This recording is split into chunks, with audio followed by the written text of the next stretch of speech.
Hello and welcome back to another exciting episode of Lock Daddy commentating Magic the Gathering tournaments. And what do we have today? We have the Star City Games Standard Open Syracuse. And it should be interesting. I think the initial Standard tournament 2 weeks ago was a lot of red. Because typically, mono red aggro. And aggro decks like that are good for like the beginning, the first couple weeks. I'm not expecting to see a lot of it this week. And in fact, like in playing it myself, seems like a lot of the decks out there can take it down. There's just so much life gain. But let's get into it.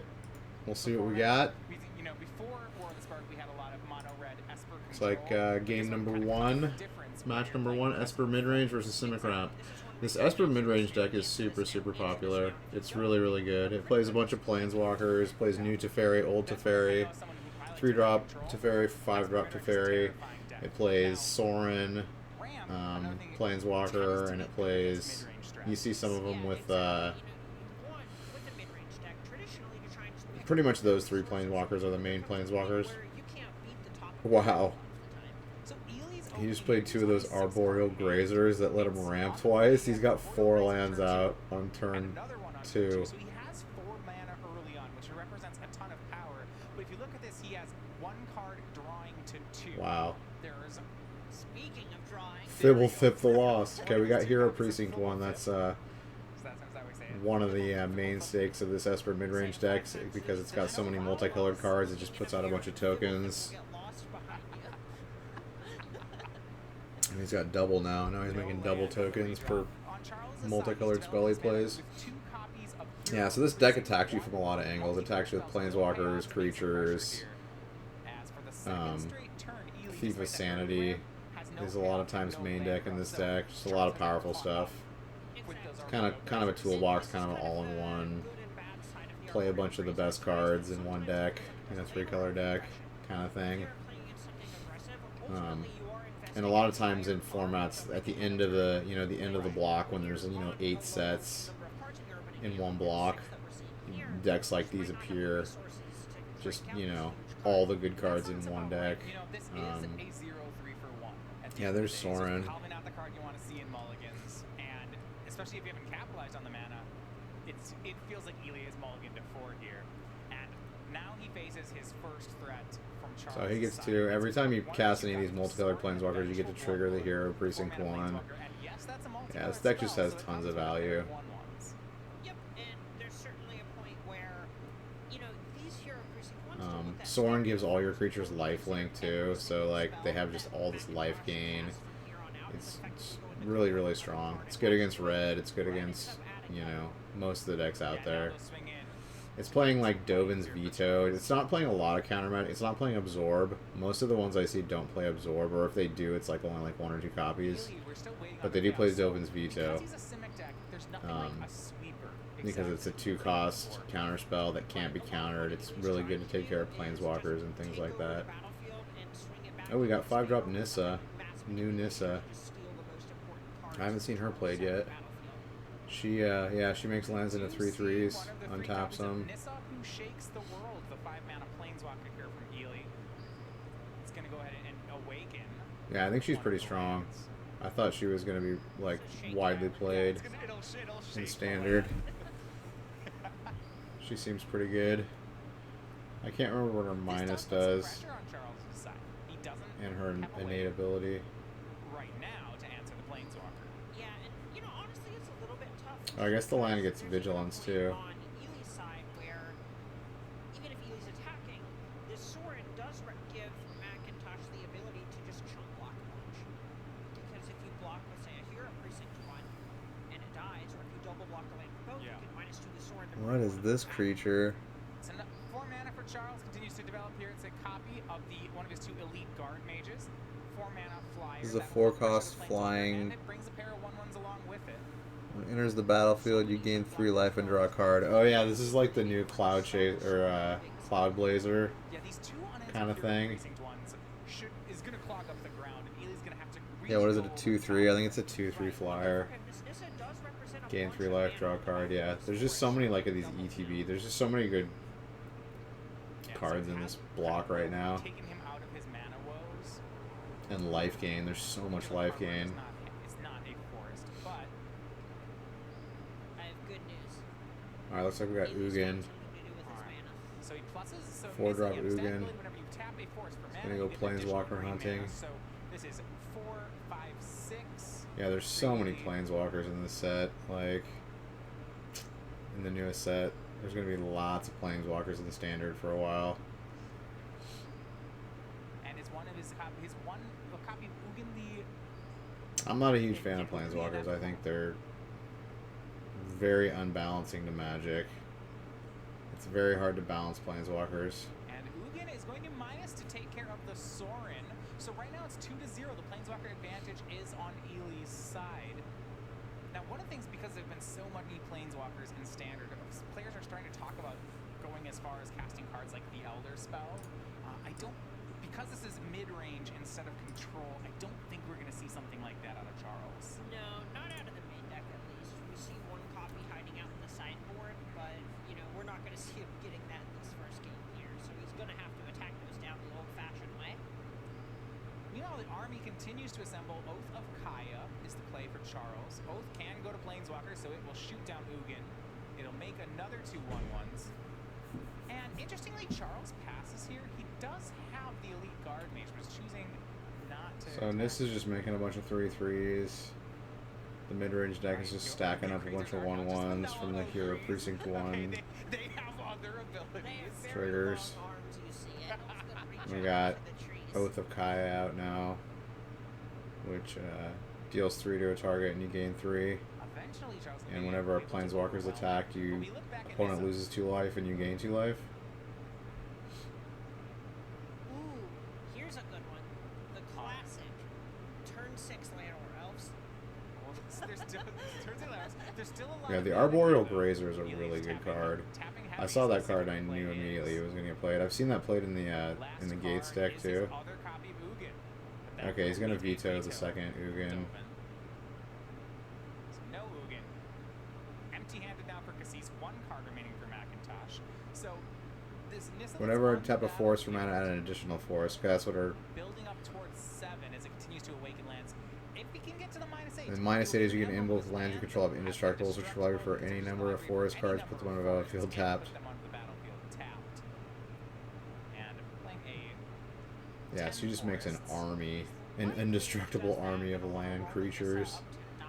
So you can continue to make more 3/3s after they're indestructible. Right. I like it. Certainly a point where I like this if deck. you have a billion mana and nothing to do with it, that doesn't matter. I really like Arboreal Grazer too. That card's really good. Just a roadblock for all aggro decks. Yeah, it feels like aggro is kind of like So the Nissa roll up gonna to be taking a 8 back seat fourth land. to these mid-range and control decks. And because The cards we're are just too against powerful now. Esper Like there's too many mid-range, there's powerful not cards that just like too much of a danger in and like in all Tibble, your lands here. like the new Tibble, the 3-drop, like opponents can't gain life. It's just not good enough. Like I've played with it and it's just not good enough. Like he should have cost 2. Like Tibble should have cost 2, not 3. Like to be on fucking par with these Yeah, it looks like he's 3-drop Teferi and like all these other really good planeswalkers like that are way better than him. Like, yeah. I suppose makes sense. I think they really, Double up on one land, doubling up on the second I think land. Chandra's good. I think 4-drop Chandra's good, but Two deputies. That's true. like Tibble should have been a 2-drop. I guess the other thing he could do is he could. It kind of marked the. I think it marked the demise for aggro. I think aggro is going to be done for the next 3 months at least. I don't think it's really going to be able to compete with what's going on now in standard. Nissa emblem, so lands are indestructible.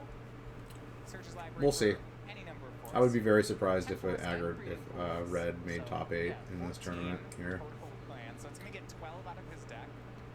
That's what we call Yeah. card advantage. And there's really not a reason I don't Who think he to leave ultimated anyone her. there. No, absolutely not. You do not want to be spending draw steps on these lands. And that could just be the other side of it that Ely's looking at here. Wow. 12 for 1. So now he's going to be drawing all action. And they're all indestructible. Can't forget that.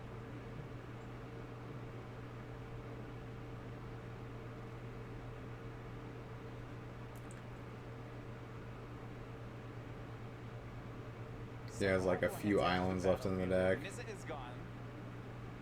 And then all action.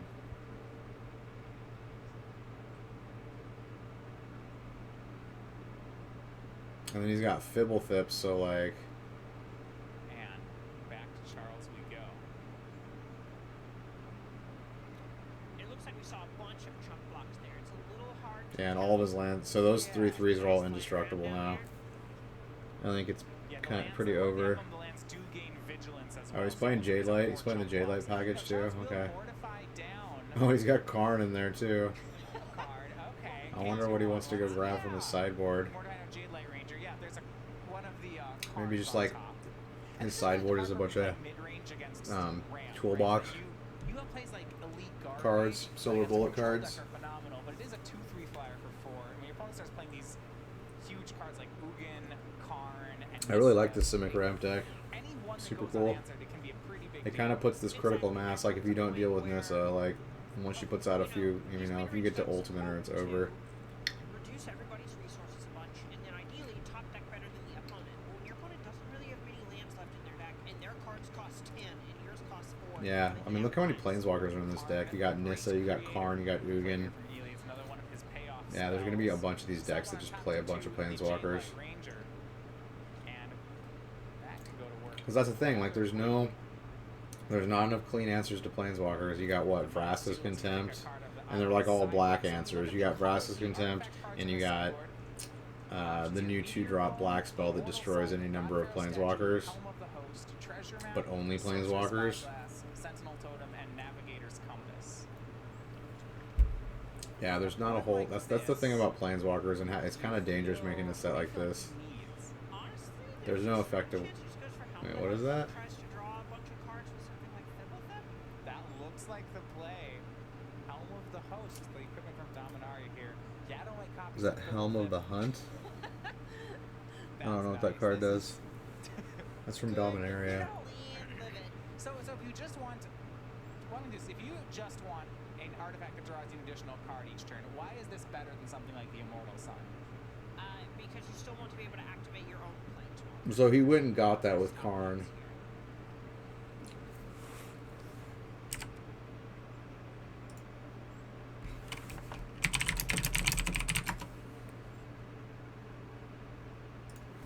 Is it Helm of the Host? Helm of the Host. Okay, at the beginning of combat, any turn, create a token that's a copy of equipped creature, except the token isn't legendary. That token gains haste. Okay. Yeah, I remember this card vaguely.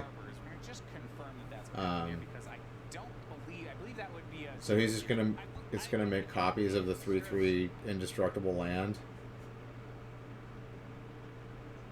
with vigilance and haste. Seems pretty good. So you're just gonna make an army of 3/3 indestructible haste vigilance lands.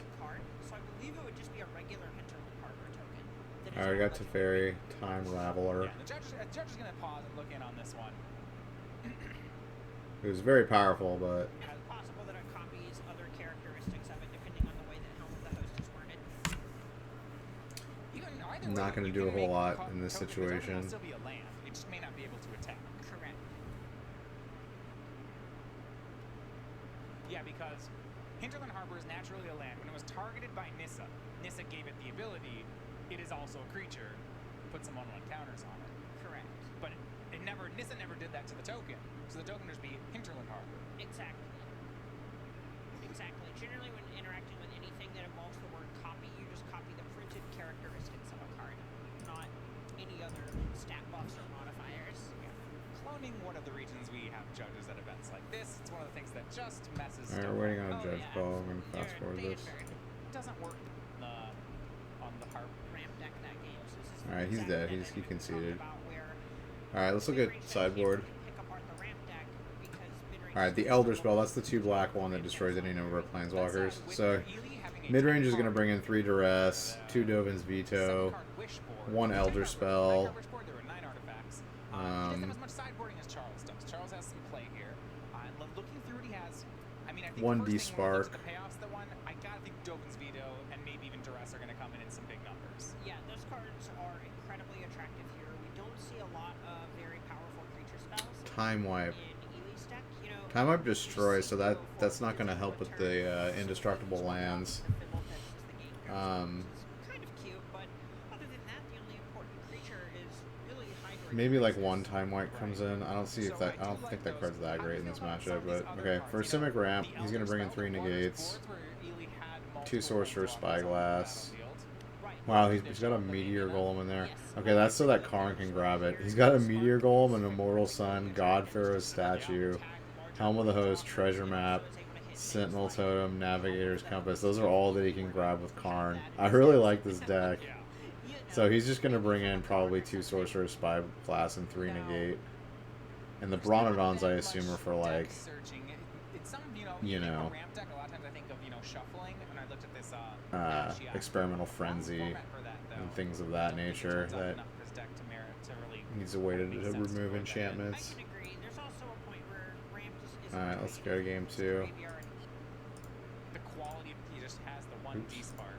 Otherwise, it's, you know, the Elvish Visionary, the divination of this parts. Like, if you say turn 3, your Thief of Sanity, and then even if Ely does the Armorial Grazer, if you happen to have that Oath of Kaya, or oh no, we're shooting down. Alright, looks like they're keeping. Look, it's you can bounce your own Oath of Kaya later with a Teferi. You can still get value.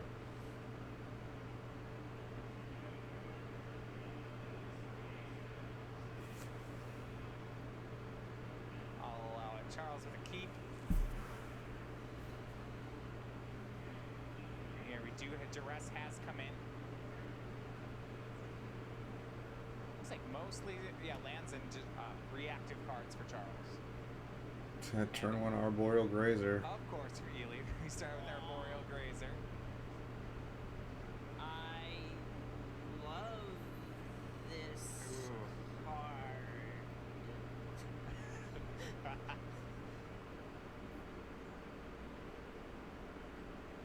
We see Nissa's Triumph. Yeah, he's got Fibblethip, Nissa Karn, and Nissa's Triumph. What does Nissa's Triumph do? Oh yeah, Nissa's Triumph like gets 2 forests, I believe, from your deck and puts them in your hand. But if you have Nissa in play, you get 3 forests. That card's crazy good. Like I thought that card was gonna see play in Standard. Fibblethip. We'll have a lot of looks at this land number 4. It's likely going to work. Yeah, this line is. Yeah, and this deck is probably good against, you know, aggro too, because the Arboreal Grazers are just like roadblocks. You gotta waste a burn spell on them. So not too surprised to see Charles have a follow-up. Now the question is if he has more lands, if he can keep developing here, and I think the answer is no. Yeah, this feels bad, but there is a point where you just kind of need to keep the. Fibblethip getting in. Get in there, buddy. Absolutely. Pick up for Charles. Hero of It's like the Esper deck's missing land drops. Nissa could That's be not the good. play if Yeah, he's gonna combo bust out like Nissa he now. has. Yeah, Nissa who shakes this is gonna be the over board, quick. going to be cast, resolves, makes a You really resolves can't all stumble sorts of in damage. Standard right now. You cannot stumble on lands. Like you just get buried in advantage. 3/3 hits That's in. one of the problems with Planeswalkers. Like if you stumble against them, like they just take over the game. Does he have lands yet? He does not. He does. All right, he's got D-Spark. Still have- okay, gets a 1/1. And he gets a here. 1/1. Does have an answer. But he's got Nissa number 2. So he did not get the 1/1. And Ely, as we saw from earlier, does have 2 Nissas. So here's the second one. At this point, even if Charles has another removal spell, which I think he just has the 1 D-Spark. There's one main and one side. Okay, so he could have a second one, but these pair of 3/3s are already doing work. There is the second D-Spark. It's the one on the sideboard. And these missed 1/1s are going to hurt. He's missed a second one. Yeah. And right, he went to the 13 on that last attack. This one's down to 7. If he had 2 1/1s, it would give him the option of double block. Yeah, I can't see the 3/3s, which I Esper think he deck could coming make back at this point. Yeah, absolutely. Probably over. He would just have 6 more life. It's that simple. Yeah. And that's worth a lot here because when Charles choked on mana, it's not even about card advantage anymore. It's just about staying alive. And now we have so much pressure. Jade Light Ranger followed from Ely. So a full swing right now. If Charles blocks the 4-power creature, he still has 8 more damage he has to take care of. So needs removal spell. Yeah, Time Wipe would be good right now. Through the turn cycle. It looks like he found a land. But he does not have the mana for He it. did, but it costs him 2 life. Down to 5, which means a 3/3 plus a pair of 1/1s is now lethal. He needs 2 blockers. Does he have a Deputy of Detention? That doesn't do anything. Oh, that would do something. Okay. All right. Oath of Kaya takes care of Jade Light, gains life. We have We're at a 8. hero trigger. There we go. Gets We the are 1/1. on the board. So up to 8. Swing of a pair of 3/3s. I think you have to make the double block, but he's going to make the chump block. That's defensible here. Right, and there's a point where if you have something like Teferi Time Raveler, then Yeah. it's worth more over the course of the next couple of turns to just keep making jump blockers and turtling up a little bit. And he drew a land, and this one does not cost him life. It's Isolated Chapel. He's down to 5. Still needs some way. Oh, he's got a Deputy Detention. That's a start. Take care of those 2 lands. Yeah, I think it makes sense that he's keeping the hero around. Now his plan is to play cards like Are you this gonna play Teferi. Teferi? Okay? I'm glad remembering 1/1s. That is going to make a difference as it unsummons a land. So the land back in Ely's hand, Charles draws a card. Down to 5. Now, Ely can... I don't think he needs to really attack this Teferi just now, does he? No, and there's a point where that Oath of Kaya is going to punish him for doing it and actually put the game a little bit further out of reach. If Ely isn't trying to play anything at instant speed, he Sure. can just ignore Teferi for a little bit. Nissa Here is number his 3. third copy of Nissa Who Shakes the World. Ooh, that's big. Makes another land. That is so It's really big. Yeah. Both 3/3s. Now all of a sudden, Macintosh is being pressured from another angle, and that's so big. He was kind of treading water before. Now there are triggers. It looks like he has attacked the Teferi, at least with some number of creatures. He's trying to ask if he gets 2 life. If it does 2 for each creature. No, Yeah. it So doesn't. acknowledgement of the trigger here for sure. Yeah, and the gaining 2 life is the part that I think you'd want to avoid here. It's just attacked period, so it only triggers once. So I'll see whether it was one or both 1/1s attacking. Yeah, right. If it worked that way, it would be so busted. You could never attack a planeswalker with multiple creatures. Like, it would, you just die. Yeah, and it may just be that Ely is a little bit more worried that that's a way that Charles gets back in this game, and is saying, you know what, I'll settle for not punking him out and just try to kill him. It looks like only one of the 1/1s attacked Teferi. No, 2 of them. Both the 1/1s did. So drain of 2. Charles went up to 7. Now he had 2 options. He could have saved the Teferi and gone to 1, or he could chump a 3/3 and go to 4. It looks like he took that second option. Yeah, and that's completely understandable in this type of scenario where you just need to kind of get some sort of traction. Deputy of Detention, making a 1/1, removing the Nissa. That is the card he needed here. Yeah, that does buy him another turn. It looks like he needs a little bit more, though. So, let's walk through this. If Ely attacks with everything, Charles, well, he can't block a 3/3 with the Deputy. That's just crazy, right? Exactly. So the Deputy would jump in front of a 1/1. Well, if a pair of 3/3 swing, I don't like a pair of 3 swing. He can double block a 3/3. And Charles is going to double chump block. Interesting. I think I would have liked to double block and go to, I don't know. That's really close. I either like the double one. Hydroid Crassus, nice. Go to 1. If you think you... I guess Hydroid Crassus is still getting played. Yeah. Hero of Precinct 1, if you cast a spell next turn, is going to be worth Seems another pretty 1 good. green. This deck's only a 2-color deck, If too. you're going to trade the material, you want to trade the most. And if you're not going to trade it, you want to trade the, like this is like the halfway decision. Look how many and you good wanna see cards there either are. You can just take play these all the 2-color damage decks or and just take have none, or try to trade down all the board. beef. Yeah, and I think both All extremes on that line, beefy good it's really cards. close as to which one I want to go with. But the halfway play feels like it's not quite the right idea. Exactly. This is not a play that's going to get you back in the game, unfortunately. All right, well, Ely followed up with a Hydroid Krasis. It's good. That will also be hit by a Deputy of Detention. But there's no Hero Precinct 1. Alright, well now he anymore. loses. He has to, And like... with Charles at 4 and 2 deputies here, one of the deputies is going to have to block. Both of them are going to have to block here. You're you're just gonna have to chump block the 2 islands. If he swings the whole board, oh, it's a double jump, isn't it? Yeah, and then it's a Nissa versus. Oh, it's a, yeah. Yeah, I mean, to be fair, the crisis, yep. Which is good. That's Yep. great, but that's not. Again, it's just not something we're gonna see. He has to Macintosh block go one of back these for. 3/3s, And chomp also block, gets and go to this 1. Another 3/3 from Anissa and so on.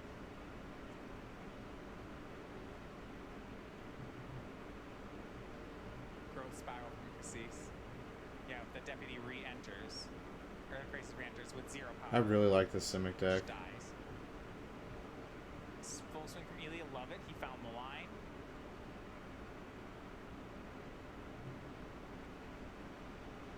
Yeah, the only way to stay alive here is to block both islands. Charles down to 2, but the Nissa's back for Ely. Ely's last card in hand is Entrancing Melody. It's just too much. And I think that goes back. I want to go back to that earlier play. I think either the boards would have worked better here. The one where Charles has the same board was at 1. Yeah, even in board wipe won't do it right now. Would have been He's just dead. Yes, been acceptable. Or the board where he's at 1 life but still has the hero. exactly. I think both play better from here, but it's still an uphill GG. battle. And I don't know if I really like the the Simic deck. Super strong. Like our board.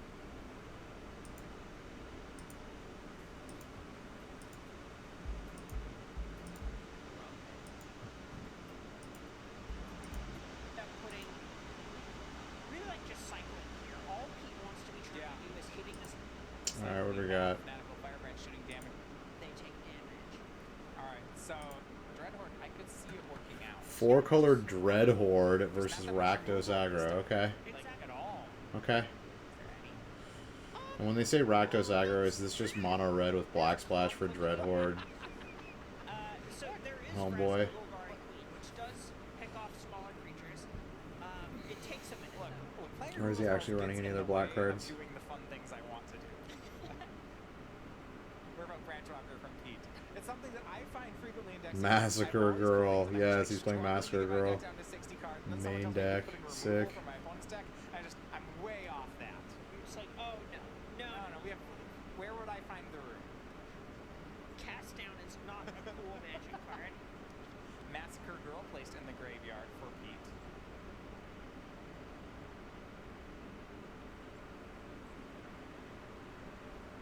And it looks like we have Fanatical Firebrand shooting damage. That's so light up. The stage can be cast, exiling. Fireblade Artist. Okay, he's actually playing like Rakdos. And Skewer's gonna shoot down the Branch Walker. So Fireblade Artist still around. Counting right now, mana cost. He's probably got creatures Judith. we have 7 for Pete. Judith in there. Count the Fanatical Firebrand. 8 for the Firebrand. Good old Judith. You gotta get up to 6 mana. That's like seems to be key. That's not nothing, but Tom doesn't exactly have anything on the battlefield right now. That Fireblade Artist still has to get cast. Yeah. Wild Growth Walker repeat. That's gonna demand an answer, and I kind of like. I want to talk about the timing of this play because it's likely that Tom has an answer for the Walker, but he may not. If he wants to answer it, it means that likely that the Fireblade Artist is going to remain in exile for the game. So Pete making a really good tempo play here. Yeah, absolutely. This is the kind of thing where you're effectively forcing Pete to just, or excuse me, throw Tom away to just the- throw away a card. You see Lightning Strike from Tom's hand, and then the artist has to be active. Great play on Pete's side. Yep, absolutely. And he had Teferi, the Time Raveler. Really like just cycling here. All Pete wants to be trying Yeah. to do is hitting this land drops, and if Tom points it into a burn spell and this Teferi, that's a win in Pete's book. Yeah, just draws a card. I mean, Pete's whole deck to me, correct me if I'm wrong here, feels like the name of the game is make it to 6 mana without dying, which he's doing a great job of right now. Right, and you know, there's even a Gutter way of hitting it Bones. to 6 mana and still have life left Gutter over to play Bones. with, because the front half of Command the Dreadhorde, even if Wild Growth Walker is going to gain you life, you got to pay some up front to do it. Gutter Bones was the other play here for Pete. It's another Teferi that will unsummon the Gutter Bones and draw him a card. 4 Time Ravelers and 1 Hero of Dominaria for Pete, really favoring the cheaper Planeswalker. And there's a point where Pete does also have to find the namesake. Command the Has to Dreadhorde, right? find the Command the Dreadhorde. Can the deck really win without it? Can it just play a fair game, or are we really Oh, is it this can. cowboy? There's certainly a point where you can just play your cards, right? Massacre Girl's a strong card, the Wild Growth Walker package wins games, and so on. But ideally, your Command the Dreadhorde is what puts games out of reach. Ooh, So we have Spawn of an attacker Mayhem. with the front Nice. end, light up the stage, I've been waiting for this card to see some play. land, and then cast I mean, Spawn. 4/4 Flying Trample for 3 seems pretty strong. Maybe because there's less lava coils in the format now.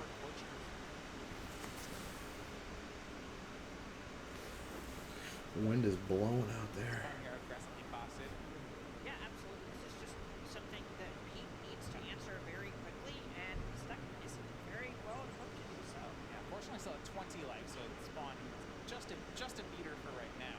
That's true, but if Pete doesn't do something here, you know, between the trigger, the Fanatical Firebrand, and the Swan, that's 6 damage, which represents 6 mana of cards that fewer that Pete will be bringing back. Yeah, he would like to find a payoff here because he is this kind of combo and Planeswalker finish. You know, there aren't just sweepers. There's not going to be a fine finality or anything like that here. Exactly.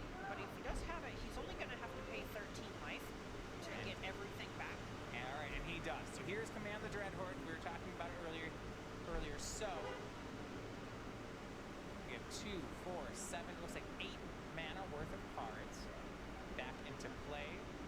He's going to also gain 3 life off the. What is that card he's playing? Branchwalker. So he'll lose 5. Dude, that's a get 6 all drop. the creatures. He gets a counter on the Wild Growth Walker, and he's going to explore and put a land into his hand. Not a bad turn, all things said. No, absolutely. You know, the 3 life that he gains there is going to make up a lot of the damage being done. And now we're going to get to see an unsummoned Pocket Spawn. The card, he just brought, what, Tom's hand, he got another card. 8 worth of cards back? What's the name of that card? That like it, yeah. The Dreadhorde? And use Fanatical Firebrand to take care of Tom's Firebrand. Board is clear. Pete with plenty of cards in hand. Dreadhorde Butcher. This is the last turn for Tom to cast it if he wants to. It's a lot to ask on this board. It's not doing too much. And really, we're seeing a lot of the strength in a Teferi time. Yeah. Just because that card is put Pete so far ahead, he scores it awkward play. Command the Dreadhorde. Okay, so choose any number of target creatures and/or planeswalker cards in graveyards. Command the Dreadhorde deals damage to you equal to the total converted mana cost of those cards. Put them on the battlefield under your control. Dude, this card's super powerful. You want to take damage beforehand or not? So he just did 8 damage to himself and put all those onto the battlefield. But then he gets to gain life with the Wild Growth Walkers. Okay, I see that. I see this. I guess this is why it's called 4-color Dreadhorde. Because he gains a bunch of life with Wild Growth Walker, so he can just pay absurd amounts of life to get like a million things back from the graveyard. And then there's Sorin, good old Sorin. And Murko Branchwalker. And it's just all about life gain here. Sorin reanimates it. So 3 more life. Pete back up to 15. A 3/5 Wild Growth Walker now. And he might be even higher on life. You see Teferi again on summoning a creature. An attack in that creature. Lifelink. He will be back up to 18. And this is the spot where Command the Dreadhorde doesn't even have to be that flashy and over the top to win. We saw it Yeah, it was still 4 for 1. Dude, everyone forgets about that Teferi ability. And Tom gonna pick up the card. So Pete Ingro's 4-color Dreadhorde. Yeah, dude, there's just so much freaking life game that these aggro decks just cannot keep up with it. I feel like there's just a lot of pressure on Tom to. I don't It was still I don't see aggro doing well anymore. Never got to be cast. Right? It just All right. prolonged the game. It was the end of turn 3. And Sideboard, they didn't find anything in play. 4-color They just Dreadhorde is wanted gonna to bring get something in. like that and for Tom to have a good chance of winning. Right, and there was a point where if Tom had a third land on that, Yeah, probably a duress or 2, maybe not all 3, probably just 1 or 2. Since the Rakdos aggro deck is mostly creatures. 2 cast downs are gonna come in. But missing that land drop was just so 2 Thrashing Bronodon, 2 Cry of the Carnarium. That's probably it. And the Rakdos aggro deck's gonna bring in 4 duress. People over some of the players here on the SCG tour. Make sure you're subscribed to us on our website. Maybe Drill Bit. I like Drill Bit. You get based on how that game looks out, there's on that line of the stage turn. Um, You could have cast the Fireblade Artist attack. Yeah, maybe 4 duress, 2 Drill Bit. blocks, you can shoot it with, like, This is actually like, or if it doesn't, I wanted to splash black for red because like, just so so you can play duress. problems because it's just like you have to be able to like get like certain cards out of their hand because certain cards just spell death for aggro. Like Enter the God Eternals, that card basically if they cast it on turn 5 and you haven't won yet with aggro, you're not winning. Like you're not beating that card. Like I don't think I've won any games where they cast Enter the God Eternals with mono red. Because they kill your biggest creature, they gain 4 life, and they put a 4/4 onto the board. So basically, you're not getting any more attacks in, unless you remove that 4/4 with a Lava Coil. Which I mean, Lava Coil is not great against those decks because they have no other creatures except for the ones that produce the 4/4 off that card. I mean, they have other creatures like they have the enchantment that makes them mass tokens every turn. But I mean, again.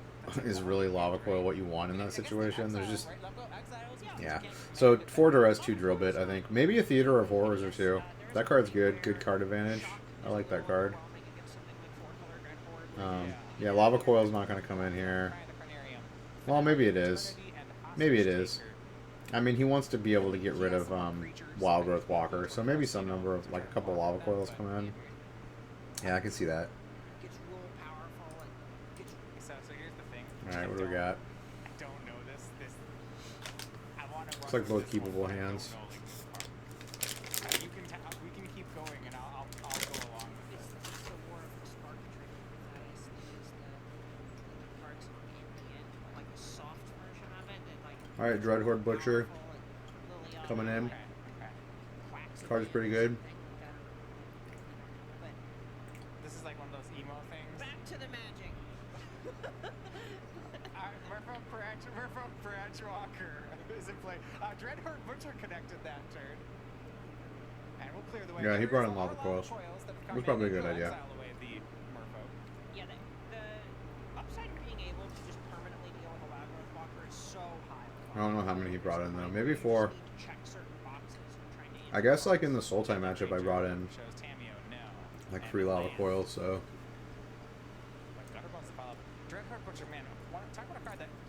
Because, yeah, you have to have a way to get rid of these Wild Growth Walkers. They're just, like, run away with the game.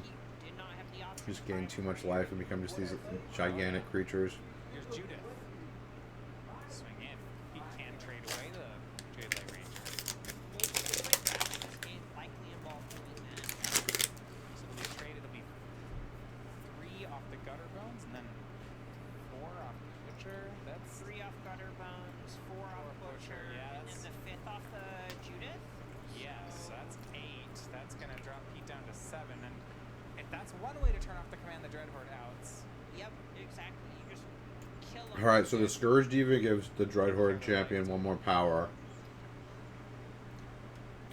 So he's going to take 3 from the Gutter Bones, 4 from the Dread Horde Butcher dying, because it deals its power into whatever target you want. And then 1 from the creature dying. So he takes 8 damage total here. They have that right now too. Yeah, 7. This is great. Putting him to 7.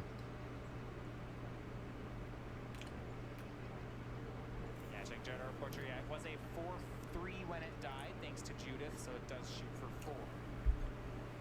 Yeah, if you can get like 3 creatures out with this Rakdos aggro deck, it's so strong. The problem is you have to get those 3 creatures out. Like if they keep you on 1 or 2 creatures, you're not going to get a lot of synergy. Back over to Pete we go. A full grip of cards. I like it. I like Gutter Bones too, because Gutter Bones has recursion. Yeah, the issue Definitely here is good. not card advantage. It's staying alive. The red card advantage, right? Every card that they lose the game, at the end of the game, every card that's still in their hand was card advantage. Exactly. Jade Light Ranger here from Pete draws him 2 more lands.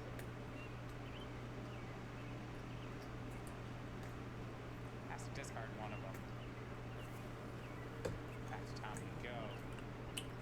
There is a point where if Ingram can't stabilize, these beacons are a way to recoup life even without a Wild Growth Walker. Looks like there's another Dread Horde Butcher in Tom's hand. I don't mind just swinging it in there. Oh yeah.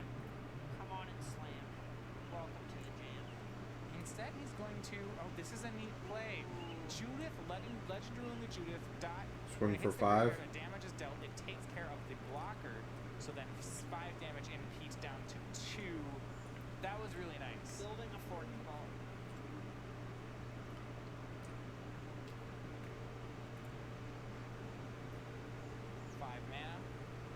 Massacre Girl. But dealing Yeah, and it just does. Yeah, he does 2 damage, so yeah, he wins. He was at 2, now he's at 0. I like that he makes Tom do it. Dude, Massacre Girl's so awesome though. There's certainly a point where you just kind of. All right, Rakdos had a really good draw that game, and the other guy did not have a very good hand against him. So, Time, you know, your post board, which is usually bad for a red deck. like, You're on when the you draw don't disrupt the Rakdos deck at all, Are you looking for certain it just things builds here? this critical mass and just like puts this board state out that you can't deal with. Plus lava coil, plus. Like the synergies are gross. So I'll Like when Judith comes out and there's like 2 other creatures out, Lava coil, one being a Dread Horde Butcher. Yeah, it's just all kinds of damage. or something. Okay. In one, there was a point where Pete just played 1 card a turn. Alright, looks like Rakdos mulliganed. All of a sudden, That's no good. Tom was the game's completely out of reach for Tom. Yeah, his hand has got 1 Blood Crypt in it. Plus Fanatical. It's 3 1-mana spells. There's only 1 land though. He really needs to find land, Fanatical Firebrand, which he did Fanatical not. Lava Coil. But we'll start with Gutter Bones. His draw is Fireblade Artist. Tom, he scried the bottom and has 1 more chance at that second land. He still Oh, has Wild other Growth plays, Walker, but here's yeah. a Wild Growth Walker. If he plays like a J-Light Ranger next turn, this game's probably already over. Like, You think so? gain 6 life I think it was a duress. and have, you know, Swing in here. Okay. a freaking Like this 3/5 attack, on the loves shot. board. You got it. Even if you board And out at the least a shots, you need 2/1, to if not a 4/3. block, and Fanatical Firebrand finishes it off. Yeah, he didn't draw land either. Okay, well at least he got the Wild Growth off the battlefield. Oh, he has another one. Does he have the Disgusting. land? He does. Glurg. This Okay, is he drew a gonna be on land. Tom's side. Now Tom hits his land here. Okay. Blood Crypt is the play. We're not He needs a out. Lava Coil right Yeah, here. now, He needs to because get he rid of that missed the Wild Growth land, Walker. He now Okay, longer cool, has he's got Lightning development. Strike. He's just parrying the board, which kind of reminds me of game 1. We did this, eventually Pete hit 6 mana, did something really dumb. Now, fortunately for Tom, there's a Merfolk Branch Walker here, and both Wild Growth Walkers are in the graveyard. Right, and there is a point here where, you know, if both players are low on resources, that's going to favor the Rakdos deck as long as Ingram doesn't have a ton of mana. This is interesting. Tom deciding between Fireblade Artist and Duress this turn goes for Duress. Yeah, and He's see got how 2 much Tomios. A Ingram Cry the has developed Carnarium and a before to Teferi. make sure that you're able to go ahead and I think you cash take- this in before something like Tomio comes down. He's got another Duress in hand. This and Yeah, he's gonna wanted take a both second Tamios. Duress. I was Yeah, gonna that's a say good call. the 2 Tamios really wipes out the Duress, but he had 2 of them. Takes both copies of Yeah, Tamios. Duress is just Yeah, so you're just insanely priced good in now. those kinds of Oh, cards, absolutely. even if they don't feel very Like, I don't good. think you can And play Ingram just is mono missing red white anymore. mana I think you though. have to play like Black Splash, just because like you can't compete with these powerful cards. They're just there's too Yeah, much life absolutely. gain and there's too much like too many planeswalkers. A third Duress from Tom. Now choosing between Cry the Carnarium and Teferi. He leaves the Teferi. Goes back to Pete. He doesn't have white mana. Does have. Well, now he does. Next turn. Full Lotus Petal. Okay. That is our Paradise Druid. And this is the downside of playing. I wonder why he didn't play to Teferi. Goblin Chain Whirler. Oh, he has no white mana. He has 0 white mana. Oh, that's what you get for playing 4 colors. This whole board of X ones. Yeah, back over Pete we go. But now he's got the Druid. The Druid produces 1 of any color.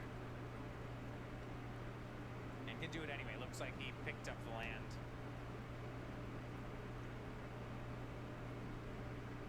Bouncing the haste Fireblade creature Artist never and draws feels a good. card. This one was Interplanar Beacons. And that's one of the cards that's going to keep this game just out of reach for Tom.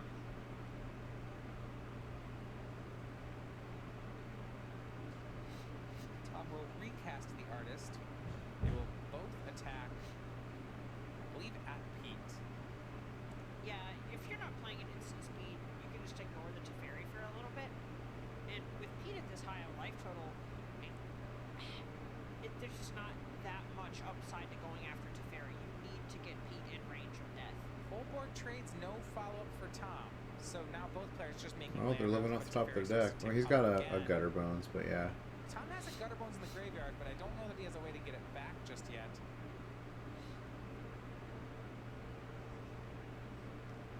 Looks like Tom might have something to the effect of Lightning Strike in hand and is trying to figure out if he wants to try and get back that Gutter Bones. Is Skewer the Critics, and he just goes and skewers away the Teferi. So no way to get back the Gutter Bones just yet. If he finds a Dread Horde return, or command the Dread Horde. Players trading land drops, another go here. Who hits first? And there's a big hit. Fireblade Arson attack, and hey, there's 3 mana left over. That's enough to bring back Gutter Bones and cast it. Big draw for Tom. And a big Oh, draw Cry the back Carnarium. for Pete. Good Cry the pop Carnarium will deck. answer the Gutter Bones permanently along with the Fireblade Artist. We're back to an even board, and both players just playing off the top. Huge number of lands for Pete. And that's kind of the downside to this Dreadhorde deck is these explorable creatures are Massacre giving Girl. lands and card advantage, and you also 4/4 play menace. 6 lands. Massacre Girl on an empty board repeat. It is still a 4/4. Light up the stage from Tom. Spawn of Mayhem and a land. He's not played a land, so he just plays land and plays the spawn. Seems Alright. easy enough. Spawn of Mayhem. I really like this Rakdos deck. I kind of want to make this deck. Although it's going to be like not playable soon. Although Upkeep send Pete down to 14. it might be playable after rotation. I mean, you're going to lose a lot of stuff. You're going to lose, you know, Gutter Bones and. Because Tom's at life. Because either But player. you get to keep Oh, it's Tom. Yeah. Yeah, yeah. Do you think Spawn of that he Mayhem wanted to and hold Light up off? the Stage There's no one and wanted to Blood hold off Crypt. attack, No, was there? there's a point where you likely just have to race here because even a 4/4 is not that much worse than a 5/5. All right, you get to keep Gutter Bones also. Okay. This deck looks like pretty. You just don't have Dragon Skull Keep, but that's fine. It's J-Light Ranger. It's one of the only plays that would have stopped that, but did we just see in response Lightning Strike on the Wild Growth? Yes. And then P picks up the cards to it, because that's game. Wait, he's conceding? And Tom, a flurry of back and forth at the end, I believe sends Tom Medvec to the 2-1 win over Pete Ingram's deck. I guess he had no way to win at that point. He was going to get attacked twice with the. He has no removal on that deck. He must have no removal. That's kind of weird. He has cast downs, I think. Was just waiting. Yeah. Oh my Well, if there God. wasn't, I love it because if there wasn't Jade-Light Ranger, then he would just send it upstairs. Right, right. And honestly, that's he weird. kept Maybe he didn't bring the cast it paid downs off in in. a big way. I did not think that Rakdos deck was going to win, like, at all. Like, the commanding game 1. Yeah, he kept him off the Katana Sleeves. Yeah, he kept him off Wild Growth Walker. Wild Growth Walker spells death for aggro. So if you can keep him off that card, you can win. You just have to keep him off. You have to kill it the second it comes out. Alright. Round 3. Gaiaski. Simic Nexus versus Grixis Control. Okay, this one's gonna be a slow one. Actually, Grixis Control has threats in it. It can actually win the game at a decent pace. Going to be Bonds of Flourishing, actually. So this one, not the most exciting card. Look at the top 3, looking for a permanent and gain 3 life. Yeah, a lot of times it's just going to hit a land, but the times where you hit a Tamio or Wilderness Reclamation, or as you see here, a Search for Escanta, those are the ones that make the card really stand out. And even though you have a bunch of basically non-permanent spells in your deck, Bond of Flourishing, hitting those key cards is really important. And the 3-life buffer helps out a lot against the aggressive decks. Yeah, Church at 23. Gaiaski just has a Sulfur Falls on turn 2. No discard spell, no Thought Erasure will go Church's way, and he'll just play a Forest, play the Search for Escanta. No answer for Gaiaski. Now, the one card you may be looking at in Ethan Gaiaski's hand. That's a card I'm not gonna miss. Search for Escanta. Get out of here. I'm tired of that card. And freaking Big Daddy Teferi. If I rub Teferi and Search, I'm gonna be so glad when they're gone.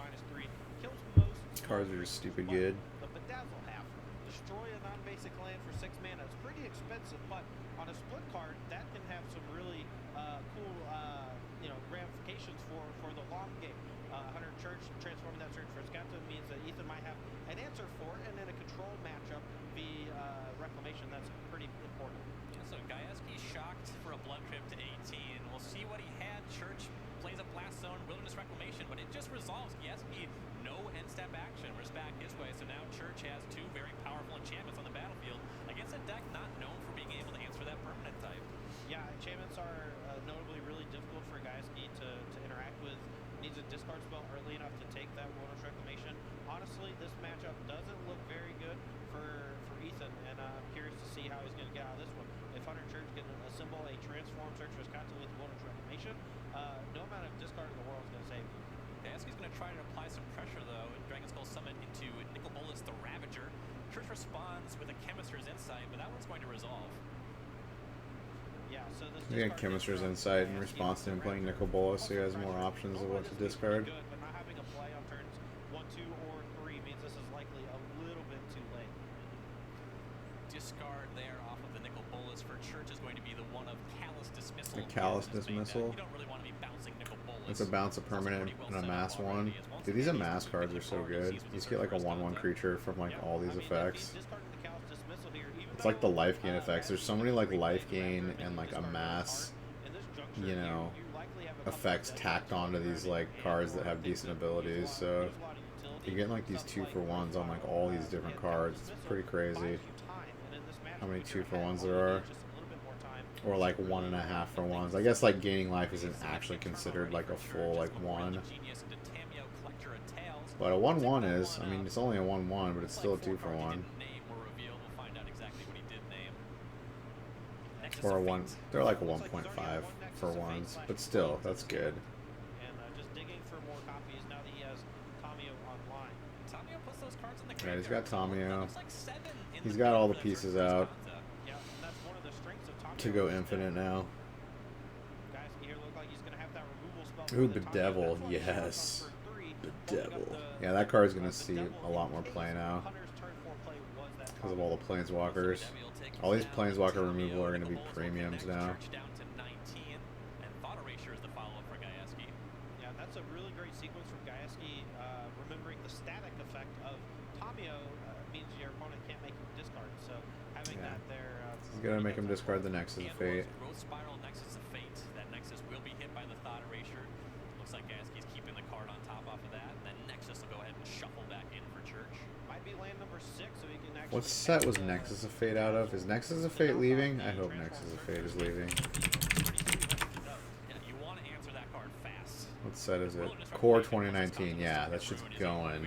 No more of that crap either. In 3 months. Church has the ability to cast either Growth Spiral or Chemisters during the end step. Card should have never been made. That was a bad idea.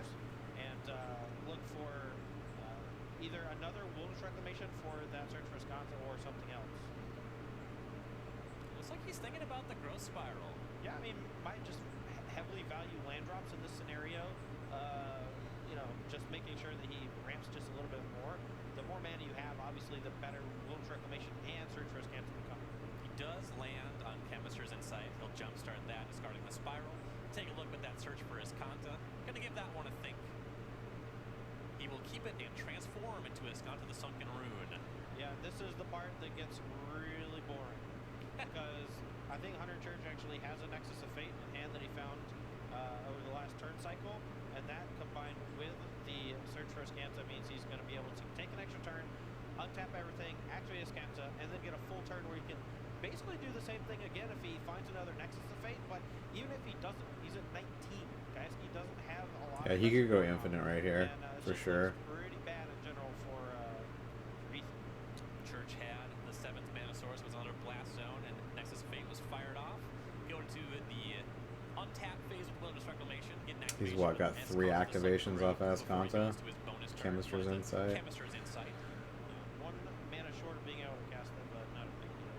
Got plenty of mana now that he's taking this extra turn. Active Wilderness Reclamation. Here's a Forest. Find out he was able to find another Nexus of Fate. He's consulting the graveyard. If he has a land drop here, he can actually activate Nexus, Escanta, cast Nexus, and activate Escanta again. But only if he has the land drop. But finds a Tamio here. That's a pretty good one to find too. Yep, off of the main phase activation of Escanta there. Here's the Tamio. That card makes it quite a bit easier to start finding your Nexus of Fates. Yep, and now with 7 lands, if he hits the Nexus of Fate off the top of the Tameo, which he does. Yeah, and that's scoop. gonna do Yeah, it. I would scoop too. The Gatsky next time he picks him found up, one, it's just over. gave one over to Hunter Church. Tier and Justice. Looking to impact Deck is off. disgusting. Reprint Old Pine is not something It's we've super, ever super really fast seen now. before. They're It's like, they don't even need like a particularly curious freaking how win it's condition. going to affect the format. Two cards that we know for sure, the Sarah Planeswalker as well as Cabal Therapist. I forgot how they actually win with the deck. It's like, I mean, they've got, you know, in sideboard they've got like threats that can win fast, but I can't remember how they actually win main deck. Oh, off a mass. They went off of a mass. They went off of a 1/1. They just take care of all your creatures and they just kill you. They just take 20 turns in a row and kill you with a fucking 1/1. I'm pretty sure that's how the deck works. Now, so stupid. Okay, sideboard. Simic Nexus is going to bring in 3 negates, probably a Crushing Canopy to take care of Nicol Bolas, maybe. Hard to say favorite. It doesn't feel He's good going to be probably like bring in some Murmuring Mystics, Biogenic Ooze, Carnage Tyrant, to try to make it more reasonable for modern. all that good stuff. Attaching yourself to a creature though is pretty interesting as well. God Eternal Kefnet. You have Menace That too, card's so you can good. do some attacks with it if you want to turn on like Charter Course. You know, there's some really weird stuff you can do with it. So I'm kind of curious myself to brew. Maybe he'll just bring in like Murmuring Mystics. I'm not really sure how he's going to board against Grixis Control. I know he's going to bring in 3 negates, of course, and maybe a Crushing Canopy. Maybe just the 2 Murmuring Mystics. I can see that. But this deck's pretty good against Control, so he might not bring the creatures in. Grixis Control is going to bring in probably 4 Legion War Boss, 2 Spell Pierce, 1 Duress, maybe 1 Thief of Sanity. Thief of Sanity is real good in this matchup. Let's go to game 2. It's a troll, but a good troll. Tap green pool for Church, and looks like is that Dimir Guildgate for Gajewski? It is a Dimir Guildgate. He has 1 in his deck, which leads me to believe that he has worked on this mana base quite a bit, because Dimir Guildgate in a 3-color deck is not something you see every day. Yeah, he has 4 Wandering Graves, so this is his 5th blue-black land. That's definitely a deliberate choice. Growth Spiral for Hunter Church, off of an island as a 2nd land, and Breeding Pool will enter tapped. So accelerating the mana a little bit. There we go, Gajewski's way.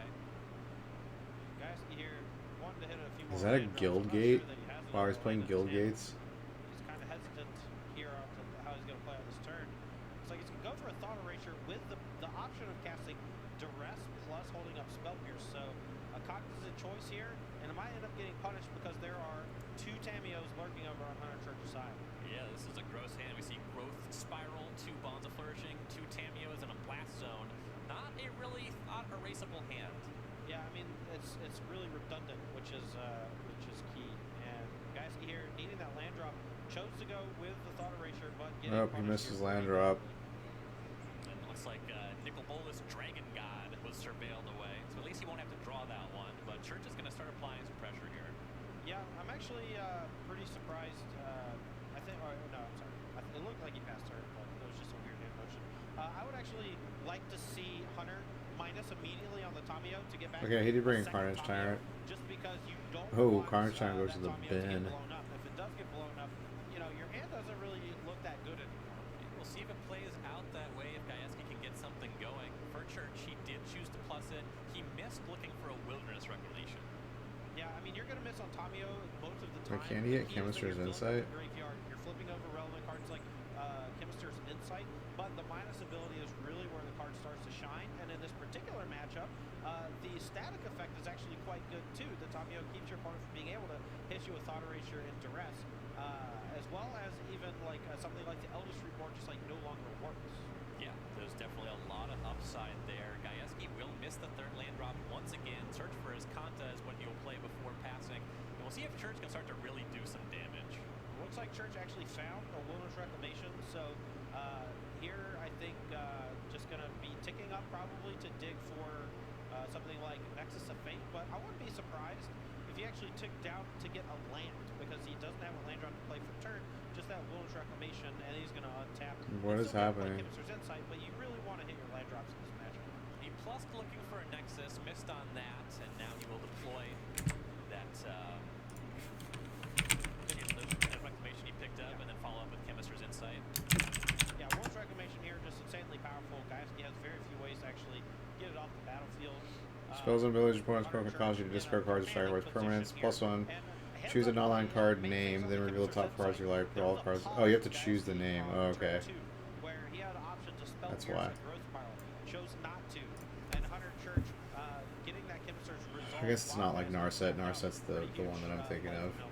Yeah, definitely good sequence. Yeah, you get a non-creature, non-land in the top 4. The Elder Spell takes care of Tamio, but he is still Alright, the Elder Spell. Tamio's off the board. Yeah, and Hunter Church with 2 Chemist's inside the yard, 2 Bonds of Flourishing in hand. Looks like I wonder what card he was naming. You know, it's not wrapped up by any means. He's still a little short on mana. Guessing search for Escanta. Gaiaski, so he's got a lot of time. Search for his Escanta of his own for Hunter Church, and he's got a stacked graveyard, so he's going to transform that right away here. So, passing turn, but not really passing the turn. Maybe a misstep from Hunter Church, missing the Wondrous Reclamation trigger. Yeah, looks like the lands are not untapped. Looks like there's some back and forth conversation about whether they get to. Conclusion seems to be no. Yeah, I mean, I'm pretty confident Hunter just missed it because when Gaiaski untapped his lands, you know, there was like a bit of back and forth. And of course, in competitive play, you can miss your triggers. Gaiaski will trigger search for Escanta, puts a swamp in the graveyard, so he's got some stuff to do with 3 mana at this point. Right, and now that he has the Tommy off the battlefield, it actually turns on some of the discard spells he might have in his hand that duress a key card here potentially. Looks like the pickup after putting the swamp in the graveyard was a Sulfur Falls as well. Is to keep making some mana. He'll start with that duress. Tapping the black mana here. There's the duress. He still knows about 2 Bonds of Flourishing and a Growth Now, is he Spiral. gonna negate this? Probably. Yeah, Hunter here looks like he might be going for a negate. But this is probably going to get, oh, I thought I was going to get hit with a Spell Pierce. And I guess Gaiaski's just going to let that negate go. We'll go back Church's way after Gaiaski plays that Sulfur Falls. Gonna take a look with his search for his Escanta. He'll put a forest in the graveyard. Flipperoonie. He already gets the land as the search does transform into Escanta. Although he's pretty light on lands right now. He can't Gonna hear something do as much really as he would funny like. that I heard the other day about these transform lands from Ixalan. What's that? If someone casts Dispersal, the back half of Discovery. Is it possible to find deck lists for the event net? No. Those go up like permanent in play Sunday that's not a land night. That is a land. Is, Or maybe Discovery Sunday Ruin. afternoon. I don't know. They have Sometime on land calls Sunday. too. And, Discovery On the Dispersal Star is City not, Games website. Maybe it says not land. It does say not land. You just You know don't what? pick anything up if you have another 2. I thought you were going there. Oh yeah, you're right. Yeah. So Church is going to spend his turn. He's going to fire off those 2 Bonds of Flourishing. Yes. Goes up to 26. Find a Tammy off the first one. Didn't catch the second find. Because you typically only see it's like the top Annoying you with a really bad story. 30 or something like that, or maybe top 64. So Gonna float a mana here once off they have the Discovery top Ruin. 64 players, then they know. A land Then they probably put them on there. doesn't So have it, like it's not afternoon, Corinthians got through it. It's tomorrow not like a afternoon huge probably. deal. And here we're seeing basically both players with roughly equal total resources, but Hunter Church having just a ton more mana thanks to that Wondrous Reclamation. Ethan, not really a good way to get it off the battlefield. Well, now we're going to get a look at that hand as Gaiaski is going to use a So top he takes creature Tamio So we here, see that right? Tamio. It's the only We see piece of the another combo he Wondrous doesn't have out Reclamation. yet. Or maybe Maybe an another extra search for reclamation. Escanta's Okay, he's taking transform card reclamation. there. Yep. Chemist's Insight and a Growth Spiral. Yeah, Hunter here, in my opinion, should probably just cast Chemist's Insight because he needs to find lands. I guess he's got Bedevil in his to hand, be so he able can to kill really Tamio. Take a stranglehold on this game. Gaiaski takes out that additional copy of Wilderness Reclamation. That makes a lot of sense. There's already an Escanta the Sunken Ruin on the battlefield. That kind of stuff really snowballs. Right. Yeah, the Tamio is potentially more dangerous, but Gaiaski has more answers to Tamio than he does Wilderness Reclamation in his deck. Gaiaski is surveilling a Bedevil to the graveyard, so he's already at the ready. Why didn't he play a land? This guy's making all kinds of players. Graveyard jump starting that on end step. Discarded that additional search for Escanta. We go back his way. He found a forest to play that as his Wait, land did he time walk? Oh, he must have Nexus of Fate. I didn't see him Nexus of Fate. Okay, so this is his next turn. Deploy that. Yeah, it has the mana to pay for a Spell Pierce, which is key, so Gaiaski's going to have another counter spell here to deal with him. Tamio is going to be the play. And again, I would like to see more minuses on these Tamios in the face of cards like Bedevil and other Planeswalker removal. It makes a lot more sense to give yourself essentially like a backup Tameo in hand in case the one dies, but also could just go for something like. Is he just gonna regrow the Carney T? No, he's gonna regrow Kefnet. Kefnet, so good.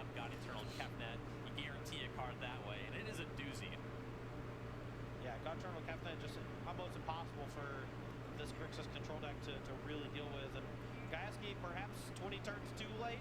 Just cast his Spell Pierce on a Growth Spiral. Maybe should have done Kefnet's so good. Yeah, the turn 2 Growth Spiral probably a little bit better than this turn 12 one. I mean, 4/5 flying for 4 is just good, and then like lets you copy an instant or sorcery, cast it for 2 less, and when it dies, it's 4 exiled. Goes back on your in your library 3 from the top.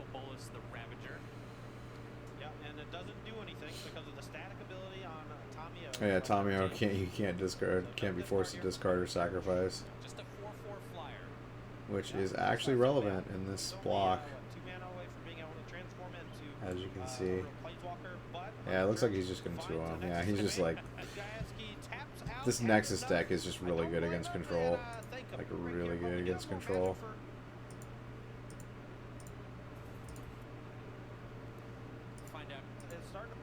Oh, we got a mono red aggro. Sleeves made in Japan. They're all like trying to like cash in on like KMC's fame just because they're like made in Japan. They're like, oh, clearly they're as good as KMC, old KMCs, because they're made in Japan. Alright, Brad Carpenter. What's up, bud? Alright, mono red versus Esper mid range. Okay, I played this matchup last night and I almost won it. I should have won this matchup. I think red's decent against this matchup. Because they're not playing board wipes and stuff, so you don't have to worry about that kind of, you know, what the Esper control decks were running, because this is an Esper mid-range deck. It's reliant on creatures and planeswalkers, so it's not running board wipes because it'll kill its own creatures and tokens because it plays Hero Precinct 1. So red has a chance against this deck for sure. Although he did mulligan to 6, and he's going to lose his light at the stage, which is pretty harsh. He's only got 1 land in play. He needs to draw a land like right now. Because once the planeswalkers start coming out.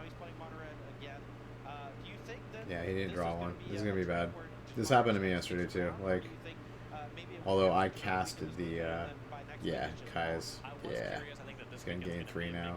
Yeah, there's just so much life gain. It's really hard for these red decks. Like I said, I'm going to be surprised if a red deck makes the top 8 here. And you got Sorin that gives everyone lifelink. Okay, he drew a mountain.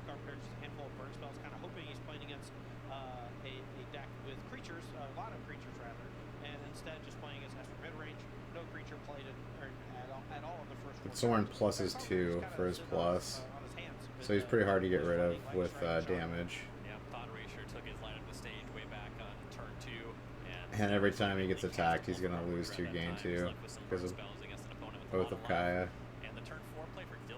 And he's draining him for 1 there too, so yeah, this is really bad. So like I said, man, he's tosses. Yeah, this is over. Like, if you stumble, like, this format's so unforgiving that, like, if any deck stumbles on lands, it pretty much gets buried. Like, the cards are just way too powerful. It's like Modern. Like, Modern, you can't stumble either, like, or you just get destroyed. Alright, well, he killed the Hostage Taker, that's... Okay, got another land. Okay. We might still have a game. It's gonna be real hard, though. For the red player.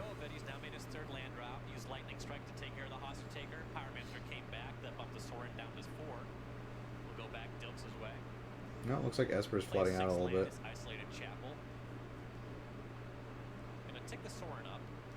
With Brad Carpenter having a Wizard's Lightning at the ready and a Wizard on the battlefield, it would have been, I believe, a pretty poor play for him to minus the Sorin all the way down getting back that hostage taker. So heads up play, ticks up, drains for another point, and forces Brad Carpenter. Yeah, he has to 2-for-1 himself right here. More and more and more resources. Oh, he drew another land, so he can play Chandra. Okay, he's just gonna 2-for-1 kill, get the Sorin off the battlefield. Two Wizards Lightning end up taking down the Sorin. Yeah. And now Carpenter's going to try to work on the life total, attack for 2, dumps to 22. Yeah, and he got the job done killing the Sorin, but what did it take? 2 triggers from... Alright, looks like he's flooding out hard. Yeah. Wizards Lightning. 8 damage was thrown at Nothing that worse than Sorin, flooding. And it ticked up twice to gain 2 life. Because you can actually do nothing. Pyromancer connects again. Carpenter has made that Yep, and he's got fourth Chandra land. now. Wow. Yeah, he just drew out of that land screw. He's a little low on gas, but he has a Vraska's Contempt, which he was saving for that Chandra that he knew about. So he's going to go ahead and deploy that. Got the Contempt, once, okay. and now, Looks like we're living off the top of our deck, boys and Hero girls. Basic 1 in hand, and now it'll just be whether or not he can Oh, that's a good top deck. Dreadhorde General. How about Liliana Dreadhorde General? Dead. That's going to be hard to The beat. literal unbeatable 6 mana Planeswalker Liliana Dreadhorde General. That's gonna He's go your up experimental 7 frenzy, points. okay. Make a zombie. Carpenter has a reasonable follow-up. Here's Experimental Frenzy. That's about the only card that can get you out of a spot like this. Yeah, I spoke too soon. I say unbeatable. It's going to be really tough to beat, but if a card in Standard could do it, it's Experimental Frenzy. It's like Teferi Time Raveler was picked up for Dilk, so now he's going to cast that Hero Precinct 1. Follow that up with the Teferi. That'll get him his 1/1 token.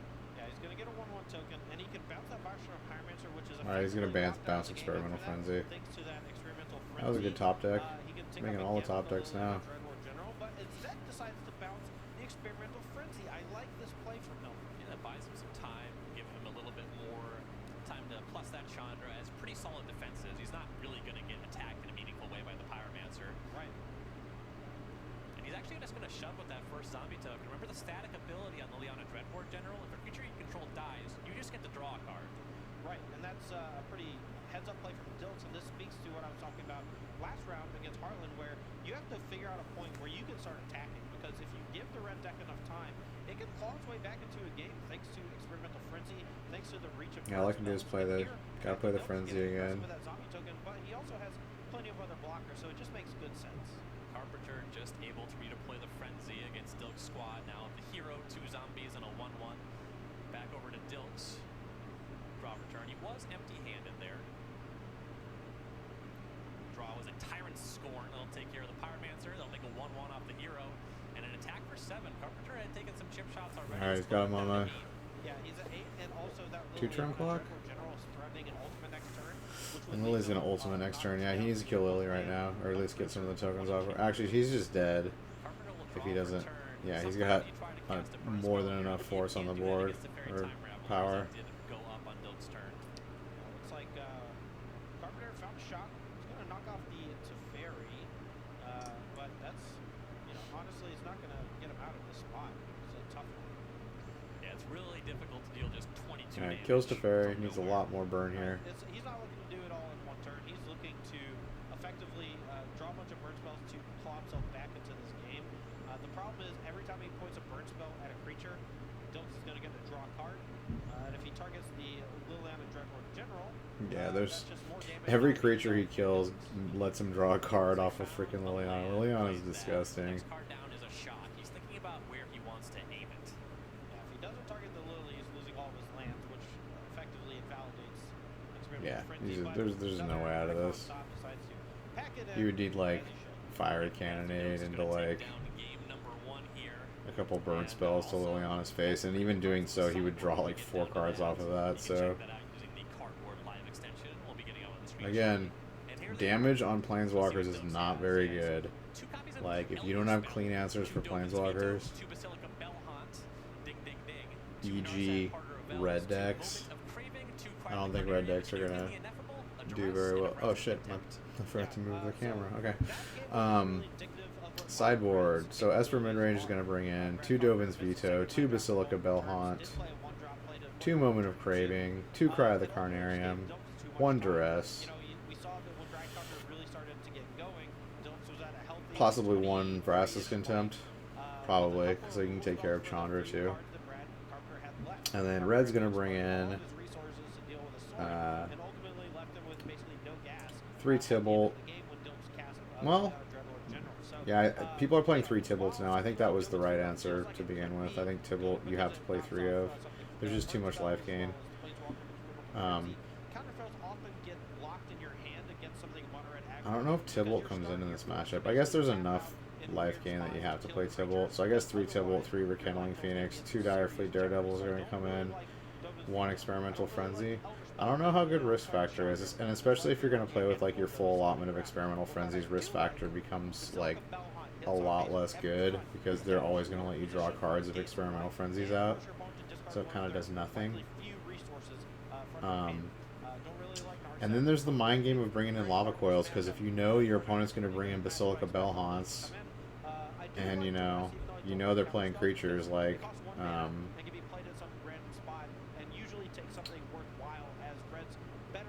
maybe a couple Lava Coils. I think bringing in a couple Lava Coils is an okay plan. Like Basilica Bell Haunts a big wall that blocks everything and doesn't die, so I don't know.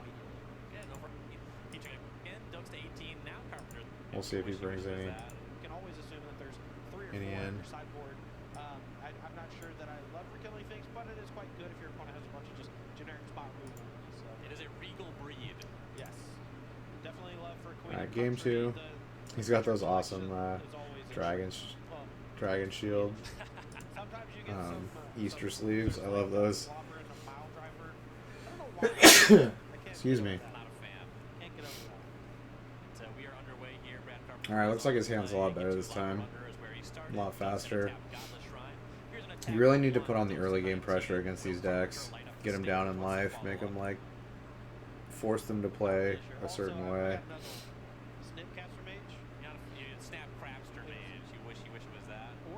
Okay, so he did bring in some Lava Coils. I see a Lava Coil in his hand.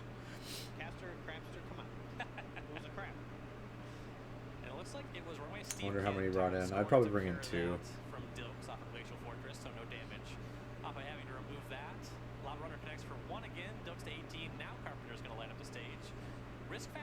Oh, he brought in Risk Factor, so yeah, that's, I don't know if I agree with that. For me, kind of the reason why I'm not a huge fan of Risk Factor, in specifically in matchups where hitting the battlefield is way more important. You know, he has all this card advantage, but he doesn't really have that good of a board presence. The Tybalt makes a lot of sense, but Risk Factor, like, both of them are going away now, right? Because your mana curve is just a bit high. You hit a bunch of 3s off of your light up the stages. And overall, like, you have to take out a lot of your cheap cards in order to fit these into your deck. Yeah, so it's just 3 cards that you can only probably going to play Tybalt here. Unfortunate, hits off the light up the stage. Dilks is going to use a Thought Erasure. Carpenter's hand was Rekindling Phoenix, 2 Lava Coils. Yeah. Phoenix is gone. He's just full of Lava Coils. Yeah, I mean, and honestly, Tybalt really should cost 2. I don't know. It looks like it's really bad because he's losing 2 Risk Factors. Maybe not. I guess he's only uncommon, but... True. 2 mana to cast the second light up the stage that was found off of the first one. Missing the land, so he couldn't, play 2 spells in this turn. A bit unfortunate, but not that huge of a deal. The Tybalt was a pretty good find, though. Yeah, the choice was to cast Tybalt. Cast that, made a Devil token. Lava Runner connected for 2 because of those 2 light up stages. Dilks to 16. We go his way. Well, here's a nice one. Oath of Kaya. That'll take care of the Tybalt. Yeah, definitely don't gain life. Both players recognizing that. The static effect lasts until the end of the resolution of the spell, so no life gain off the Oath of Kaya there, but deals with the Tybalt, which is a pretty big deal. And Carpenter still left with that Devil. Our spotter there looking for the Devil token in the box, I'm sure. That was pretty tough to find. Yeah, you don't see too many of those. So Carpenter was attacking for 3 there. Token plus Lava Runner. Dilks to 13. Ross Merriam, that is fine. He's kind of devilish. There it is. Here's another Tybalt. Give me another Tybalt Ross number Merriam. 2. Stat. I'll say this, there's a chance we don't have Devil tokens in the box. I believe that. But Carpenter will control 2 of those now. He has 2 Lava Coils still in hand, and I believe he picked up another Rekindling Phoenix. Doesn't have a 4th land just yet. Dilks is going to use a Hostage Taker, take and cast the Gator Lava Runner. And he has 2 instants in the graveyard, or the sorcerers in the graveyard, so that Lava Runner does have haste. Dilks can attack the Tybalt, but that Devil token from Grant Carpenter's Tybalt can block a trade with the Get 2 Lava Runner if he so chooses. I'm curious to see how this turn plays out. So there's an attack. It's going to be at Tybalt. That would prevent another Devil token. So Carpenter's going to oblige and take the trade. Yeah, I mean, basically, the 2 loyalty represents another devil anyway. So if you let the Tibalt take damage, you're basically just leaving your opponent with a Get You Lava Runner on the battlefield.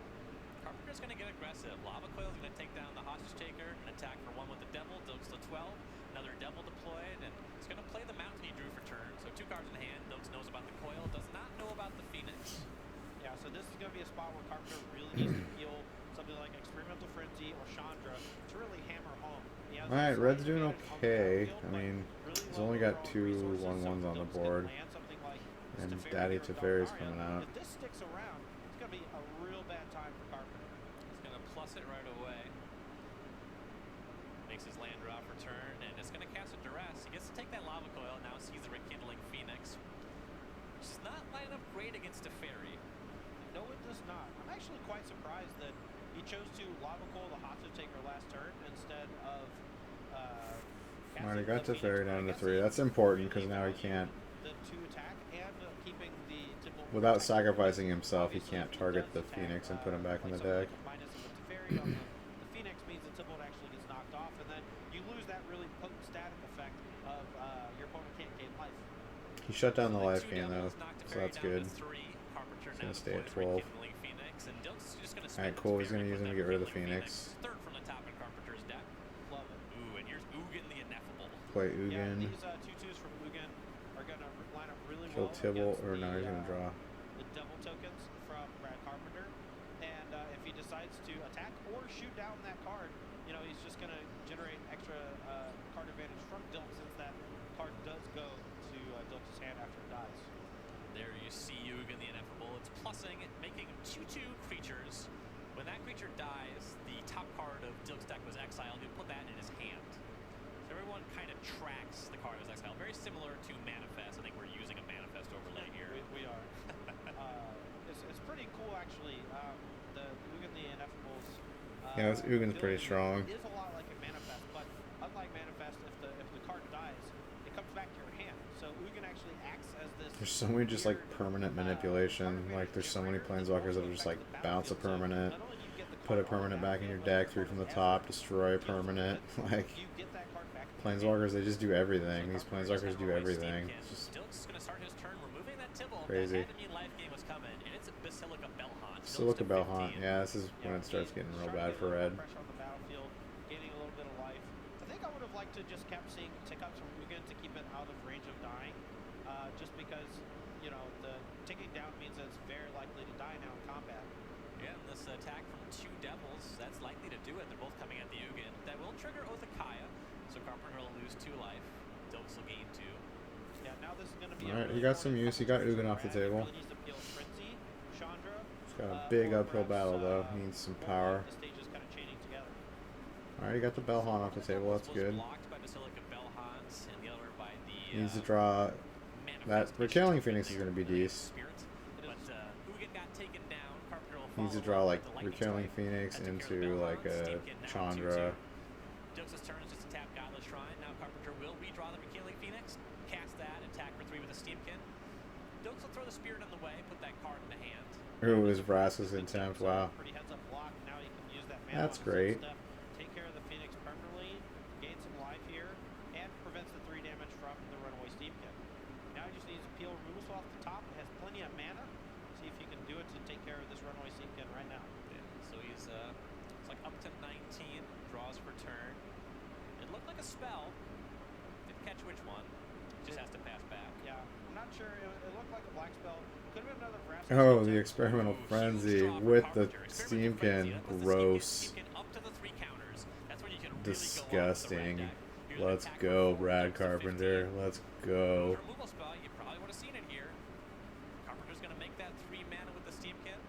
Dilk has a response. It was Moment of Craving. So now the Steamkin is solved. Dilk will gain that 2 life up to 17. Yeah, and we're going to use the 3 mana here to play Goblin Chain Whirler. So deals temporarily with the creature on the battlefield, but now has to fight through an Experimental Frenzy, which is not an easy thing to do. He's going to need to mortify pretty quick here. Land was the rest of the turn for Carpenter. Dilks just drew a land, played it. The last card in his hand has been a duress for some time. That's not very effective against Frenzy. Is that Chandra? Tapping 4 mana. Nope, second another Experimental Experimental Frenzy. Frenzy. That's not a big one. It's a good one, though, because it means that a Mortify is no longer a way chain of cards that really starts to dominate the battlefield, or hit runner ways to kill Frenzy, and then deal with all the extra cards that the Frenzies have left behind. Yeah, that is definitely true. Carpenter found a lightning strike. There was an attack for 3 with the chain whirler. Bell Hunt, not so strong at this point. Off of that, but this Bell Hunt will correct that back to 13. Dude, he's got 2 frenzies now, though. His card in hand they didn't really care about. Yeah, once the Frenzies on the battlefield, the discard effects no longer have any real value. So Back Carpenter's way, he drew. He'll start his turn with light up the stage off the top. You can still cast these cards from exile. It's a mountain and a Give 2 lava runner. Goes back to checking for the frenzy. you always want to play the land off the top as opposed to the one from the light of the stage when you already have a frenzy on the battlefield, because that allows you to basically effectively reset the Chandra. Here's another big 4. Chandra Looking pretty good for red now. He drew exactly what I said he needed to draw, and it's working out. Working out. Extra land on top. Right. They don't necessarily work that well together. It's kind of overkill because the frenzy basically does what the +1 of Chandra does at all times. But yeah, being able to reset a land sometimes is pretty huge. And if Dilks ever, deals with the frenzies, you still want that big 4-mana permanent lying around. So Carpenter casts the lava runner off to light up the stage. Pass back Dilk's way. Draw for turn. There it is. That's the one. Thought Erasure. He gets to surveil. Gets the information that Carpenter bordered in Dire Fleet Daredevil, I suppose. Yeah. And this is exactly what I was talking about. Brad had like 1 or 2 turns to draw one of those big permanents, found the experimental frenzy, and now he's just absolutely dominating Dilks. This game is effectively over. I cannot imagine a string of cards that gets Dilks out of it, because even if he does find answer all in a row, he still has to deal with all the cards left behind by these powerful 4-mana permanents. It's just a losing proposition. There's not one magic card that doesn't. Right. It's not even clear that Dilks even gets another turn at this point. There's so much mana. Carpenter starts his turn with the Lava Coil. He already has 5 power of creatures he can attack with. Oop. That's a lightning strike. Dilks down to 10. There's 5 power in the battlefield. Can he find 5 more points this turn? Looks like there's another spell. 2 mana tapped. Pyromancer, that's 2 more points. Dilks to 8. Yep. 3 more points. He's another lightning strike or Wizard's Lightning to close the deal. Finds a land. Has a reset here with a Chandra still, I believe. Yep, has not used the Chandra just yet. There's another spell. He's tapping that land you played. Light up the stage. Few more looks for that lightning strike. Yep. Lightning strike, Wizard's Lightning will get the job done. Pair of shocks will get the job done. I doubt that shocks are still in the deck anymore, though. That's my worry. Though Carpenter does not need to win this turn by any means. Right. This is just closing the deal before your opponent has any real shot to potentially get out of it. But I'm pretty sure this game is over.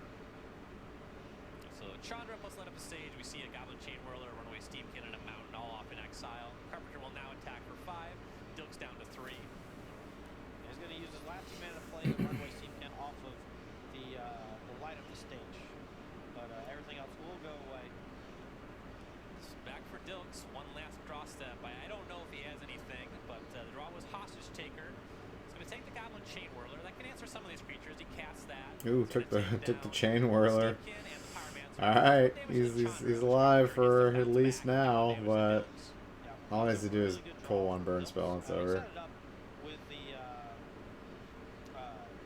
surveil from the Thought Erasure, though, but I don't think it's going to be enough. And then Chandra is like gonna tick up. She'll be at 7, threatening lethal or threatening ultimate. The top part of the deck just needs to find 2 more points now. Dilks is at 2. Yep. It's like another Tybalt, Rakish Instigator. That's 3 of those now, and these Devils are looking quite menacing. Devils tend to ultimately result in at least 1 point of damage. Right. So that's half of the game. And with Tybalt's static effect, not being able to gain any life. Yeah, makes it really difficult to claw out of this position. Yep. So we reset the top of the deck and played a land with the Chandra. So if the land's on top, Brad's stuck. See what he's got. Dire Fleet Daredevil. That's a good one. He can use the Tyrant Scorn actually to bounce the Goblin Chain Whirler and cast it, putting Dilks to 1. Well, you couldn't bounce it and cast it because of the frenzy. Oh, sure. It is a nice removal spell, though. Sure. So you can use the removal spell to just kill or bounce. But I think bouncing is fine. But Tyrant scoring his killing own is Chain basically Whirler. the same thing. It's just stuck in your hand. There's no way he's gonna pop off those two frenzies anytime soon. Another look at the top of the deck and tap a 1 mana. Lava Runner, that's enough creatures that'll be lethal. Dokes is going to pack them up. The game is now all tied up. We're going to game Boom. 3. Yeah, Got there. That's only game 2. Let's go. Just either Do about it. Here's Oh, Ultikaya. shit. That'll clean up on the stack. That'll resolve. a lot of stuff going on versus live. So make Here sure we to check go. that out. It's on Game the channel. 3. So if you just hit that follow button, you'll see it on Tuesday and Thursday at 1 p.m. So we're underway for game 3 here. Matt Dokes was on the play. Hollow Fountain into Swamp into Thought-Erasure for him. Just a mountain for Brad Carpenter. We'll look at the hand. 2 more mountains. A Tibalt, a Lava Coil, a Frenzy, a Lightning Strike, and a Light Up the Stage. A lot of diversity in this hand. Yeah, this is a pretty weird hand from Brad because he doesn't have 1 or 2 drop creature, which you usually want to just try to get a foothold on the battlefield. But it has a lot of cards that are great going long. Tibalt, Experimental Frenzy, and a couple of removal spells to check stuff like Get that Experimental Frenzy out of here. Insanity Even or though he can't play it for Mercy like 3 turns. Dokes is going to take care of the Frenzy. Keeps his card on top of the Surveil. Just a mountain and a pass for Carpenter. None of that stuff really looked particularly castable when we saw the hand. Turn 3 for Dokes. Tap Watery Grave. And now Carpenter plays 3rd land. He's going to put Tibble on the stack. That'll resolve. It'll make a Devil. A great spot to cast the Tibble. Dilk's probably with a handful, just reactive removal, establishes a Planeswalker with a really good static effect. It gets a number of cards from Dilks and generates some pressure in the form of 2 doubles over the course of 2 turns. So we'll see what Dokes can do about it. Here's Ultikaya. That'll clean up the Tibble. Once again, we'll see that not gain life, but at least takes care of that static effect. That's twice that's come up now, and that's pretty important because Oath of Kaya is trading effectively 1-for-1 with a Tibble, but not gaining any life, and Carpenter is still left with a double each time. And as you're playing these cards that generate virtual card advantage like Tibble, that's exactly where you want to be. Trading 1-for-1 and leaving yourself with something afterwards. So the Devil does connect. Dokes to 19. Carpenter will cast that Light Up the Stage. Finds another Light Up the Stage as well as a mountain. He has not yet played a land this turn. This is a pretty weird spot you get into sometimes with mono red where you have a chance to play second live the stage on the turn where you cast the first one, or you can wait a cycle and try to get in a chip damage and do it next turn. I like waiting. Yeah, this is a pretty even matchup. 2 turns to start casting some of those 4 drops that he might hit off of the light up the stage, and as your mana base gets, as your spell base gets a little deeper when you bring in Phoenix, more Frenzies, etc. It's way more important that you're able to cast all the spells off of live the stage, so being patient is really important. And you see Carpenter execute that patience. Going to leave that Light Up the Stage in exile. Go back to Matt Dokes. He's going to start his turn with a Duress. Get another look at that hand. He still knows about a Lava Coil and a Lightning Strike. We'll see what was picked up. Looks like Rekindling Phoenix, an additional Lava Coil, and a risk factor. Yeah, the Duress, I'm not really sure what Dokes wants to go after. Maybe the risk factor in this particular spot if he doesn't have a way to establish a battlefield this turn, because the game's going to go quite long. Obviously, the Phoenix might be problematic, but Duress only takes non-creature spells. The 2 Lava Coils are relatively redundant, and the Lightning Strike is the only one that can go at the face. Decides to take the Lightning Strike, which kind of is bridging the gap for the most part. Here's a scary follow-up. He'll shock for a Guileless Shrine to 17. It's going to be Sorin Vengeful Oh, Bloodborne. Sorin. Okay. Willing to shock for it. He'll gain one of those life back, plussing the Sorin up to 17. Carpenter to 19. Yeah, so here I expect Carpenter to risk factor EOT. Dilks is probably going to tank it down to 13. And you're seeing exactly He's that. going to take 4, Go obviously. back Carpenter's way.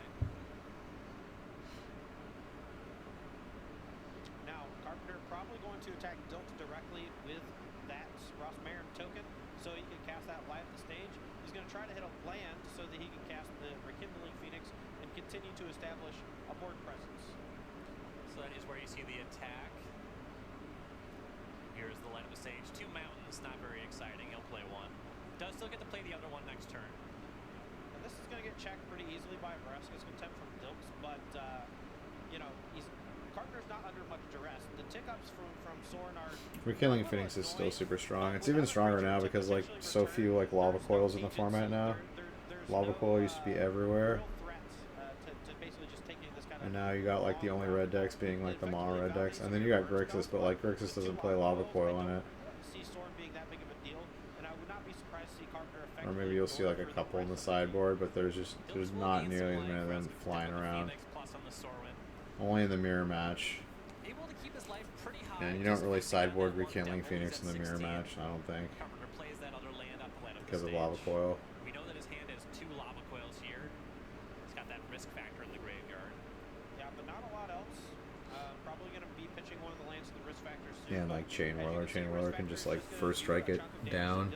But a lot of his cards gain life, and it doesn't really give Carpenter much juice. He's still got 2 lava coils in hand. Dilts has a constant source of life gain. Brad Carpenter can basically never attack the sword, because if he does, that's 2 more life that Dilts is going to gain from the Oath of Kain. Yeah, that trigger definitely adds up. Play for Carpenters, get to Lava Runner, that has haste.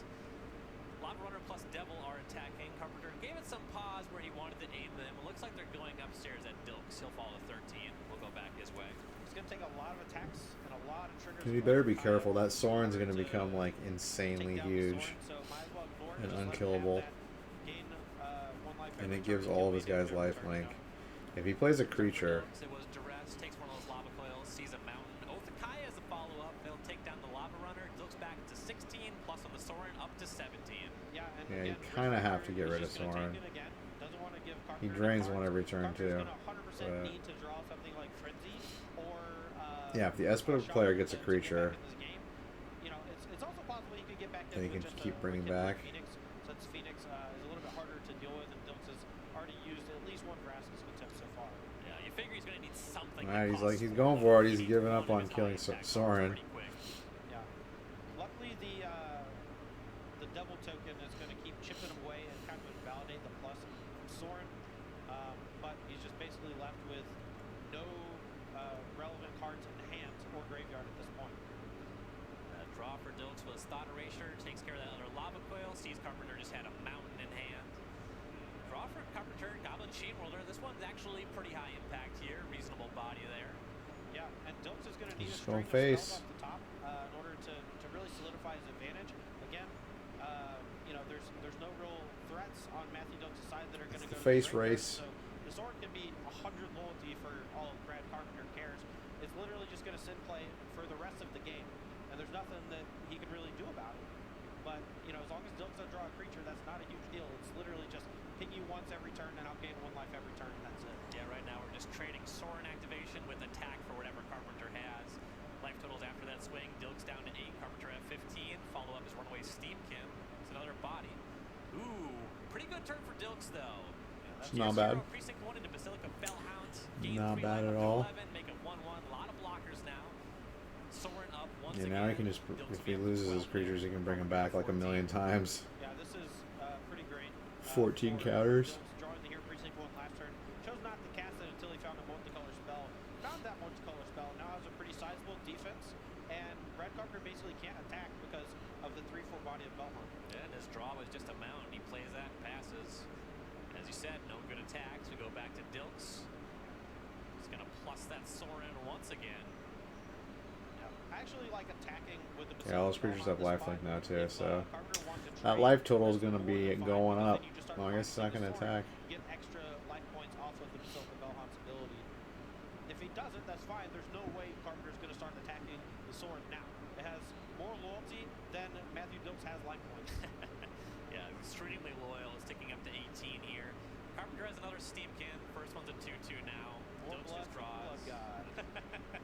Ooh, something for 4. Oh, Very the little frenzy with frenzy. double Steamkin Let's on the table. go Now with we get double Yeah, freaking absolutely. Steve This is gonna Kid. be the test that Carpenter can hit a string of Ooh, cards off the top. He might disgusting. be able to clear off that Basilica Belheim, and then Dilks is going to have to start basically minusing the sword every turn instead of ticking up, and eventually Brad Carpenter might just grind through 10 or so Basilica Belheims. Yeah.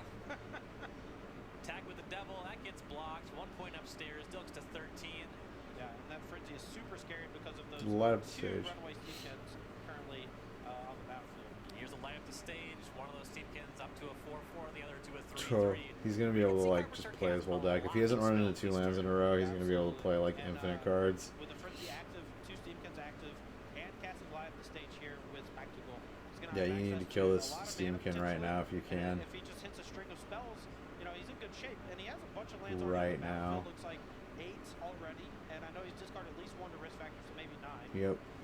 It's a good Dill's play. down 1 card in hand. It's a Vraska's Contempt, so he's going to respond to those triggers off the line of the stage, get the big Steamkin before it gets up to the 3rd counter. Right. And that's relatively important here. Now let's just make sure Brad Carpenter resolves that last Steamkin. Oh, he might miss it. Oh, it's missed. Uh-oh. That's a T. Experimental Frenzy. If you shoot a Pyromancer where the hits, now Carpenter sees, oh, I have this crummy little Steamkin. He did say But trigger, you yeah. have He physically definitely announced the trigger. So signaled you and end up probably resolving said it.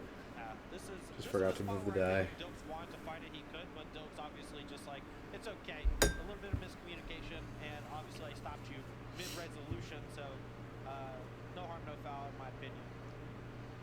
Carpenter is tapping for something. Looks like it's the card on the top of the deck. It's a risk factor. That's going to get this Steamkin up to that 3rd counter. Yeah, and here you're seeing another reason why I'm not a huge fan of risk factor. I in mean, this you matchup. let him draw. Now, with an experimental I'm frenzy gonna on take the the 4 battlefield, damage. Dilks can just say, okay, have all your cards, that's fine. You already have this giant card advantage engine. You know, why, you know, just have the 3. And that is what you will see him do. Eventually, though, Carpenter can just sacrifice the Frenzy. This game is going to go pretty long. I mean, that is certainly true. But It's not immediately powerful, is your point. Right. That makes a lot of sense. All right, so we have 1 mana floating, and that's going to cast a lava coil, leaving him 1 floating. This is the god tier right here. This is what you want as a red player every time. Steamkin with experimental frenzy. It's just disgusting. Minus X on Sorin is to recur a creature from your graveyard. That exile is huge. So the Steamkin now at 2/2. Carpenter's going to pass back, but if Dilks does not find an answer to that frenzy, Carpenter going to have a huge turn into the next one. Yeah, I mean, even if he bricks, he still has the ability to cast Vishnu Pyromancer. He has multiple cards in hand that he drew off the risk factor, so he can just cast another risk factor if he wants from the graveyard. You know, and at any point, if you so choose, he can pop off the frenzy and start casting spells from hand. Reasonable draw for Dilks is Basilica Bellhaunt. He still has that Hero Precinct 1. Pick up another token, gain some life. Have Carpenter discard a Lightning Strike from hand for whatever that's worth. He is still under the frenzy, though. Yeah, this is not looking good for Dilks, but he's putting up a good fight. I mean, you can see just like how Lava Coil interacts poorly for the Sword players, you know? Like, in this spot, you feel like, okay, Dilks has gained, what, roughly 20 life this game, maybe more? I mean, however many Sword tick-ups is he's at 20? Yeah, 20 loyalty Which Sorin. means he's ticked up 8 times, so Sword alone has gained at least 8 life.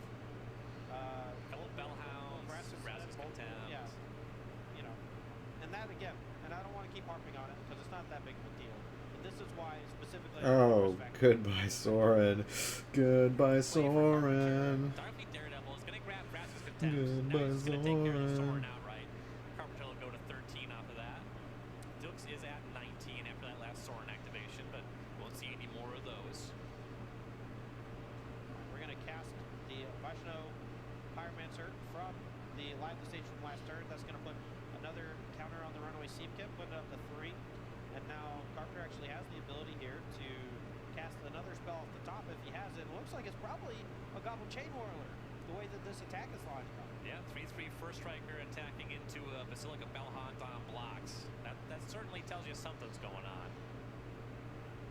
Would not be surprised to see Dilks chump block with a token, but He's not looking ultimately, if it is a amused. Chain The Whirler, Dilks- I think he's gonna end up The losing Dilks game is anyway. not It amused. looks like it's just a normal burn spell, so this is a fine scenario for Dilks. Yeah, this is It's over. still not great, obviously, but it's not as bad. This as is it was. over. Yeah, so Lightning Strike did take it down. The Chain Whirler will stick just around. can't- That was cast off of the Steamkin, which Can't is now contest the back up to power of 1 the counter. experimental We go frenzy back to Matthew Dilks, draw with the into runaway pass. Steamkin. Yeah, and this looks all but wrapped up. Just in like favor doubles of the Bradley power of it. Carpenter. So it's just going to take like a little bit of time to close it out, but I think that he's in a really good spot here. Draws for turn, takes a look at the frenzy. Thinking about lining up some attacks. He'll cast a spell. It's a light up the stage. Steamkin up to 2 counters.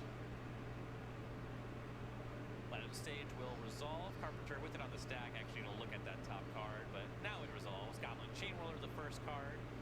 Tybalt the second. the Chain Whirler. It's going to be gas. That'll clean up those hero tokens. Deluxe to 16s. Keep getting out to 3 counters again.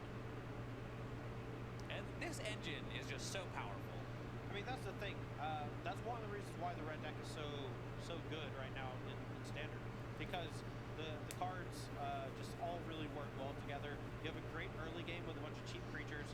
You have some reach with burn spells, so even if your opponent has a couple removal spells, they need to have ways to create footholds on the battlefield. And if they don't, eventually you're just gonna burn them out. And here we're seeing the true top end of the deck coming into play, and that experimental frenzy. And if your opponent doesn't have the answer for it, it is going to dominate. You just take it all. Completely dominated by Yeah, you experimental. can't give up his hero. Gotta make some tokens. Nah, it's just over. I don't know why he's not scooping. This is just like insurmountable odds. We're gonna fast forward. You're dead, Dilks. Great, right? You Because dead, Dilks. where you have to pay 2 extra. Creations have Matex are set all. Ooh, is it Phoenix, really? And Jeskai Superfriends with Sarkin. Nice. On this Narset minus. Alright. What we got?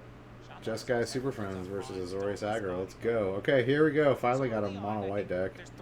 Or mono white blue splash Yeah, absolutely. for deputy detention. If he doesn't have those or multiple early removal spells, he's Looks gonna like be it's doing in well.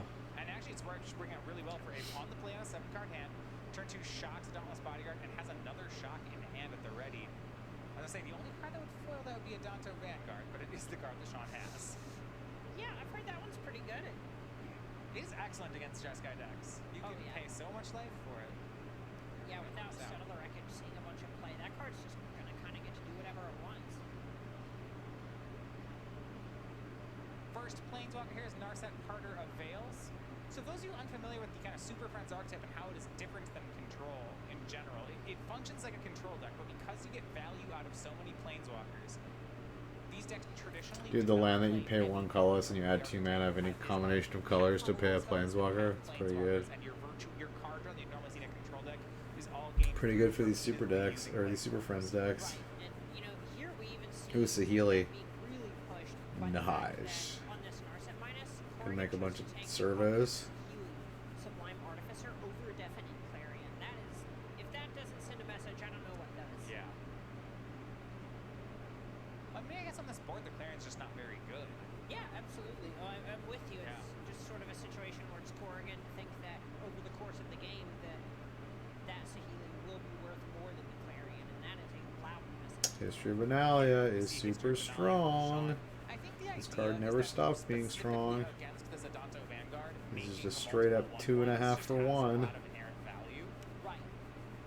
for 3 mana. Knight token to join the party. Super strong. There is the Saheeli leaving up mana for Saheeli. shock. And see, I love how this covers the board here, right? We You shock got the token, oh get baby, a 1/1 shock to it, block the shock Dauntless me, Vanguard, shock me, and shock then me get to keep with the that Saheeli. deviant behavior. This is just such a big play, and doing a sorcery Yeah. speeds even heads up because it Little makes servo. generated Loxodon a little bit weaker.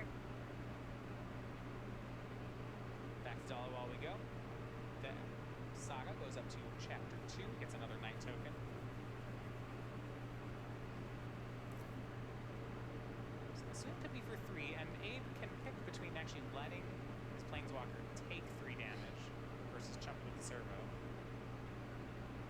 In that spot, it really just comes down to how long Corrigan thinks that this heal is going to stick around. If he thinks it's just going to get eaten by a removal spell, you can let it take the damage. Yeah.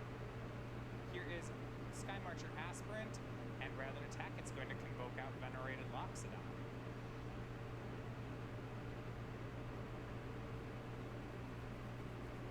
3/1/1 counters. Also brings Sean up to 8 permanents, but that is going to drop down to 7 on his next turn, so maybe a ways away from City's Blessing. And as I mentioned before, it's a deck that intends to play multiple Planeswalkers, so here we go. Let's have 2 Planeswalkers. Sarkhan is the 5 Yeah. play. Nice little dragon picture. Flying 4/4. Honestly, you know, That's some Patrick good Sullivan artwork right versus there. Dragon Token, but That's that pro. honestly looks a lot like it. Maybe we should. I didn't even notice until you pointed it out. So Sarkhan Yeah, it's 5-mana Patrick Planeswalker. Sullivan Whenever riding that creature dragon. is Let's or one of go. his Planeswalkers, each dragon breathes fire at that creature, deals 1 damage to it. And planeswalker becomes a dragon until end of turn. Ooh. This is big. That is big. So Sean, Baffling End Dude, takes away the Baffling End's so token. good. It's also because now that token doesn't shoot the creatures as they attack. Right, and on top of that, that's just a card that Sean was likely not going to get a ton of value in this matchup with. Yeah, Baffling End a lot. Usually we see at the sideboard, Sean has gone, instead of the traditional 4 Conclave Tribunals, is 1 and 1 splitting between the two.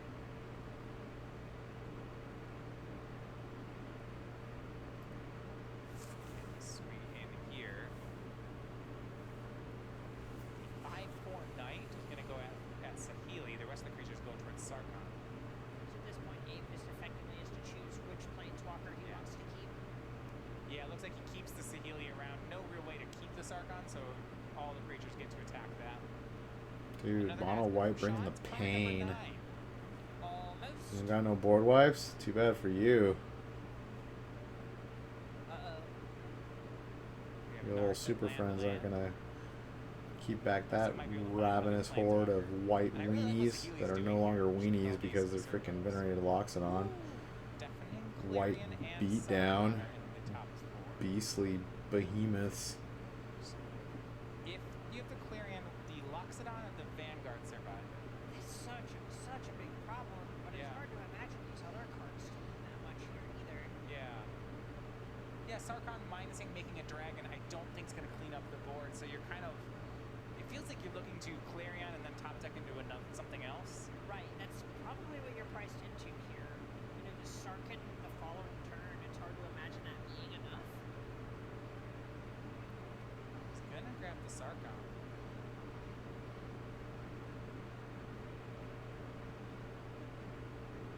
Two more lands in hand. Played 1. That's interesting. I guess Clarion does take care of all your servos. Yeah, the trade-off here ideally is that Corgan Looks like will get servos to are on keep chump one blocking of these duty. Do you think there's a chance that he's just trying, can he race back Sarkhan and drag it up as planeswalkers? I imagine Sean's life total is too high at this point. If Sean were at something like 12, that's Maybe. probably doable, but it would take 5 planeswalker attacks for this to actually kill Sean. Shock gains the city's blessing. That's with Hallowed Fountain. Oop, they got flying now. Yeah, boy. Yeah, boy. Yeah, it feels like the safe way Good for boy. the place is to just continue to whittle down these planeswalkers. So 3 in the air, that's going at Narset.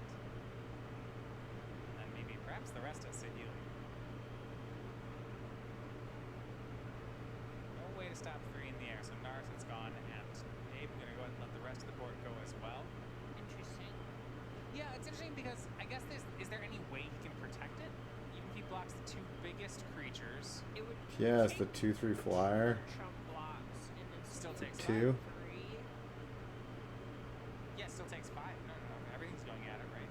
Oh, you're right. Whereas you're those right. land So abilities losing that are a kind of creature, that's my irrelevant. fault. There's no way around it. Yeah, well, I was wondering 'cause if he's going to cast the Clarion anyway, like, right, might as well chump your servos. Right. I actually like this play. If you're going to lose it anyway, I mean, you keep on the servos, and he's going to get an extra Tomic for the Clarion. Sean's follow-up play. Well, he took the Sarkhan last Oh, turn. wait, no, We he didn't take. reserved. Yeah, he has the Sarkhan, doesn't he? Yeah, I don't think Sean would have committed the Atomic if he had seen a definite Clarion. Yeah, you're absolutely right. He'd have to top deck the Clarion. The problem is the board here just keeps getting bigger without a true sweeper. There's just not a way for Abe to stabilize this. Yeah, and Abe knows 2 of his definite Clarions are in the bottom 8 card or 6 cards in his Yeah. deck, rather.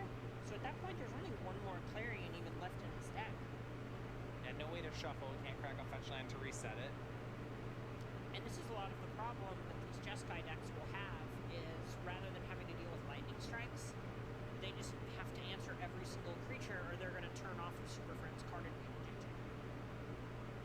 Yeah, it's actually right. It's about this kind of board control thing of if you can get 3 planeswalkers in play, once they're able to like stabilize for 1 turn, usually then the next turn gets better and the next turn gets better. Like this Super Friends deck is the kind of deck which snowballs really well, but gets snowballed against really well as at the same time. Exactly. It's not very good at coming back.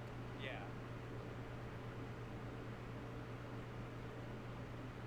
You know, once you get in a position where your opponent's attacking down your planeswalkers, well, then you just keep top-decking more planeswalkers, and they just keep getting attacked. Exactly.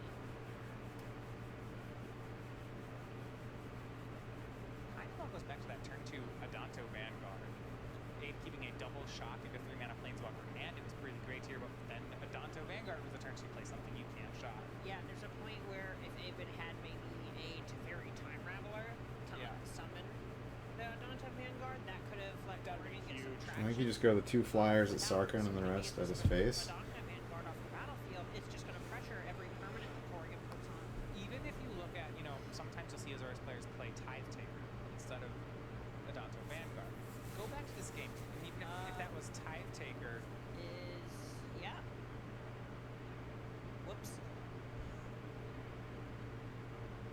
we get a creature thrown away there. Yep. Oh yeah, the 2-1 right. Sarkhan tacked into a Sarkhan.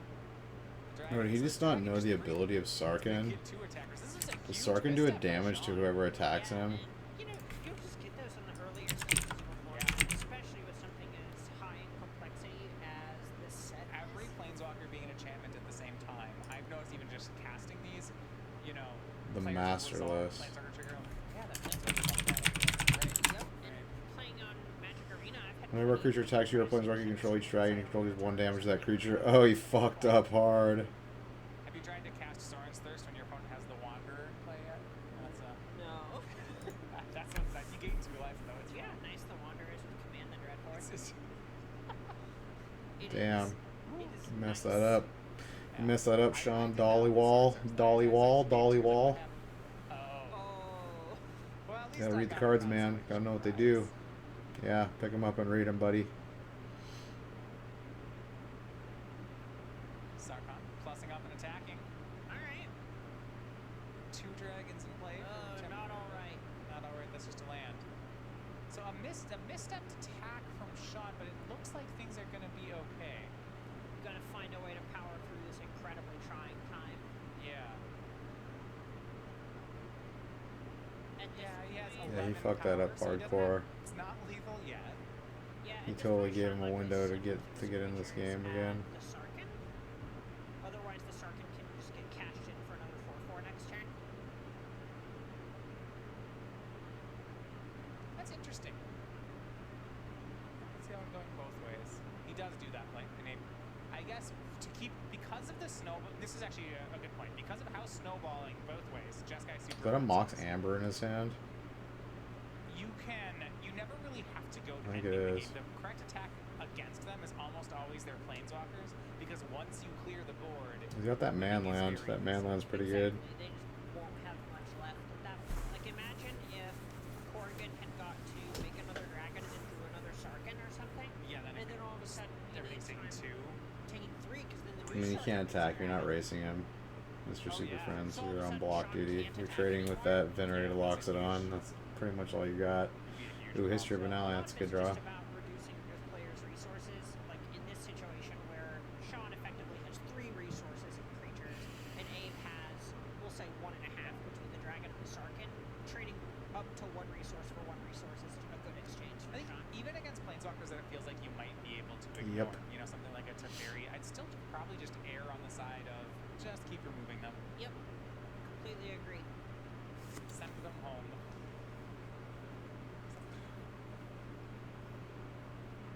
If the Azorius aggro player hadn't fucked up on that attack versus the Planeswalker, this game would be like way farther over, but Not gonna do it. it's still over. Yeah. Another History of Benalia from Sean is too much. Azorius aggro and the hands of Sean Dalwall takes the first game. That's fun. All right, How about sideboard. this? How about this? All right. We got Their company's at the end of the 4 Legion Warboss. Oh wow. How I can nice see is that. this? 3 Prison Realm. If they play an Yeah. expedition map on turn 2 1, Lyra Teferi Dawnbringer. Yeah, bounces their Dawnbringer's expedition map. super good. Oh, that's so nice. And a Deafening Clarion. Probably 2 Lava Coils too, actually. Bringing a lot of cards. Actually, probably not the Legion War bosses. He doesn't really need the Legion War bosses. You still 3 Prison lose. Realm, 2 You Lava are Coil, such 2 a Lyra, The other token attacks 1 Teferi. Clarion. Yeah. And then they're gonna like Probably his play package that he Lua. brings in against. But you'll take aggro. that Oh, worm it is token nice. down. And then Your Tron opponent will go, Azorius I is can gonna play bring sorcery in. speed. Okay, Well, he's well, got all alright. kinds of Bant stuff. phase Gideon's. one. I Whew, will Gideon's cast so good. Ugin the Spirit Dragon. 2 Dovin's So Veto. the creature collection 2 starts Disdainful again, so we Stroke. have Probably that our island is coming newest in. addition. This is Fur But it's token nice. now. Your Tron opponent will go, oh, I have to play a A sorcery Johnny? speed. He's probably gonna bring in Okay, some yeah, Planeswalkers. alright. Maybe some Bant Gideons phase and a one. Johnny's. I will cast Yeah. Ugin the Spirit Dragon. Oh, This Sargon's Just so he can have that very Planeswalker nice. threat too. Like, 6 cards for Sean. oh, he brought in Time Ravelers too. Okay. He's got Disdainful Stroke, Teferi here. Yeah, I guess that's History of true. Benalia. Time Raveler It's- can bounce the with Azorius, the it's one of those Planeswalkers. things So where yeah, he's that's a got good call. his sideboard cards and high-end cards, but nothing early. Any in way that to remove really Planeswalkers? Yeah, this hand does not look like a Azorius aggro sample hand. Right. You have so many cards like Benelish Marshal, Venerated Luxodon, and Legion's Landing that just care about that early critical mass. Right, and things like Teferi are going to have value here. Being able Yeah. to repulse something like the dragon token a Sarkin makes is a huge gain. Abe does have a definitely Clarion in his hand. He probably did not expect that on turn 3 there would just be nothing on the battlefield yet. It's hard for him to complain. It's like he got a 0-mana Deafening Clarion. Here we go, Narset Parter of Veils. Tank, put 4 on the bottom. Grab shot. When I first read this card, the only thing I could think of was Part the Water Veil. I just need to share that. Wrong plane. No, maybe Narset was part of that. I mean, she's able to go to whatever plane she wants. She walks them after all. Right. But, It is her job is to part veils. ooh, we may get to see the Wombo combo. The old make Okay. a second night. Teferi, Time Raveler, bounce your own history of Benalia. Ooh, I do like that. Second Narset activation for Abe finds lava. Yeah, you had 1 card to choose from, dude. And with Narset down to 1, Why do players there's do not that? actually They're like, oh, that like many reasons for me to protect this Narset. you're not concealing information if there's only 1 card to take. Who cares? Like that's cards go on the bottom of your library. There's no possible way anyone's gonna track that many cards down. There's no way. Yeah. Teferi Time Raveler the play. Not gonna happen. Abe leaving up his shock. He bounces that Knight token. Both Planeswalkers kept. And just having a Planeswalker on the battlefield definitely helps whenever you're playing cards like Sarkin that are just going basically to attack later. And I guess this does mean, right, that Sean can't really make his own Teferi yet, because Narset's passive ability, you can only draw 1 card per turn. Correct.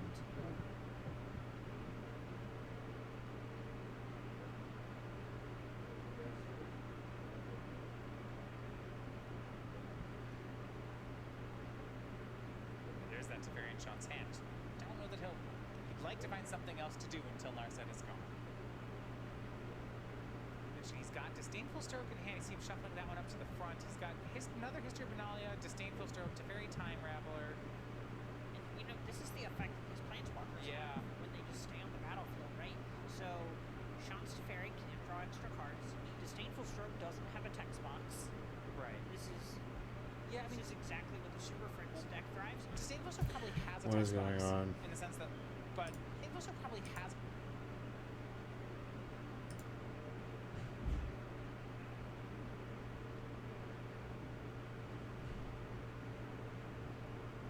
Okay, Lyra Dawnwinger's out. And actually, Sean, That's gonna so be the hard card- to yeah, deal did with. Get the planes out of the deal.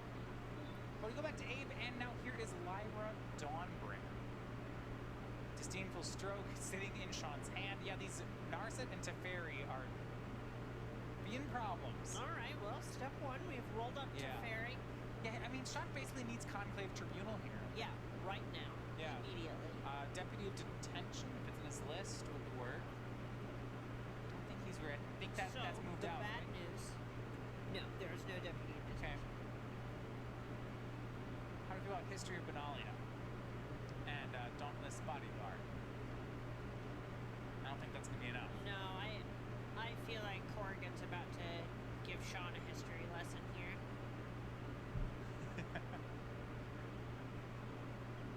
Another Lyra in Abe's hand, just in case the first one had gotten answered. And mentioned before, we saw how quickly Abe got snowballed on Looks like the other Lara's side just of the gonna coin clean here, the with clean his game house, going and kill Teferi, and then just start smacking face. Well, Sarkon, Planeswalker number 3. Ooh,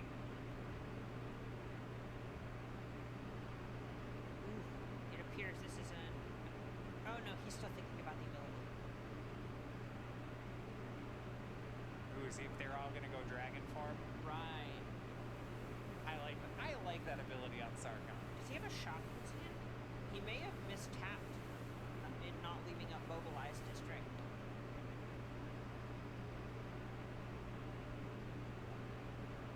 Oh, we've realized. Yeah. it shouldn't cost him because of how snowballed the game state is with his. That kind of detail play is unlikely to punish, but I think you're right. He missed something there. But it shouldn't be of too much consequence. Right, it is unlikely to matter. Yeah, one of the things I like about these style decks is that the macro play a lot of times matters a lot more when you look at what players are doing. As far as, choosing which spell to play this turn is going to be a way bigger decision as opposed to tapping correctly and sequencing correctly. Oh, sure, absolutely. This is just a spot where it's a free Yeah. 0 mana 3/3 with vigilance. Yeah, no, it's definitely a miss.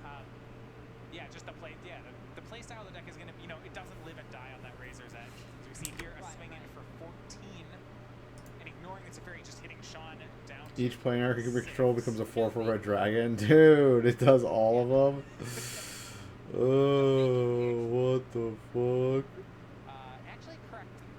That's so crazy, dude. Sargon's fucking crazy good. Overstated at 13. Sargon's shot down to crazy 7. good. He's scooping anyway.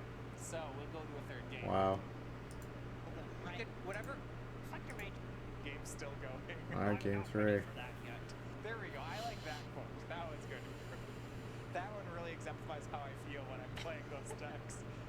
Like, I'm not ready for this game to be over yet. Ooh, are you ready for the loyal squire? The Love eager it. cadet? The Lawrune Enforcer from Sean. Looks like we had a mulligan again from Dalawal. Yeah, they're both on 6 here. Lawrune Enforcer, one of the upgrades for the 1-drops for the Azorius aggro deck. You have the 12 you always play. Legion's Landing, Sky Marcher, Aspirant, Dauntless Bodyguard. Usually it's This is a 18, great setup yeah. on Stefan and Clarion. Dauntless Bodyguard, Dauntless Bodyguard. They're all so protected. Well, he still would lose 2 of Sorta. them. Yeah. Look, you get to choose which one you keep. It's so much protection. But I believe there's a Dovin's Veto hiding out in Dalawal's hand. Oh, I love that. Just keep Which him off is balance. Huge. Do you hold it for sweeper? Just play it, or do you just whatever he plays on turn 3 you counter? Yeah, basically whatever happens on the 3rd turn, I'm very interested in countering. Lightning Strike takes care of Dauntless Bodyguard, and I love it. That's the middle Dauntless Bodyguard, so Sean I'm corrects gonna me. sack it and make it indestructible. Yeah. Really like You're so that. smart, Sean. Dolly Wall. Dolly Wall. That doesn't tap You're so into clever. the Corrigan's deck other than an animated planeswalker, and the Can't believe he Corrigan actually did that. You just need he your just wants 1-drops. to attack. He has really a plan. wants to attack. Here's another Lawrune Enforcer, but no 3rd land. Dovin's Veto is down. If Abe has a clearance, it's getting just jammed right now. Show me. Does not look like he has. I think what we're looking at is Saheeli on as one option, and Tapland removal spell is the other option. It's close because there's only 4 powers, so Saheeli would stick around. Yeah, this is definitely tough. The fact that the enforcers can't tap the tokens as well Yeah. is not nothing. On this board though, with all these X1s, with like the Dauntless Bodyguard X1, I'd like to keep the Saheeli around if possible. Yeah, honestly, I'm leaning towards just wanting the lava coil because Okay. Healy's so strong if you get to double spell the turn that you cast her. Yeah. So Abe's coming to the same conclusion. He's gonna Lava Coil the protected Lawrune Enforcer. Sean will let it get exiled. Tap land. Smart on Corrigan's part because he knows that Sean wants to have more power on the battlefield, likely won't protect it, but wants his sweepers to be more effective later on. Yeah. Well, what I like here is normally you'd shoot down the bodyguard, but because Abe has Saheeli in hand, he wants to keep next one on the board. Exactly. Yeah, it's well done by Corrigan. Oh, Dovin's So he went for the veto. that was a payoff play, and he had the Vetoed. option, and however, Dovin had something to say about it. It was vetoed into the graveyard. Sure does counter a lot of spells for something that can't be countered. Kind of one-sided. Yeah. Sky Marcher Asper for Sean. He's had control of the game for a while. His creatures are a bit on the small side, and now Sarkon makes a dragon. Sean Chippy cannot, Patrick's can't tap the dragon token either. Only one creature can attack into it. Was this Conclave Tribunal? It is, and this is a huge tribunal. It takes care of the dragon. There's no dragon to protect Sarkon. The attack works. Wow. Yeah, that was some cleanup. That's a turn.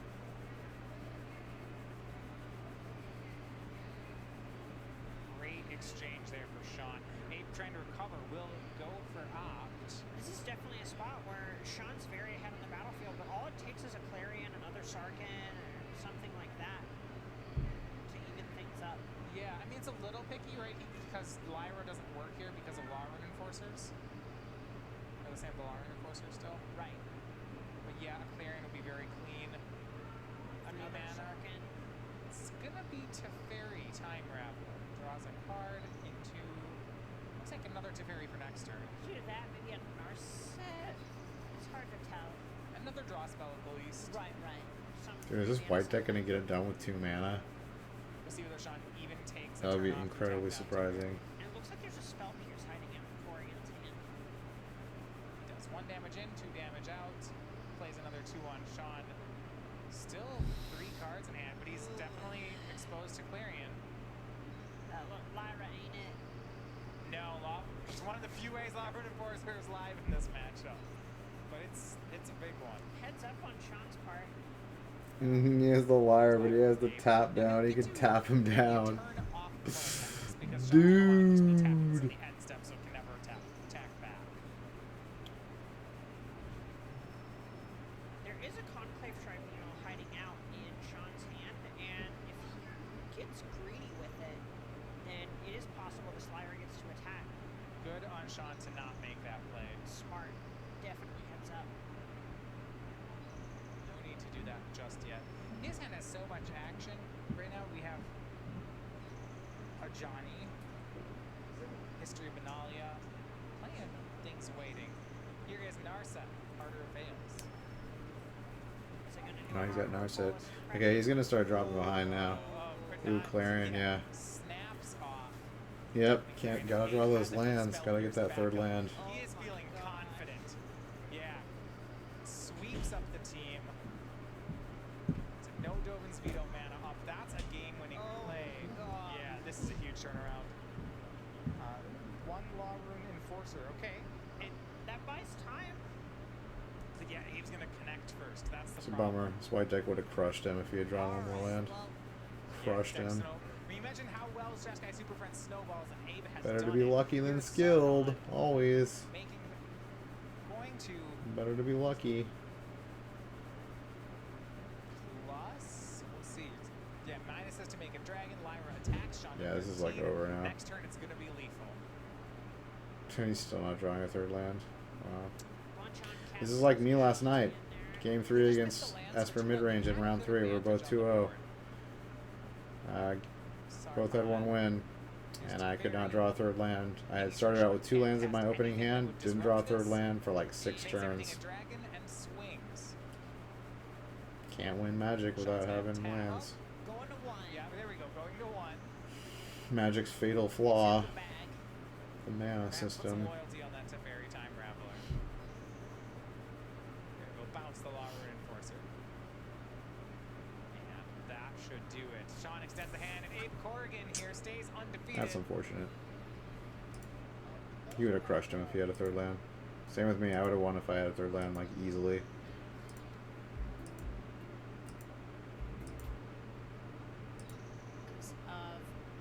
right now. Round 6. Dynamic. Making this ever. Life total is shot down by Aaron. Always been a fan of attacking. Ooh, Sultai midrange. Boom. Was a control mage. Over the last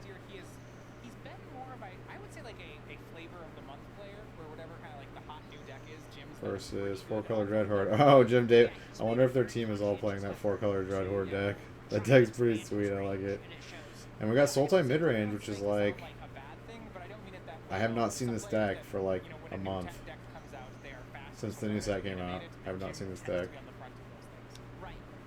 And even longer. Like, it kind of fell out of favor before the new set came out, so... Walker, turn 2 here from Aaron, is shot down by our Roscoe Bulgari. Apparently it's still alive. And there's honestly a dynamic in this matchup that is not going to favor Barrage, in that whenever you're trying to fill up the graveyard, Wild Growth Walker is one of the cards that you want to command the Dread Horde with, because it gains you all the life back. So Barrage having Wild Growth Walkers that can hit the graveyard as well is a dynamic that is not going to favor Aaron if the game goes on. Yeah, both players playing extra fork users just makes the card command the Dread Horde that much better, doesn't it? Right. So some worries early on. This game, right now there's no command the Dread Horde. And until we see one, the game is a mid-range fight, which Aaron should be a modest favorite in. Yeah, that one's a little close, but yeah. Yeah, right. I mean, if these were truly the best mid-range Sultai cards to be playing, Aaron would be playing them. Right.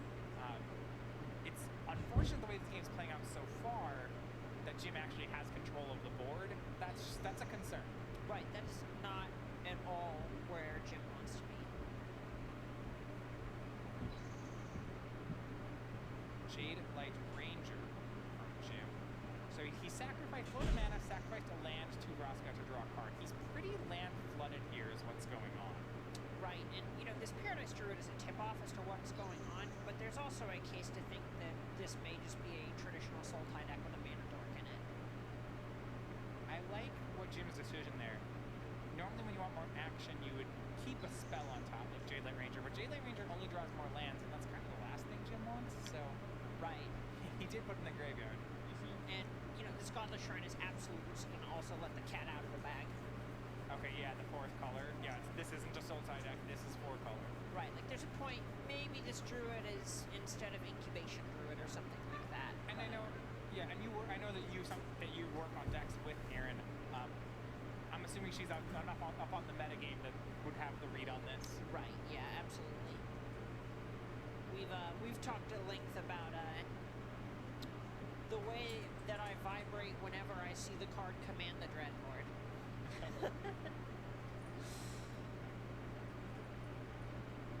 A trade with Branch Walker.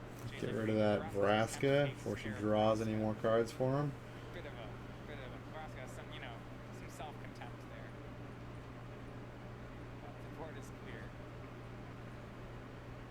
You know, and here's another bonus to putting that Jade Light Ranger in the graveyard. Is it And guarantees there's value. that Sorin again. Sorin's popping up in like every deck. He is pretty sweet. I mean, the fact that he gives all your creatures lifelink is pretty damn good. Will animate back. Command the Dread Horde. Top card is, Command the Dread Horde. I bet And he gets creatures back. Yeah, he's really, really strong. Really strong. We'll that's leave the that. card. So what do we have right now? We have Wild Growth Walker, Jade Light Ranger, Branch Walker. Like his plus is a +2, so like he, you know, when he comes out, if he pluses, he's got 6 loyalty. That's hard to take care of if you don't have an actual just straight up removal for a planeswalker. Like that's, you have to do 6 damage. That's a lot. Walker and a bunch of value might be worth it. I guess Jim, what he wants to do is he wants this one, this Jade Light Ranger on the board to get traded away. And he only costs 4. Yeah, I think it should have only been a +1. Like they went a little bit out of control in this War of the Spark set. I think it was a kind of a bad idea, but we'll see. Well, Flourish is on top of the deck. Well, who could have So, seen this coming? I'm assuming that Aaron is not going They need to given the opportunity.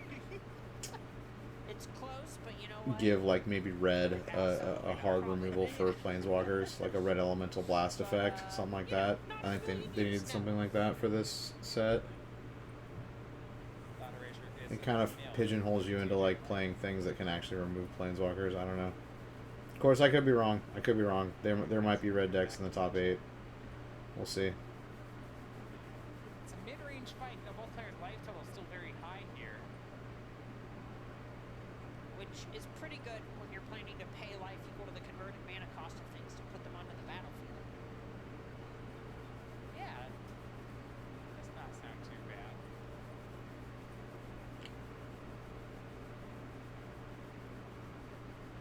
Plus I'm surprised there's no mono blue decks. Like, where are the mono blue decks? Like, I feel like the mono blue decks would be great against these, like, Planeswalker decks. I don't know. Offer the trade. Aaron immediately says no. You know what? Let's go to 14. Yeah, that's fine. I've made up my mind. And Jim will still command the Dread Horde here. So, we have Wild Growth Walker. All right, down to 17, Yeah. up to 28, or up to 26, and also explore 3 times. So he just spent 7 life, but he's going to gain 12. That one was the Wild Growth Walker is Now we do Jade Light disgusting. Rangers, Jade Light Rangers 3. There's a Tameo on top. Yeah. Wow. You know Seems what? nice. Keep. Keep it there. Think we can go ahead and just get another Command the Dread Horde in a moment. How does Aaron make this stop? That's a great question. I suppose, like, well, there's one way you can make it Yeah, stop. the way to make it stop favorably is pretty rough. He's in at the main 31 deck, 'cause the life. thing about Tamiyo's, it also turns off Thought Erasure. Hydrate Crisis. I was going to say if you pick up your cards, then it stops. Oh yeah. The nice thing about Hydrate Crisis is it is a way to pressure Planeswalkers. Yeah, that's true. So that's cast on Aaron's side. And Tameo is the draw here for Jim.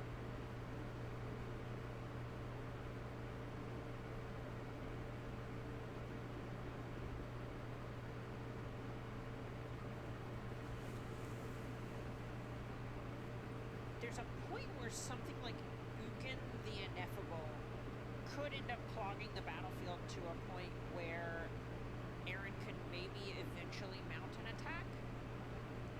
Right.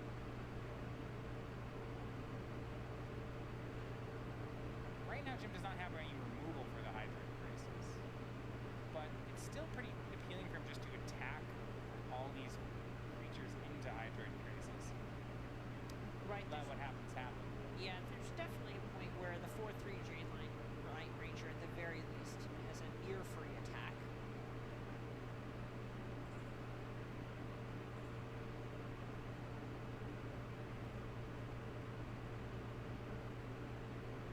So Jim picked up Tameo this turn.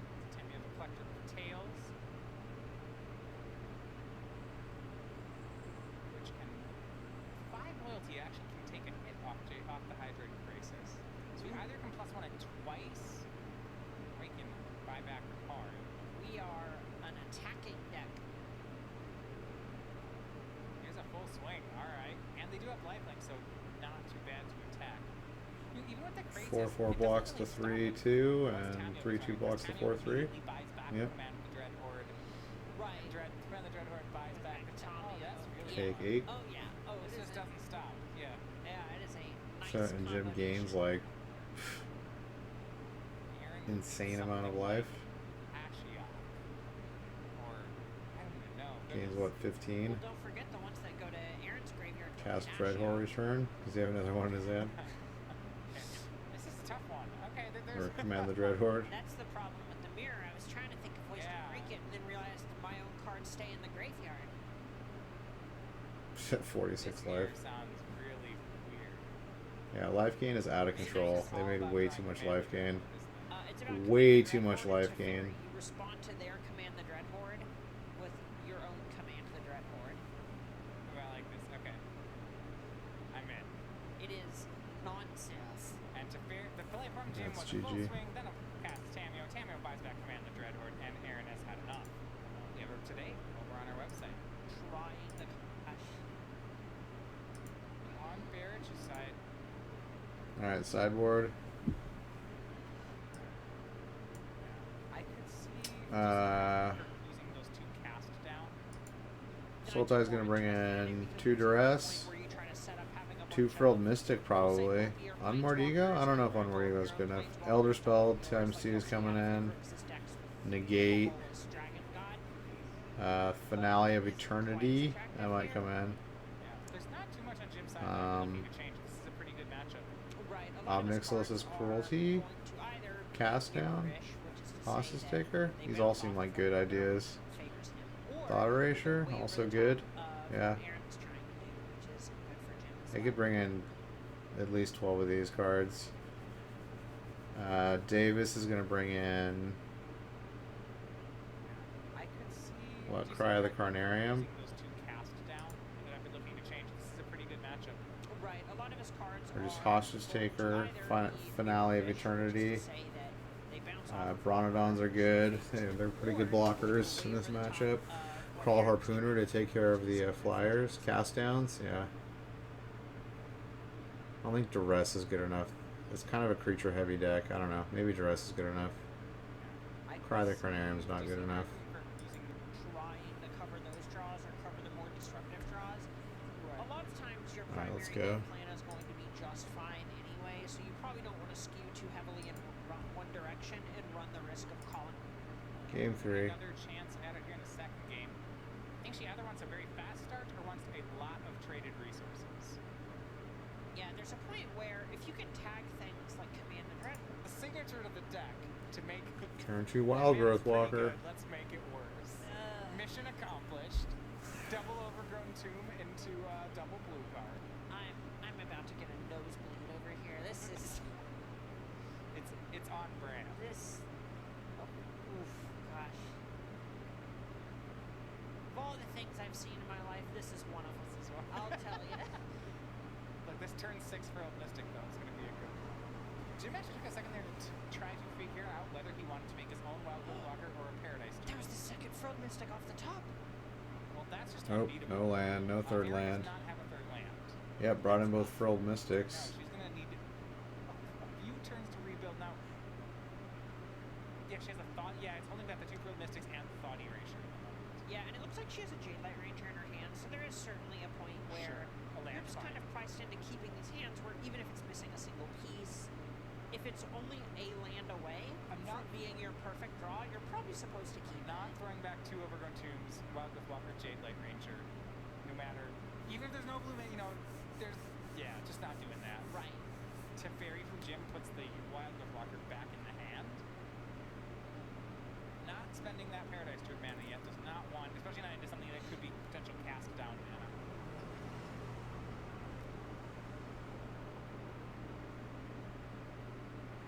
Pass. Let's get that land. Does not draw it. Wild Growth Walker is close. Second Wild Growth Walker, that was the draw. Jim already getting ready. Command the Dreadhorns in his hand. Now the graveyards are not full yet. But he'd love to have something here just like Tameo on the board.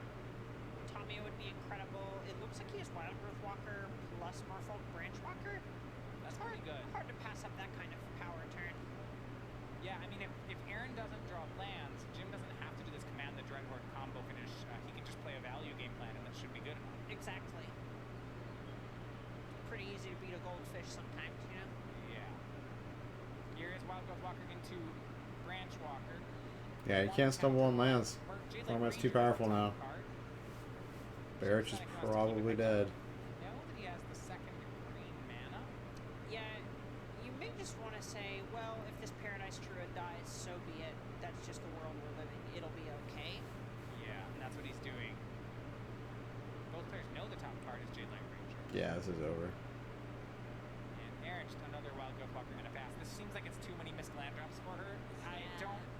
No, with two walkers, if this was against a mono red deck, I would say, well, a third land here would gain, 12 life. We might be in business. Oh, maybe It's not. the I kind mean, of matchup where that If works. Barrich has like land Jade Light, Honestly, gain there's a 12 point where life. Nebraska Queen the Gold Guard Maybe. in hand. There is a I don't think point there's a where Jade Light. If she I don't think rips he's got a Jade blue Light. land this turn, and then the Jade Light Ranger finds one in the same Or she. turn, Is we Aaron could Barrich do trans? that I didn't even know business that. here. Wild Growth Walker to the graveyard, Woodland Cemetery into I hand. guess with the Wild pink Growth nail Walker polish continues and to the Davis got his land drop as well. He's gonna get to take that to the Teferi. jewelry and the Davis as feminine well. attire. I guess Aaron is transgender. Branch Walker to Sorin. Just gotta decide where he wants that one to go. I guess we'll settle for another Planeswalker in our Yeah. range fight. I suppose any Planeswalker here is a keep. I figure. I believe he hasn't used Teferi yet. No.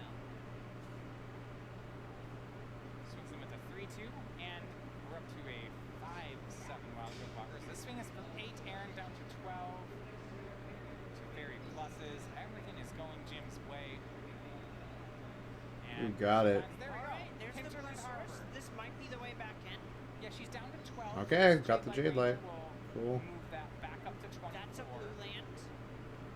A great turn for Aaron. Yeah, no, this is her way back in the Gain game. 12. Yeah, is it enough? It took a lot of turns to get here. But, yeah, now she's up to, I believe, discarding to I hand believe size. it's 8 cards. Yeah, I think we're discarding the Frilled Mystics. Do it. Show We're us. so far behind. You can't, she's not gonna, yeah, there we go. That's right. Right out of the sideboard. Right Frilled into the Mystic, get out of here.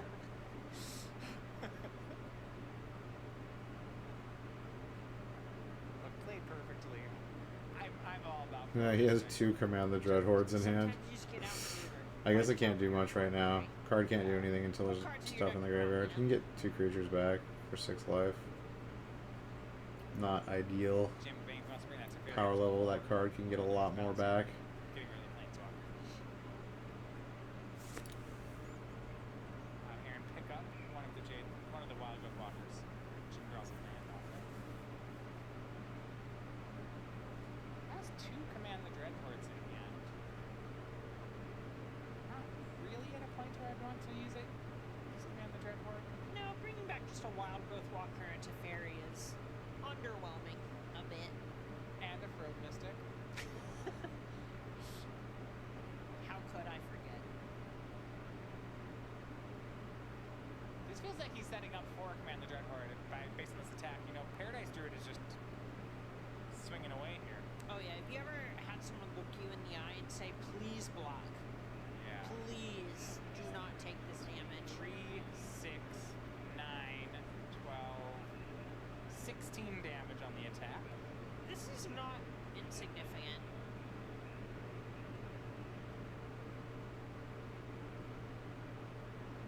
And there's a point where Erin's just doing her best to try and figure out what's the block you can make where you don't lose the game. That trade is going to be brutal. It doesn't feel good. This does take away Davis's 6th mana source. I don't know that he's played the land yet. Well, look. I'm explaining why the block was made this way. Not necessarily saying it's correct. And there's Command the Dread Horde. Everything coming back. And now it's a bunch of Explorer triggers. And the Jade Light trading with the Branch Walker. So Jim, he's see, this is why, is he going to take the Frilled Mystic too? That's what I want to know. Yeah, Imagine 36, so. 10, He's 12 looking life. at 13 or That's 17 fine. Go back to towards 20. 13 And then gain, like, what? 16 damage off these creatures. Dude, this deck is insane. But wait, he explores 3 times. So he only ends up Broken taking a net 7. combos. He'll get 25 when this is done, and then he'll get to explore 3 times, get it to Fairy, and he can counter a spell. It's They're amazing. almost playing a different game. I think he missed the trigger. It's just it goes away, right? There's nothing for it to target. I believe this Teferi should have 4 counters. And, Alright. and Aaron shows the hand. A bunch Yeah, of there's 4 no mana way. plays, and that's going to do it. Countered. Variety of pump spells. It's hard to say what you're. Jeskai Feather. Just delete. No lethal.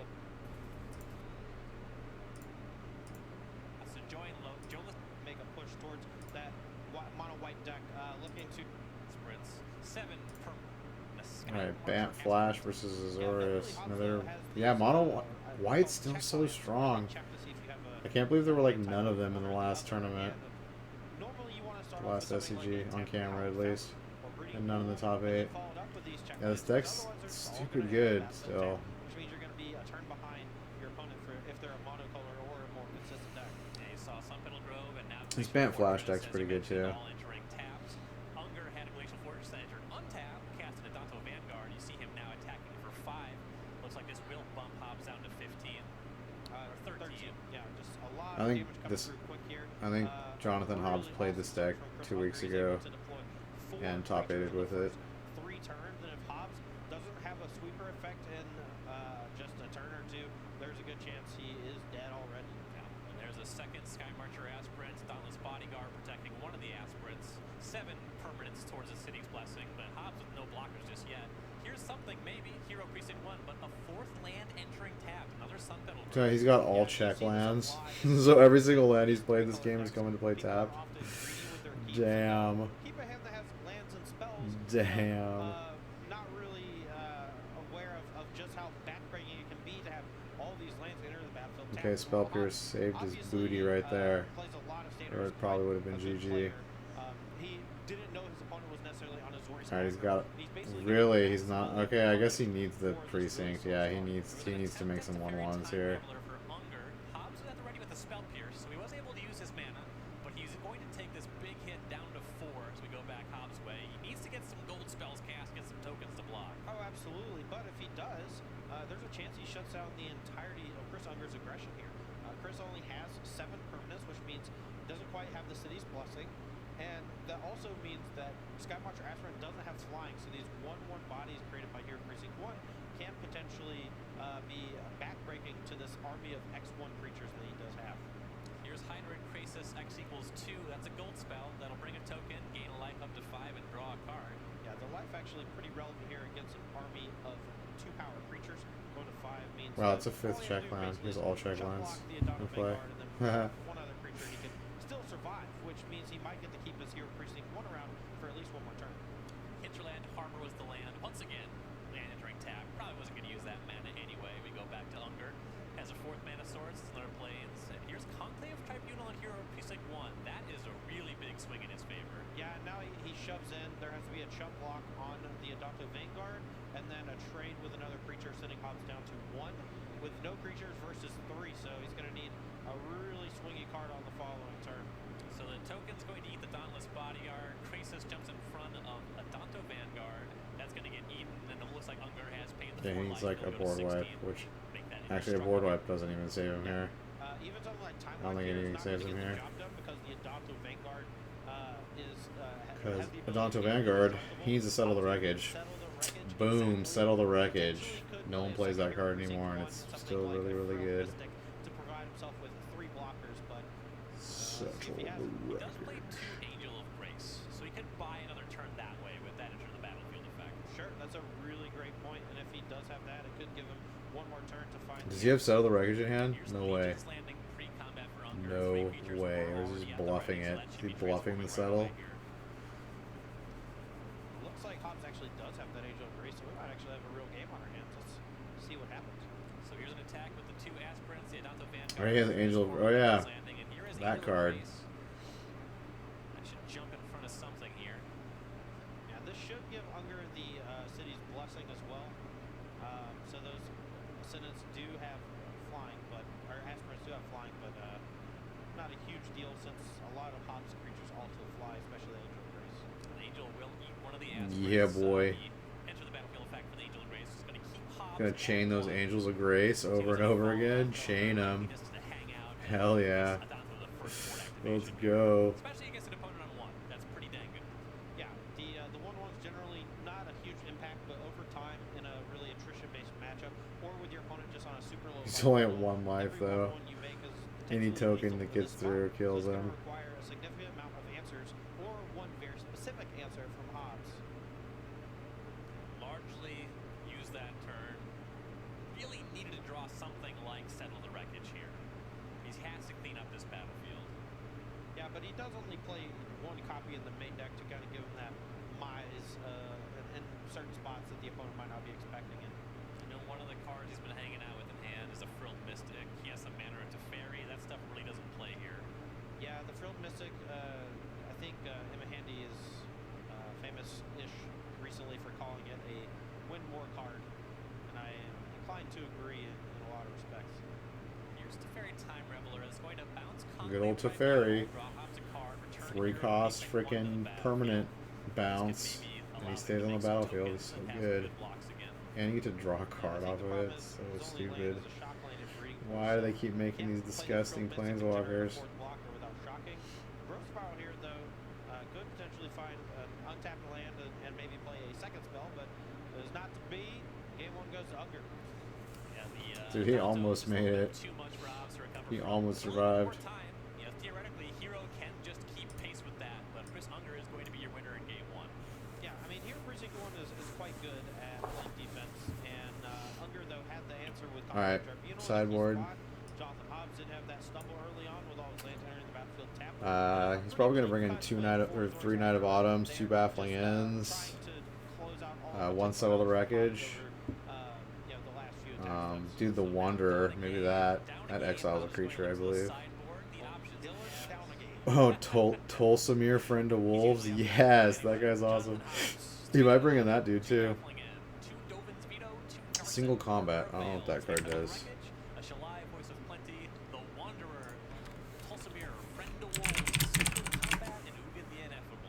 Alrighty, so it looks like we do have Cardboard Live up and running for these two players. So if you want to see their main decks as well, make sure to click on that extension. It works on What the both hell? as well. Click that little puzzle piece I next want the to fucking card. the chat. But as far as how we're going to sideboard, Each player chooses a creature or planeswalker they control, then sacrifices the rest. Oh, it's that one. Okay. Okay. He might do that one. Yeah, it's pretty much a board wipe. I mean, and then Mono White's gonna bring in 2 Deputy Detention, 2 Dovin's Veto, 2 Spell Pierce. No. Yeah. 1 Disdainful Stroke. 1 Gideon. And 1 Teferi. Probably his island, yeah. Yeah, maximum interaction, counter magic, all that good stuff. Alright, here we go. Game number 2, round 7. Let's go. I mean, as long as I have been paying attention to it, I used to think people streaming video games was stupid. Now, no, I know. And now I literally watch Twitch probably 20 hours a week. Yeah, same. I mean, a lot of times I'll just Looks like watch both someone keep play 7. a video game while I'm playing a video game. So, you know. Yes, they're playing the law enforcer tap down guy now. That's pretty sick. Old main deck meta call. Hero Precinct 1. This card's in like so many decks now. There's just way too many good multicolored cards in Planeswalkers. Like, disgusting.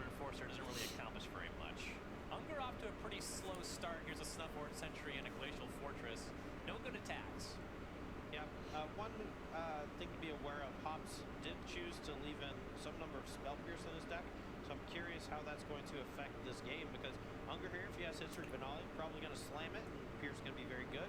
But if it's something like Banosh Marshall, Spell Pierce becomes a lot worse. Yeah, Marshall could be a big factor here. Seeing with what he has, he does have the third land, and it is Banosh Marshall. Hobbs not good at interacting with that one on the stack. No, he has a Growth Spiral.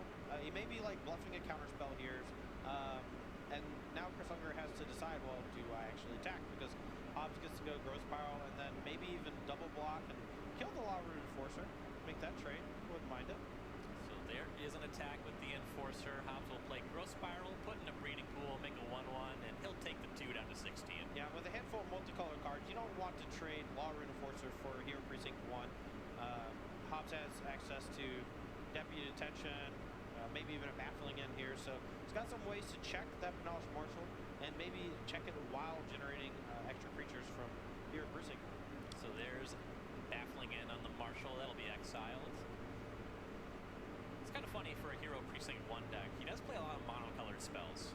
Yeah, I mean, it's more of a Grizzly Bear that occasionally generates an extra 1/1 or 2. The Baffling Ends, I believe, are half and half, 2 main, 2 board. So, yep. You know, even though he's not the full blown like the Esper control or Esper mid-range deck, Teferi. You know, Spell Pierced. Multicolor spells. He still has Spell Pierced is money. a pretty fine number if you ask me. Card's Yep. great. There's another monocolored spell. Unger is going to go for a Teferi. Hobbs will Spell Pierce that. And so now Unger just has that 1/2 in the 0/3, not really doing anything just yet. Yeah, and this is exactly where Hobbs wants to be. He had the answer to the Teferi. Let's see if he has an answer to a second one. Looks like that one's going to be good. Yeah, and now Hobbs is unable to play anything on Unger's turn, so if he wants, he can bounce that token. Ooh, he's going to bounce the Baffling in and draw. Ooh, maybe not. Yeah, so Baffling End is a weird removal spell because it gives you a 3/3, not the creature back when it leaves the battlefield. Yeah, he's gonna bounce Baffling in, which just gives him a 3/3 dinosaur token. I don't get your Benelish Marshall back. I actually think I might want to bounce the token over the hero. At this point, Hobbs has a ton of mana, not a whole lot to do, and I think you just have to assume that his hand is mostly air or just removal spells that don't really look very good against your side of the board. And I would much rather get rid of something permanently instead of something just for a turn, personally. Play for Hobbs. It's going to be 2 Hero Precincts 1. Replay the other one and a new copy. Deputy Detention. Ooh, got both of those. Both of the heroes. Got both heroes with the Deputy Detention. Get there. You don't have to be afraid of counterspells. You don't have to be afraid of your Deputy Detention dying on the end step and then getting those creatures back to attack your planeswalker. Here's a second Law Rune Enforcer, an attack for 1. 1 point shy, 1 permanent shy of the City's Blessing, so no Sentry attacks just yet, but Hobbs will go down to 14. Now Deputy the Deputy? Of his own, exiling Unger's Deputy, getting Let's back go. those heroes. Great. Oh, does it target it? Does it hit itself So too? I'm pretty sure Deputy is a one-sided effect. Like if both players control Okay, it Deputy, doesn't. He was reading. The judge picked it up real quick. He's like, "Wait, or whatever. is there some weird rules So interaction it's kind where of this weird like?" interaction that's a little bit different from something like Detention Sphere where it hits all cards with the same name. Yeah, just opponents. Oh, it's that player. Okay, so it's not all copies in play. If it were all copies in play, it would exile itself too. Yeah, went from 9 That would be permanents some down weird, like, to paradoxical 6. effect. He lost his own Deputy, which gave 2 heroes back to Hobbs, and now we just have this weird bounce war, and I hate it. Well, this is going to be a huge Thanks. swing. Baffling in. Get Infinite back my paradox deputy. loop. Deputy target. It would Probably break your the deputy, game. but there's an argument for the other permanents, Break the actually. game, Yeah, goddammit. you could just knock off all the tokens if you want and just hope to potentially draw something to check the Deputy later on. But you still have to worry about all these Hero Precinct 1s over the next few turns, so, you know, this is more of a race, I think, for Unger to try to just get to 10 permanents and protect that Teferi for at least one more turn. So he ended up grabbing the Deputy. He gets his Law Rune Enforcers back. He now has the City's Blessing and the History of Benalia as well. Yeah, so pretty good turn here for Unger. He basically undoes most Wow, of it's the the battle of damage the done on the deputies. previous turn. And as a Conclave Tribunal. Okay, so here he can Conclave Tribunal and take care of the Baffling In, which will give him a 3/3 dinosaur token. Battle of Or the he can Exile definitely knock effects out one with of these Hero freaking- Precinct 1. He takes a Hero Precinct 1 here. It definitely makes sense if Hobbs does stuff like cast a bunch of growth spirals. Battle of the like an temporary Elgato. exile effects. Right. And that's kind of the strength of the card in Hobbs' deck. Especially There's just playing way against too many speed, cards that's under very cards. Kind of shutting that down at the moment. So we'll go back to Hobbs. He has a land in hand. I believe the only spell is an Angel of Grace. Yeah. So he's going to basically trade Hero Precinct 1 here to eat the Teferi Time Rambler. That's going to unlock his Angel of Grace from hand, allow him to just basically play a 5/4 at instant speed and potentially mess up combat for Unger. Let's see if Unger plays around. We'll go back Unger's way. Ton of creatures to Hobbs just with those 3-tap tokens and a bunch of lands. We'll see how aggressive he gets if he pays mine, something like a potential Settle the Wreckage. Yeah, I mean, he's got to worry about Settle. He's got to worry about Angel of Grace. He saw Angel of Grace last game, so I would not be surprised if he leaves back 1 Law Rune Enforcer just for Angel of Grace, and also maybe leaves back 1 extra creature just so he doesn't get completely blown out by a Settle the Wreckage, but looks like he's going to play just around Angel of Grace, and I think that's a fine play. Looks like Subhorde Sentry, Who's that? Law Rune Enforcer, Deputy Detention, and 3, 4, 5, 6, 7 damage. Ooh, he's gonna flash in that angel. Oh wait, no, he can just tap it. Has no real defense other than the Angel of Grace. Might want to save it to act as more of a fog in a turn or two once Flash in that angel be good special. Unger's attacking for lethal. But this is it's a fine spot to play it now, just because you can start to tie up the mana from Unger a little bit. But he's got 5, so you know it's possible that just the fog effect later on might be slightly better. you'd like to get those tappers off the battlefield before you cast the angel so you can maybe eat something. Though he is a mana shy of something like another Deputy Attention plus the angel. I guess he's gonna save it to use it for the longer its. you leave those expensive cards in hand, Yeah, the he's harder kind it of becomes overwhelmed to at this double point. spell or even triple spell down the line. So He lost the battle of the there are deputies. ramifications for not playing it there, but you know the upside is that he may buys himself a full extra Dude, turn. White has That's a so much pretty good big removal plus, right now. It's just for disgusting. White, when it's just going to get tapped out by that Law Rune Enforcer anyway. Yeah, definitely. So Hobbs just no action, takes the hit, down to 7. Will go back his way. So now he has these 3 tokens that are on tap. And you can't actually tap them with Law Rune Enforcer. Kind of a cool design. You can only tap creatures with mana cost 2 or more. Yeah, and I think that's mostly a nod to the zombie army tokens in Limited more than anything, and which is pretty cool. But yeah, not being able to tap Dragon token from Sarkhan, Kazmina token, or these tokens that Hero Precinct 1 makes it a little bit worse than something like Gideon's Lawkeeper. But that 2 toughness is notably awesome against Goblin Chain Warrior. So here is a Knight of Autumn for Hobbs. He's going to take care of the history of Banal. Yeah, he has to destroy the history of Banal, or he just loses. Unger will tap that on the end step and will go back his way. Yeah, now he can't even flash in the Angel either. I actually believe that a big motivation for Law Rune Enforcer is that you can't use I think it he to should have tap flashed in the opponent's Angel. Law Rune Enforcers. Sure. Yeah. I guess that was a really tricky Last part of turn, those when he had the tappers chance. back in the day. When it came to Limited, a lot of times you would just like keep your opponent's one in check until it was your turn to attack the lethal, and then you would just like tap all of their blockers and then on your turn or something. So it does simplify things quite a bit, which I like. Once again, Unger thinking about maybe some pre-combat action, thinking about what to attack with, and he lands on a swing with everything but Deputy Attentions. We have both Law Rune Enforcers, both Knight tokens, Snubboard Sentry, they're all coming in. Yeah, I mean, this is a chunk of damage Hobbs going to have to make a block here to not die. I'm curious if he goes for any double blocking or just goes triple chumps. Maybe a double block on a Law Rune and a chump on a Snubhorn, taking 5 down to 2. Gets one of those. Yeah, Law 2 Rune on the one of the Law Enforcers. Chump blocks the Sub-Orb. Yeah, go to 2. Double block on Law Rune Enforcer, That's the block on block. Snubboard Sentry That's as the we're block. lining up here. Once again, has not deployed the Angel of Grace. Looks to very much be valuable. He only has 4 mana here. Sorry, he tapped low for the Knight of Autumn. So yeah, I'd be able to hang on with that anyway. Yeah, the exact thing you said where he drew a 3-drop, so he couldn't play the 3-drop and the Angel of Grace in the same turn. But he's not going to die here. He's only going to take 5. He's going to go down to 2. He's going to be left with 1 token after it's all said and done. He's going to tap with an Angel of Grace. So he's going to basically be able to buy himself 1 free turn.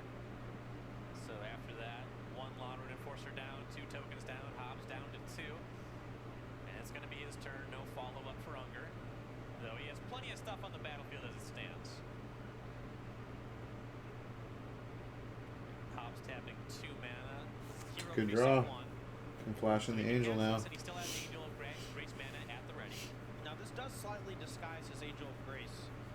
You know, he could have been holding on to something like Front Mystic for a while because the one turn where Unger basically was afraid of... Oh, this is going to work out good for the Flash player.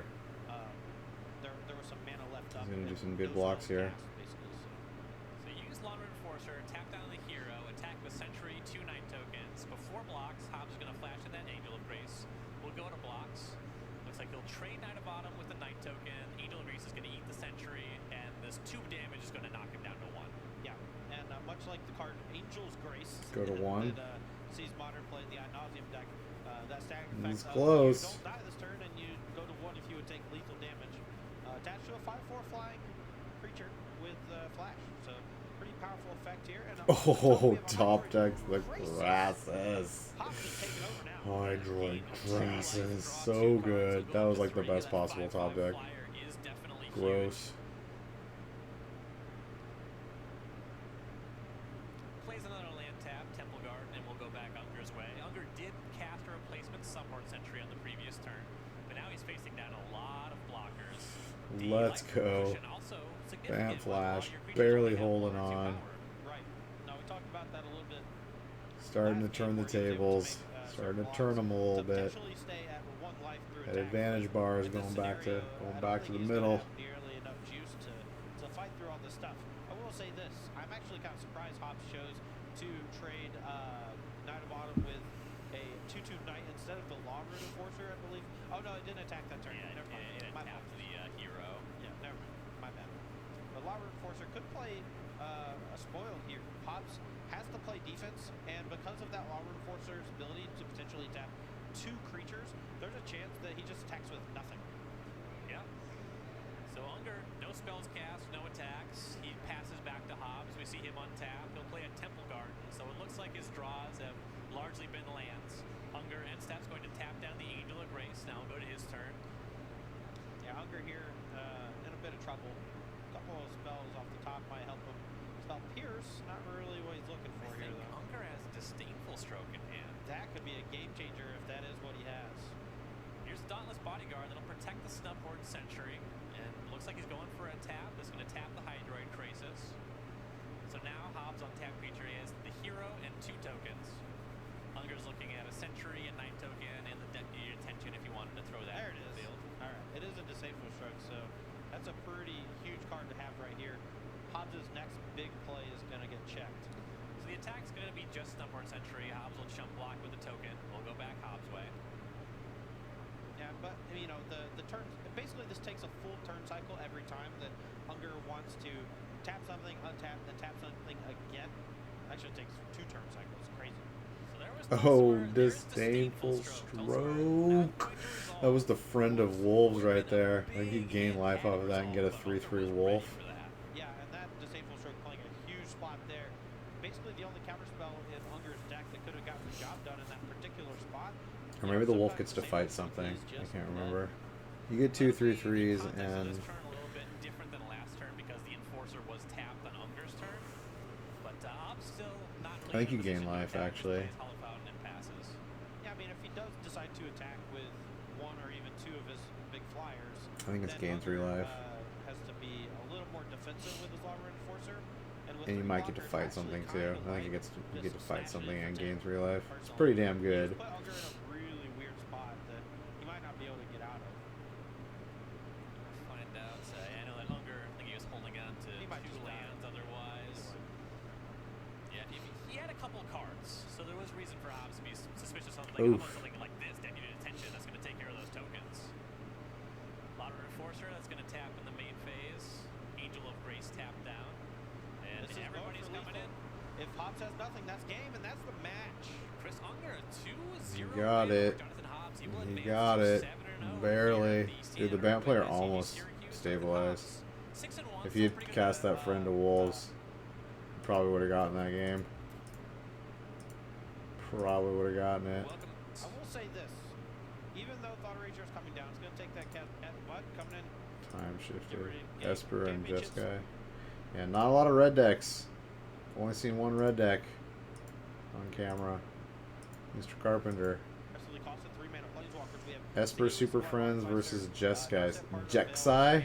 Veil, and Teferi. Jexai? Showing up, You mean all over the place Jeskai? in this format, Alright, double and Super all of them Friends deck. really powerful.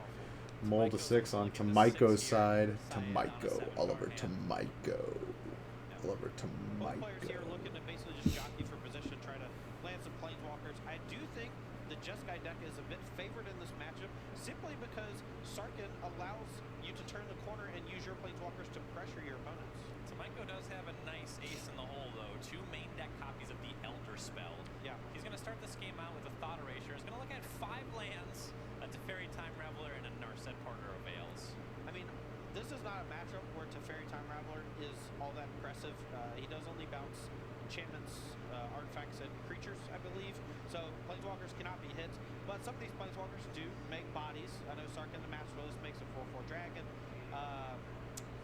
Kazmina makes a 2/2 wizard. Yeah. And, you know, Narset, having get a outta way to here. bounce them is okay.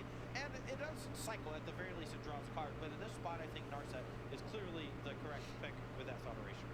Narset is the take. Teferi left behind. The lands were 2 Interplanetary Beacon, 2 Sacred Foundry, and a Hallowed Fountain. Sacred Foundry entering tab for Zan. We'll go back Oliver's way. Glacial Fortress is the land for turn. Looks like a miss on the 3 mana Planeswalker as we go back to Syed. Yeah, and that's a pretty big deal because this is all about establishing a presence on the battlefield and then ultimately taking over just because you have more activations every single turn. Sam's going to go ahead and minus to draw a card. Notably, it says up to one of those types of permanents on the minus ability. Yep, so it's buried down to 1. Zan draws. No action from Tamaiko. We'll go back to him. 4th land drop. Here's a Kazmina. Yeah, and here Zan's getting a little punished actually for going ahead and using the minus on the Time Raveler. Like I said, you know, sometimes you want to bounce those tokens and just doesn't have it. I love that Oliver is more prepared than our token box multiple times we've seen Casmina this weekend, and we just have the old 1/1 wizards. But Oliver has the 2/2 wizard that Casmina generates, so that's nice. Yeah, he was ready to go. We go back to Who we got? just a Who's that? Ferry up to 2. Notably, he's at 21 because of that beacon. But That's not that really new what this game's one. gonna be She's about. one of the This is new a wizard planeswalkers, deck attacking putting out Ferry. Oh wizards. yeah, for sure. All the planeswalkers in this matchup that generate creatures are going to have a lot of value because they allow you to apply pressure to an opposing planeswalker. That's why somebody like Sarkis Kumina or is going to be pretty good for 2 reasons. Not only Commersa? does he generate a 4/4 sometimes, Kamala? but I he also can't allows you to remember her turn your name. planeswalker Damn into it. creatures and attack your opponents. But here we're seeing Casmina do a significant amount of work with the looting effect, getting rid of some dead removal, but also just We got providing Daddy some Teferi 2/2 out. to start chipping Battle of away the at these, Planeswalkers here. Powerful turn. Battle Play O goes Planeswalkers. Ferry, draw a card. Casmina, make a wizard. Good way a cast down. Yeah, Tap 2 lands. we're done here. Yep, no reason to keep Yeah, playing. he's just like It shows scooping them up. 7 lands versus active Teferi, Hero Dominar, Hero Dawnbringer, Lava Cold, Devon Claire. Not really where you want to be. Even though the Esper Superfriends that can generate some creatures, we saw Alright, what we generate got? a couple 2/2s. Who Enter the God Eternals? Card is busted. To enter the God Eternals. Nope. To command. He's not gonna bring in Enter the God. Well, maybe he will after. Looks like Zan Syed's got a bunch of creatures in his graveyard or in his sideboard. I don't know if he's gonna bring in. He's got Command the Dreadhorde in his sideboard too. Okay, so 2 Duress are definitely gonna come in. Yawgmoth's Vile Offering. What the hell does that card do? I vaguely remember that card.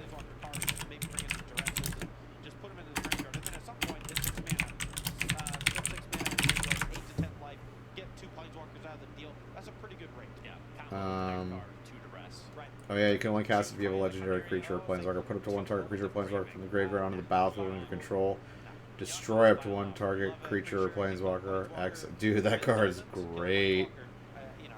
That's crazy that that's the first time we're seeing that. Okay, that's definitely coming in. Yeah.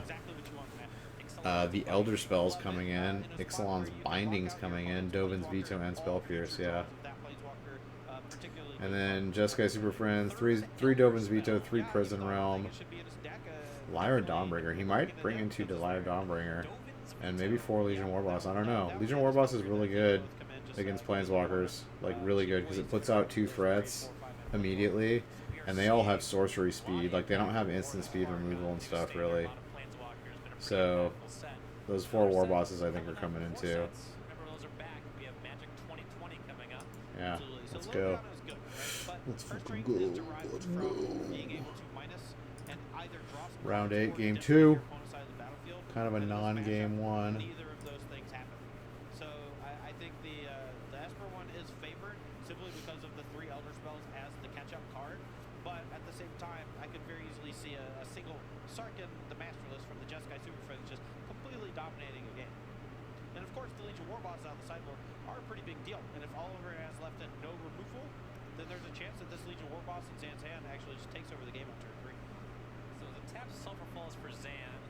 Tamaiko will shock for a Watergrave to 18. Cast into Rest. We'll get a look at Zan's hand. We have Legion Warboss, Teferi, Hero of Dominaria, Narset, Parter of Veils, Karn, Scion of Urza, and 2 interplanetary beacons. Yeah, the beacons allow him to basically splash all these planeswalkers, even though he has just so Yep, brought those Warbosses in.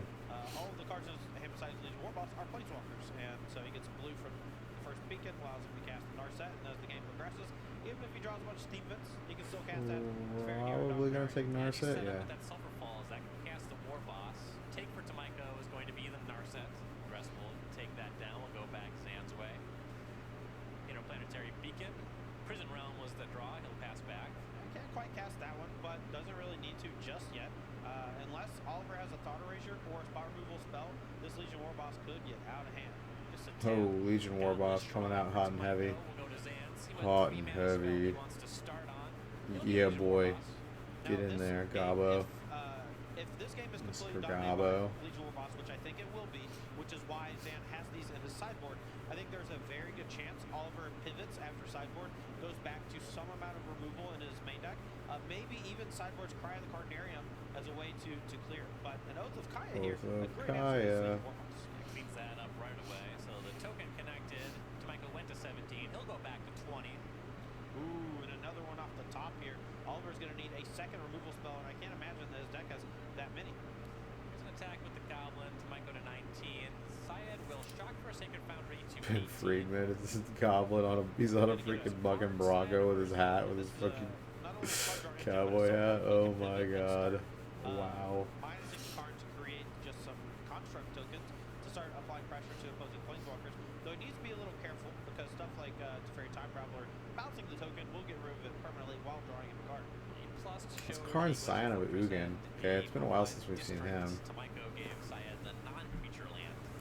Just the Glacial Fortress go into hand. Tamiko is going to play Narset Parker of Veils. Kamala. Put that to 3. Kumina, what's her name again? Sorry, this is Casmina. Yeah, he's gonna create He's going to plus it to make it 2-2. Minus it to make it 2-2. I'm out of control. I need to calm down. Look, I know that your blood is like 30% coffee or whatever, Yes. but let's bring it down a notch. All right, I'm going to do my best for you. She makes dim wizard tokens.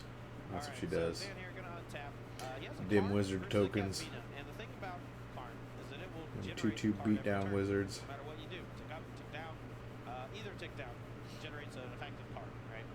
And he can make bodies with Karn if he wants to try to start applying pressure to Casmina with future planeswalkers Oliver creates. But right now they're going to be pretty small. So I think just tick up here, just hitting some land drops, potentially getting another spell off the deal could be good for Zan. Curious how he plays the rest of this turn. Showed a Narset and a Sulphur Falls. Tamiko will give him the Sulphur Falls. Syed will play it. Here's Teferi Time Raveler. Yeah, I wouldn't be surprised with a minus on the 2/2 here, and then an attack for 1 on the Casmina, and that'll put it into a spot where a minus on the Casmina will ultimately kill it. Oh, it was a Raveler. I thought it was a Hero of Dominaria. My apologies. Now we're, maybe I need to get the coffee out my blood too. Casmina, is that her name? Just the wrong Casmina. level of copy, maybe more copy would help. Casmina. I can't remember. Is it Casmina? Easier to achieve. The Goblin token's going to knock Casmina down to 2. Syed's going to survey the situation. Yes, is an enigmatic mentor. It's in a pretty good spot here, Casmina. though, all Spells your opponent's cast, the target creature plays where control costs 2 more to cast. Yeah, she's this awesome. game's gonna go on for quite Minus some 2, create a time. 2/2 blue wizard. Definitely Draw a wants to card, find then the discard a answers to card. this Dude, she's a Karn. The beast. thing God, is, there's so many good There's planeswalkers. a good chance he wants Gross. to wait for one more really Gross. powerful planeswalker to be sitting on the battlefield before he Narset. set Elder Spell. Curious to see if he does. Isolated Chapel's the land for Tamiko. Leaves up some Spell Pierce mana to pay as he casts Narset Parker of Veils. He's going to take a look at the top 4 with that.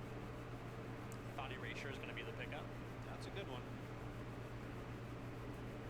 It's not particularly great usually against planeswalkers just because they're accruing value while sitting on the battlefield. But in this particular spot, both players are just going to be jockeying for position and Alright, Casmina. just trying to establish Making her foothold. last wizard token. And something like Thought Erasure can potentially strip Zan of one of his more important planeswalkers in turn 2. Tamiko's going to spend the Casmina. Here's another 2/2 wizard. He'll draw and discard. Allows him to loot away something that might not be that useful right now. I'm curious to see what the choice is. Had an Oath of Kaya really close to the graveyard. Thinking about it a little bit more, he does land on that discard. And here is the Thought Erasure. He found out the Narset. Alright, Prison Realm, Teferi Hero of Dominaria, or Legion Warboss. So, pretty tough decision here. 2 more lands as well. A Glacial Fortress he knew about and a Hallowed Fountain. It's interesting. Teferi generally a more powerful card than Legion Warboss, but your interaction points tend to be better at dealing with planeswalkers. In particular, Tamiko's playing 3 copies of the Elder Spell. Right, and if he doesn't take one of the 3 mana cards, Zan gets to go land number 6, Prison Realm, get rid of your blocker, Legion Warboss, create another token, send both at Narset, build Narset down to 1, and then he has Legion Warboss, 2 tokens, and 2 planeswalkers versus an effectively neutered planeswalker and lands. Warboss was the take. We'll go back Zan's way.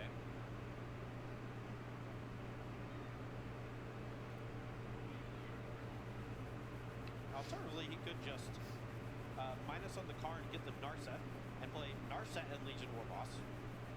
That's not a bad play. Or Narset and the Prison Realm. Can also just use Prison Realm to knock off the Narset. Doesn't need to worry about the token too much. So a lot of options here for Zan. I'm very curious what he does. Teferi Time Raveler up to 2 is where he'll start. Yeah, he's going to wish for something with the car. He's going to grab that Narset. Grab that Narset. Mobilized District in the Exile Zone right now is another good pick off for the car. Oh, the dirtily Planeswalker battle. They become a 3/3 with Vigilance and start putting pressure on those Planeswalkers. Yeah, definitely. I feel like And this is exactly why I don't like Planeswalkers. Well, this is one of the reasons why I don't like Planeswalkers. None of them are actually victory conditions. I mean, they are like some of them have ultimates that win the game, but Hey, screw you, buddy. they're basically just Prison Realm for Zan. Assume that's targeting the Narset. You know. It is. That's Exile. Yeah, and now, dirtle that make games longer, 2/2 token from Oliver can force a chump block from the Goblin. or just take over the game if you can't oppose them. I think Zan's just going to play land number 6 here. Scry's to the And have limited ways to remove He's them. really thinking about how he's going to sequence the next few turns. Scry And seems, death. yeah, it was close leaning no, ended up being no. Card goes to the bottom. So for those of you wondering, if you're just tuning in, that Mobilized District has a silver counter on it from the card. And Zan actually doesn't play the Narset. Interesting. Played Glacial Fortress. I believe his pickup was Dovin's Veto. Ah, that's a good reason not to play it. Does have the Teferi Time Raveler, so the chump block on the Goblin can protect either of the Planeswalkers if he so chooses. Potentially. Let's see what Tamaiko wants to do. He's contemplating a Teferi Time Raveler. That's what he's going to cast.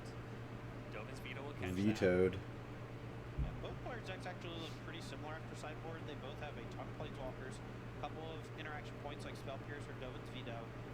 Oliver has like Duress and some of those same cards.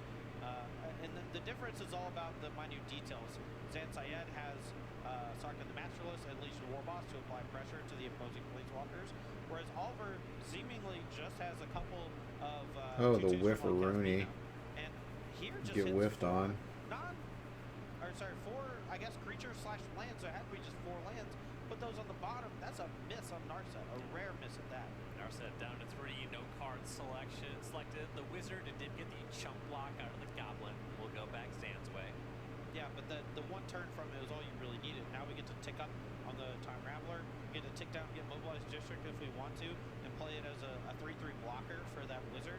And right now it only costs 2 to activate, and another Planeswalker could make it cost less than that.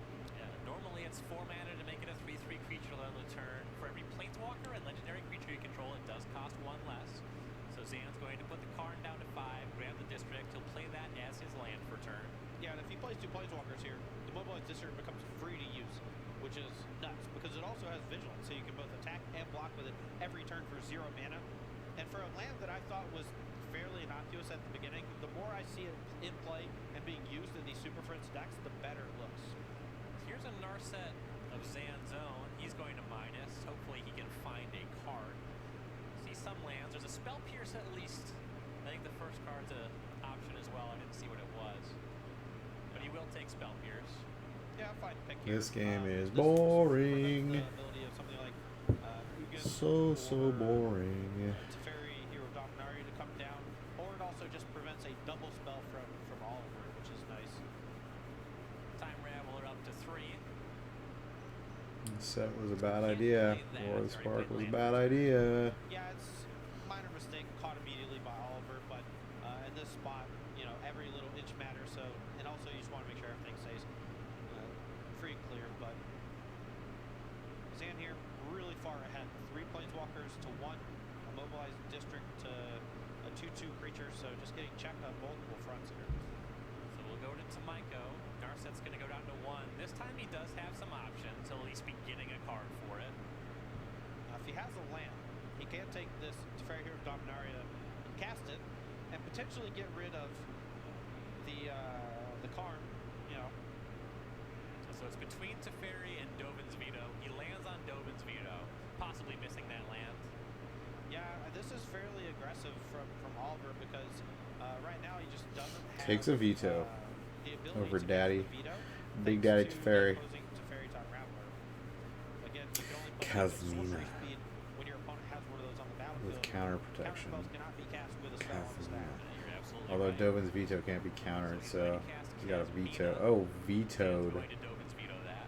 Your veto Yep, it can't still has the veto my 1 mana veto. up to activate the Your mobilize veto district, can't veto the protect its veto. planeswalkers from the 2/2 wizard. That that is a was created man by Kazmina land early on. to Maiko. You might want to read that. So Tamaiko will pass back. No follow-up, no attacks. Yeah, this is looking grim for Oliver, but he's not quite done yet. A single Elder Spell off the top can completely change the tide of this game. Actually, none of these planeswalkers on Zan's side have a win condition, so he has no way to win out. His deck has very few win conditions. Oh, token maker. He's got to play the dirtily.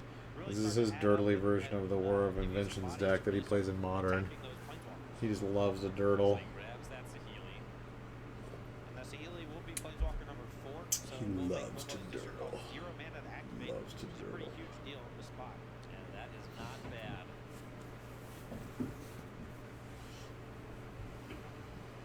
Some reached to tap McCullough's land. I thought he was tapping the mobilized district. I was going to go over there and yell at him. He's going to use his beacons, cast a Healy, gain a couple life, leave to 26. Activate the district, attack the Narset, then we're going to jump block from the wizard. Yeah, and you're seeing just how gross that looks and feels right now from Zan's side. That free activation mobilized district doesn't even tap to attack. It's crazy. Crazy good. Teferi is going to go up to 4. Karn's going to go down to make a Karnstruct. Get a Matthias Hunt on the battlefield. Zan knows that he has this game not quite locked up, but he definitely has a really good spot here. And unless Oliver draws a Elder Spell immediately, I think he's going to be in a lot of trouble. Well, this is kind of a combination I hadn't considered before. Sahili plus Karn. You can start making you some servo tokens, make that construct really large. That is adorable. Well, a Kazmina from Oliver. Honestly, if he activates the Kazmina to make a 2/2, he actually has to draw a discard, and since he can't draw an extra card with the opposing Narset on the battlefield, he actually just has to discard in order to make a 2/2. That's gross. That is rough. Yeah, he just had to draw and pass. Zan's going to make another Karnstruct to start his turn. Karn down to 1. Presumably, the Teferi will be going up to 5, but he's going to do some combat stuff first. He'll animate the district, attack with the Karnstruct. Going to take down the Narset. I believe connect for 3 here. Yeah, that's my understanding. Now, normally you would perhaps want to send both creatures at the Planeswalker to ensure its demise, even in the face of a removal spell, but thanks to Teferi Time Raveler, Zan has no fear of any interaction from his opponent on his turn. Now, post-combat, can choose to draw a card with Teferi Time Raveler if he so chooses, and also can just cast a couple of spells from hand if he has something to collect. Teferi actually does go down to 1. He'll draw the card. Opt. That'll make a servo off the Sahili. Yeah, serve off the Sahili. I like this play here. Zan just looking for something to close the game. Wants to find something like Dovin's Veto, number 3. I don't even know if he has 3 in a 75. I assume he has 3 in the sideboard. So looking for another Dovin's Veto, something to protect himself from the Elder Spell specifically, because at this juncture, that's basically the only thing that's going to save Oliver. And at this point, with all these creatures on the battlefield, it might not be good enough. Scry was to the bottom. Hallowed Fountain tapped as a land for turn, and he will pass it to Maiko. Needs something like a resolved Elder Spell to get out of this. Now, even if he casts Elder Spell, he doesn't get the benefit from the loyalty counters. And Zan still has a Spell Pierce at the ready, so he still can't go Elder Spell plus Kazmina in the same turn. Yeah, And he's scoop just him gonna up, scoop him Maiko. up. You got nothing, bro. Didn't You got have nothing. Invitational qualifier. You got nothing. My grandfather Alright, game 3. to go to the Let's go. contestant stand, you know. Turn 2 It's thought all erasure. upside, frankly. Ooh, lots of Now, juice. here's a spot where if I'm Oliver, I just want to 100% Only one land take now. opt and Double hope that opt. Zan misses his 3rd land drop. And that's the easiest route I to like victory in a Sarkhan, dude. matchup that Sarkhan's is pretty not sweet. particularly good for you in my opinion. And also, depending on this particular hand, if Zan draws the lands, his hand is Turn gonna all your be planeswalkers bonkers. into A dragons. bunch of really cheap planeswalkers, Come but flying looks over. like Oliver probably has an answer to the planeswalkers with the Elder Spell, and maybe Dracarys. doesn't have two answers for the two Legion Warriors. Goes a bit on the gamble So side, Sarkin is like taking the War Boss and hoping he can clear the third one. male Daenerys. Jake was War Boss. Dracarys. Put a dress in the graveyard. Get him, Zan Planeswalker. keeps on top, Get him. That's gotta be a land. And Go get him. I like the approach from Tomiko because if Zan just misses on lands, you just like get a free win anyway, right? That's true, but there's a huge difference between missing with one land versus two. Sure. Luckily for Zan, he actually hit both lands back to back, so he's going to be in good shape here moving forward. Narset. So Glacial Fortress was the land. We'll go back to Narset. Tomiko. He'll cast a Narset. Zan will respond with Opt, looking for a Spell Pierce. Yeah, I mean, he's looking for a spell pierce, but also you just kind of want to fire it off anyway, because if you find a third opt here off of the second one, you want to be able to cast that still. So you want to do everything in response to the Narset so you don't get locked out of getting that extra card. Right. And depending on the texture and things, there's some other stuff beside the Spell Pierce maybe he wants, and if he scries to the bottom and then draws a Spell Pierce, Oh, this is right. when Oh, you no. can We cast found it. one. Exactly. I thought he So whiffed Narset again. I was resolves, like, -2, damn, finds son. Teferi Time Raveler for Get Tomiko. wrecked. Go to Syed. Gotta say, I'm really liking this build of the Jeskai. Dude, Duress is like the best card in frickin' Standard right now. Because it just hits like all the Planeswalkers and like is like the best sideboard card in Standard right now. Like, I want to play a deck with 4 Duress in the sideboard. Maybe 1 main. Maybe 3 side, 1 main. There aren't too many decks that Duress isn't good in against right now. I can see playing 1 main, for sure. I mean, that's the question. That's why he took the first one. Maybe he was, scared that he would draw one answer and not have the second. But there's a good chance here that this second Legion War Boss just eats him up. He might not have to cash in this Narset looking for an Oath of Kaya or potentially some sideboard card he left in or brought in. He's going to shock for a Godless Shrine to 18. A Kazmina can be reasonable. Yeah, Kazmina is fine, but that does get That Legion War Boss is a hit problem. pretty bad by an opposing Teferi Time Raveler. The play is going to be Kazmina. And he has no answer to Presumably it. a wizard coming. He Yep, has the there it wizard, is. but- He will draw and discard. Yeah, this is pretty bad news for... Yo, if Zan has a I removal think for that if, wizard, Zan does have the Teferi Time Raveler follow-up. shit's gonna get nasty real fast. Dude, Legion War Boss unchecked, that card just runs away with the game. Runs away hard. That was a risky play. Playing her over Teferi and bouncing him, I don't know. Discard that Teferi Time Raveler. Or not. Gonna give it a second guess. I guess maybe that play is slightly better than playing Zan Teferi. already knew about it, so no harm in showing him. But he's actually gonna Because he discard does get to Teferi play him again, he would just have Teferi 2 Hero tokens. Dominaria and cash in the Narset, finds another Kazmina. Suppose the attacks made the Planeswalkers pretty bad anyway. May as well try to get a card. Yeah, I mean, I'm definitely down for cashing in the Narset. I think I would have cashed in the Narset before the Kazmina, because if you find the Oath of Kaya, you just want to cast it immediately, clock that Legion War Boss, and get it off the battlefield. But I think that perhaps the loot was so bad for Oliver that he decided. Yeah, I think he has to I give changed it my up. mind. Now I definitely want to just go ahead and cash To this kill in. Kazmina. War Boss makes a second token. There's going to be an attack. Mentor up one of the tokens, and the War Boss is Yeah, actually. Kazmina's pretty the awesome. wizard She token. puts out the token and then the token's like untargetable unless she paid 2. Aggressive use of the Legion Pretty War Boss from sick. Zan, but I like it because it clears the battlefield for Oliver while also leaving Zan with 3 power. And if his hand is just a couple of counter spells, then this game could be over. Yeah, seems likely. He plays Sacred Foundry tap return. We know that there's 3 mana spells in hand. A He's lot of passing. 3-minute spells in there. Yeah. At least a Saheeli, and not casting the Saheeli while your opponent's tapped out just seems psychotic. Unless you got a Dovin's Veto. Right. Yeah. Both Narset and Saheeli in the hand. So here's a Kazmina. Vetoed. There's Dovin's Veto. Yeah, and here, Vetoed. if he has a 5th land, That was he can the play something like Saheeli and hold up another Dovin's Veto if he worst has it, possible outcome or for just play another Tomiko. 2-mana spell. Attack for 3. Tomiko to 15. Shock for Sacred Foundry. Syed to 16. Oh, and here's Sarkin's Sarkin. coming into play. The masterless Sarkin's coming to Syrian. play. Dracarys. Is a pretty odd Dracarys. flavor card right now, considering what's happening to tomorrow. You know what I'm talking about. I do. I will not be watching tomorrow.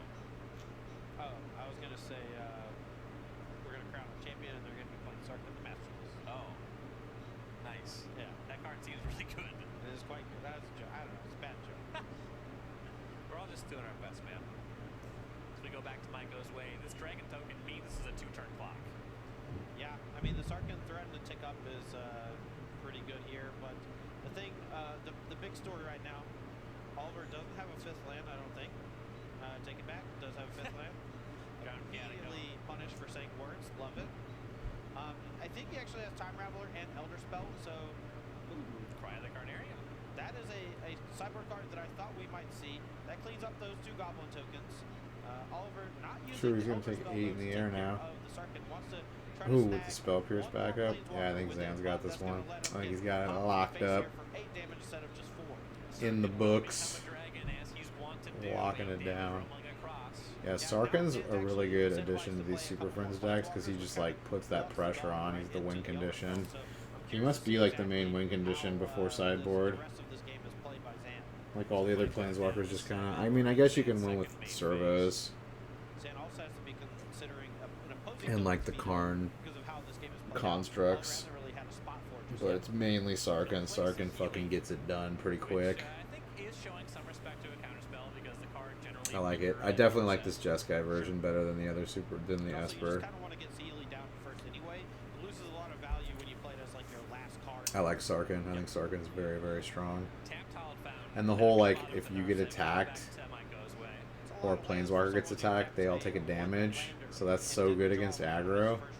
Like, they just built all these aggro protection into these last 2 sets, man. They're just like, nope, we're not going to let aggro be winning anymore. Great play from Zan because if he doesn't burn the Spell Pierce here, Oliver just... or sorry, he'll never get to use Ooh, it the because Elder of the Time Spell. Raveler, and then he Boom, gets to, baby. basically snag the Teferi, and then now Oliver That was like the forces play. only card that Elder saved Spell him, and he only has like one of them. Dude, nice draw to Maiko. Nice draw. Yeah. Yeah, boy. Yeah, 5 power. Yeah, Oliver boy. only on 7 life. Some of that Legion Warboss here would be really Oop, good. but he's that got Narset Narset. that we knew He's about going to coming get down more here. more And looks like he's playmates. gonna find another Narset at the very least, which is going to mean that we get more looks from Xan over the next few turns to find more gas and close this game out. A Saheeli would have been lethal this turn, but the Narset's still pretty good. Here's an attack for 5. Yeah, that's a really cool interaction is that Saheeli can let your servo copy any other creature in play, including that dragon token.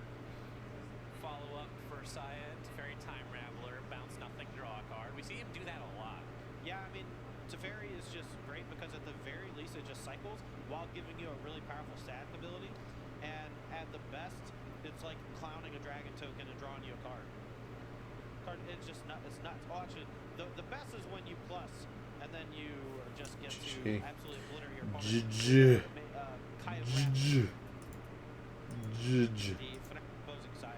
Ooh, mono red aggro. Oh, there's a mono. Okay, there's an undefeated mono red. Okay. We've only seen. That's only the second one we've seen on camera, though. Yeah, it looks like they're playing a combination of Experimental Frenzy and. Yeah, that's a really. Those are some sick tats he's got. Those are really like well done. Full color. Boom. Yeah, and it wasn't Evoke the Divines. We gained some life. Going to be very incentive able to claw back in this game. Yeah, mono red should be mono white, right? It's got the slight edge. 8 or 9 lands. Lawrun Enforcer. And John just made the other night token off of the history. Jeff's way. There's a Guido Lava Runner. He's a light up the stage. There's a Goblin Chain Whirler at the ready over there. And that can be cast next turn, but as you can see, no one-token creatures on the battlefield for Impelazeri. John Impelazeri. Some Wizard Boom. Lightning tried to fight the night token, but unbreakable formation, well protected. Ooh, and Runaway Steamkin into Goblin Chain Whirler for Jeff. Yeah, and even though the history popped off and dealt an extra couple points to Swallow, Not looking good now for like white. he's, flooding out a bit. It's going to be interesting to see if he's able to claw back in this game. Goblin Chain Whirler versus Mobilized District. Chain Whirler wins. Actually, they're both drawing a shitload of lands. Ooh, but double Chain Whirler. Double Chain Whirler. John down to 13. Yeah, this is going to be a tight race. I think John really needs some piece of removal here because chop blocking a that's a good one. Well, he tried a good one. He tried to have Sheltering Light for his blocker, but Wizard's Lightning takes care of it. The Chain Whirler is just rumbling across. Yeah, that's one of those spots where I'm not sure if a block was declared or not. If it was, then good play on Belisarian. If not, perhaps something missed in that 3-point difference is going to be what matters the most. Boom. Red gets there. Yeah, red versus white. Red usually wins. It's probably like 60-40. Especially having Chain Whirler too. You're just like, if you get like a 2-for-1 or a 3-for-1 with Chain Whirler, it's pretty in your favor at that point. This is a land and your opponent goes hard. Alright, Mono Red versus Super Friends. Let's go. Round 9. Swinging again by Jeff. Land number 2. Firebrand into Now, Fire interesting about the Mono Lava Red Runner. deck is that the builds that we're seeing this weekend aren't as standard. And I think it's because Red has 3 excellent 4-drops at this point in the format. Right, there are a bunch of good 3s, and there's even a point for risk factor. Since you want to cast it twice, you can cast it on 3 and on 4. Some people are going with a lower land count in order to increase their spell density and just playing risk factor instead. Right, so yeah, we see low land risk factor builds, then we see for the 4, we saw some Chandras. Well, I need to try a creature. Is he afraid of Kindling Phoenix. Clarion? Neither of those. Well, he has one I guess he's Chandra afraid of and Clarion. the Experimental Frenzy as his 4-drop slots. And having I don't a think this split deck runs between those Clarion, is though. actually pretty great just because they're so bad in multiples, but in combination, they're great together. Some early pressuring from the Firebrand. Abe does find a shock for the Lava Runner. Jeff has Runaway Steamkin. It's interesting, yeah, just because with Chandra being printed, Rekindling Alright, Phoenix Planeswalker. has Here come the fallen in favor in Planeswalkers. most of these lists. Scion of Ugin. A lot of Gonna times pop this out a is creature? the fact that it doesn't line up very well Yes. against No. things that also would be used to target planeswalkers, like Yes. Resistance Attempt. Yes, no, And Mibisode. there's no There you go. shortage of Planeswalkers in the meta right now. Exactly, and you know it also doesn't feel good getting your Rekindling Phoenix unsummoned by a Teferi Time Raveler. So Karn from Abe pluses. We see 2 cards here on top.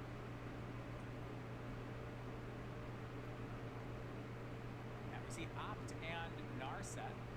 Jeff's gonna give him the Opt. Narset's gonna hang out there. With a Planeswalker under the Karn, and Karn being so loyal, we see Lightning Strike. It's gonna soak up a lot of damage. Yeah, and this is a spot where Swaylick may be better off just trying to go face, but he's kind of So stuck. hard. Exactly. There's a Narset under it. Yeah, Narset's going to be worth so many cards, and if Corrigan's still at 16... Yeah, see, once he throws down Sarkhan, he's gonna go to 4-4. So So that's the thing. That's the thing. Red has to spend all these cards killing these freaking Planeswalkers. Which is like yeah, Red's not gonna win this game. There's no freaking way. He's gonna put out a dragon and then have a 4-4 that is just like unkillable. He's gonna have to 2-for-1 it. 2-for-1 himself. Doesn't have main deck Lava Coil.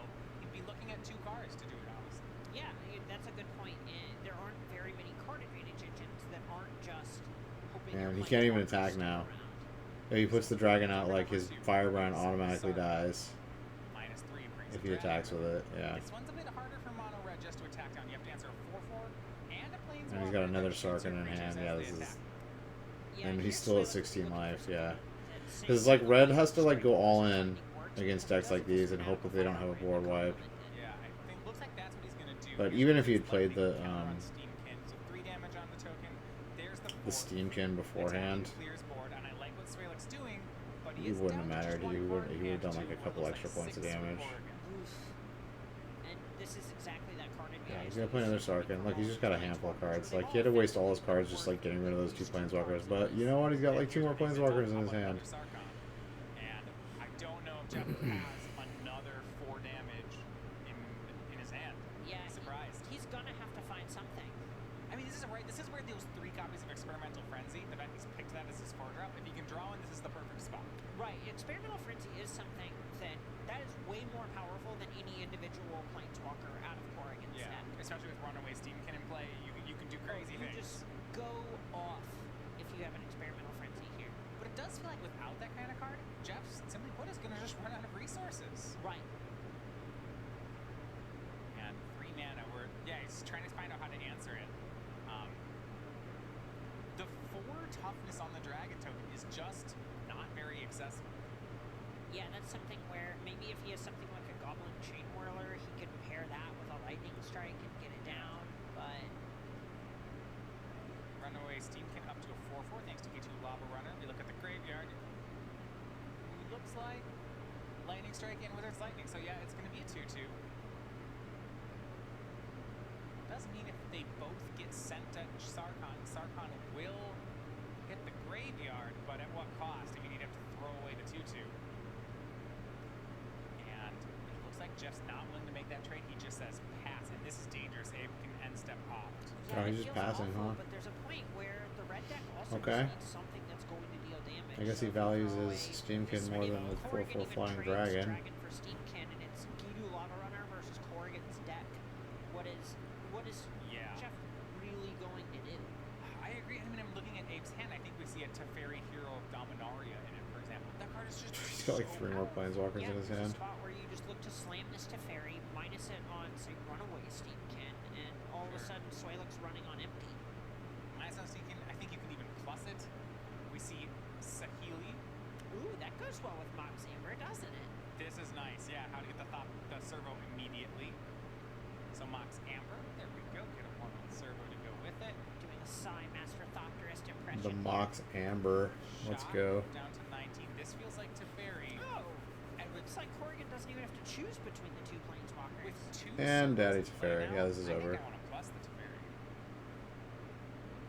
That's tough. I think I likely might just want to tuck the Runaway Steamkin because that's the avenue back Love in it. the game. Not even a thought. He's like, oh yeah, that's what this is what we're Teferi going does. 5 upstairs. Let's do this.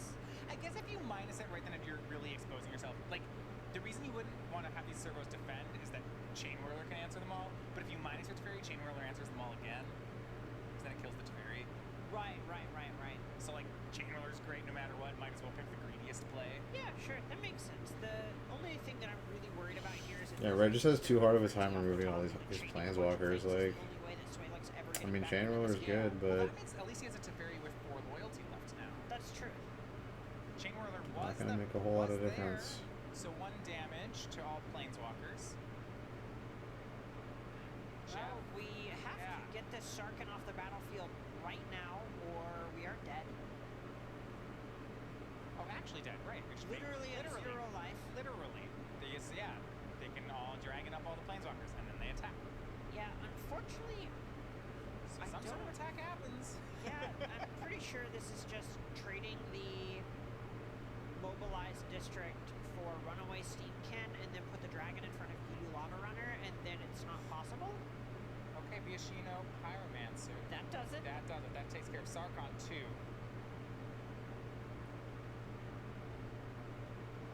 And Steamkin is going to attack something. Lava Runner offered up as a trade. Looks like they both went to Teferi, so the 4/4's trade, Teferi down to 2. I may have been interested in animating the mobilized district before that Viashino Pyromancer trigger resolved. alright, he traded with the Steamkin. Yeah, that one's interesting. I And don't then know we what's just get to holding up. trade and eat the Lava Runner and still have a dragon left over at the end. I don't know if I would have done that. I might have kept it around and blocked the Lava Runner. Because your Teferi wasn't dying. Jeff tapping out, that seems like that was an He's got no opportunity. cards in his hand. I don't know. He was holding up Spell Pierce before, Right. so that made sense, but the Viashino was the last mana in play for Jeff, so you could take down He's the got spell. another Sarkhan. Either Jesus. way, the 3rd Sarkhan I of guess the he game don't is care the much, does he? And that might just be enough to end this. Yeah, and something you brought up earlier is this deck's very rarely about the Yeah, micro put him on a interactions 2-turn like clock. that, and it's very much about the macro decisions that you make in your sequencing, and we're kind of just seeing Yeah, that here. Which Planeswalker to play when is a really important decision that costs 2 games and is, it's very a swingy decision. You know, individual things like whether or not to animate or leave up a counter here oftentimes aren't. Correct. Mono Red is a deck I think that's played Yeah, actually a little scoop more 'em on up. the micro level. Yeah, absolutely. You have so many small. Let's go to cards. sideboard. 25 damage, and you need to figure out how to play more safely, like how much extra safety you have to play with. Superfriends is going to bring in, Yeah. And, you know, that's, what, yeah, 2 that's like a Lyra, really 2 big Lava point Coil, right 1 now. Deafening Turn. Clarion, Do I intentionally maybe a not play around veto with or this 2, turn? probably a couple vetoes at Yeah, least, and, maybe you 3 know, you see vetoes. that kind of payoff for Corrigan there. War Yeah, Boss, take game number 1 pretty convincingly. War Boss is kind of Yeah, there you for know, like the this is mirror just matches for like the impressive Planeswalker decks because they're really good against I've had some Planeswalkers. concern about this matchup, especially game 1, Prison Realm, and Prison game Realm, 1 Prison Realm. comfortably, Does and Prison this- Realm get a this permanent? matchup gets a ton Or is it just planeswalker or creature?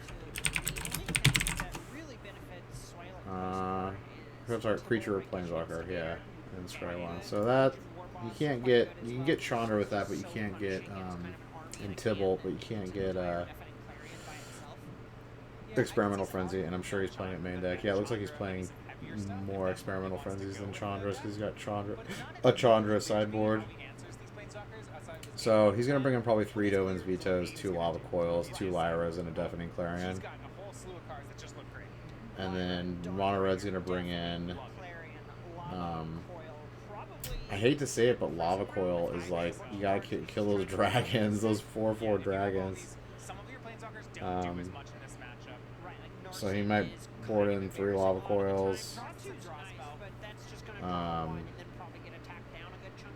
2 Legion War Bosses are definitely coming in. Direfleet Daredevil, is that even worth?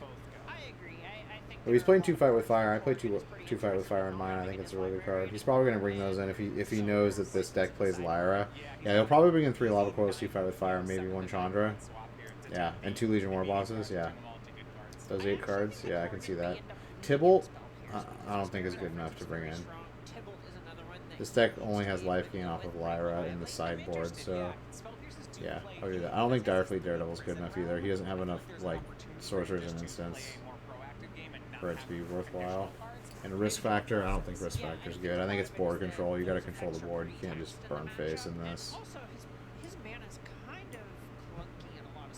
All right, game 3. It'll be interesting to see if he boards differently than what I said. Alright, looks like both people will 7 cards.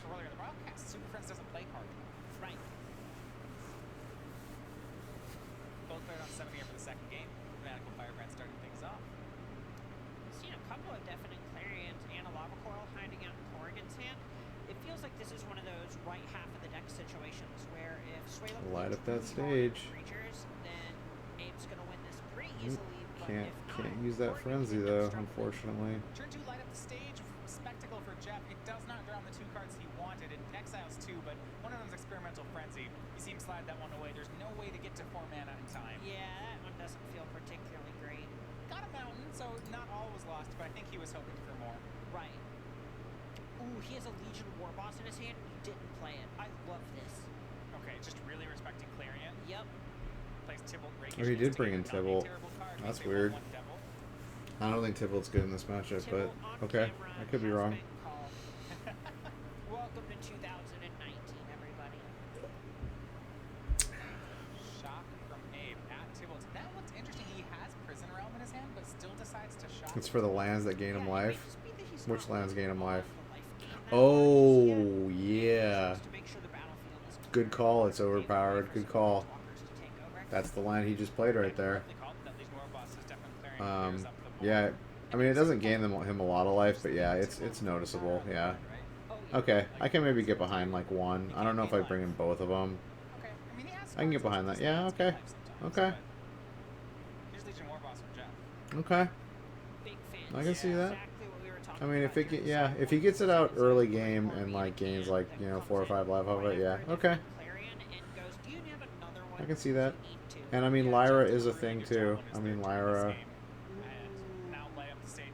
He could have that on his radar too, so. Wow, he's been getting some bad light up the stages. Double lightning strike. I mean, it's not terrible. He's got a Legion War Boss out too. Yeah, the Super Friends player is on the back foot definitely right now. But he doesn't. Never mind. He has another Deafening Clarion. Wow. He just has it all.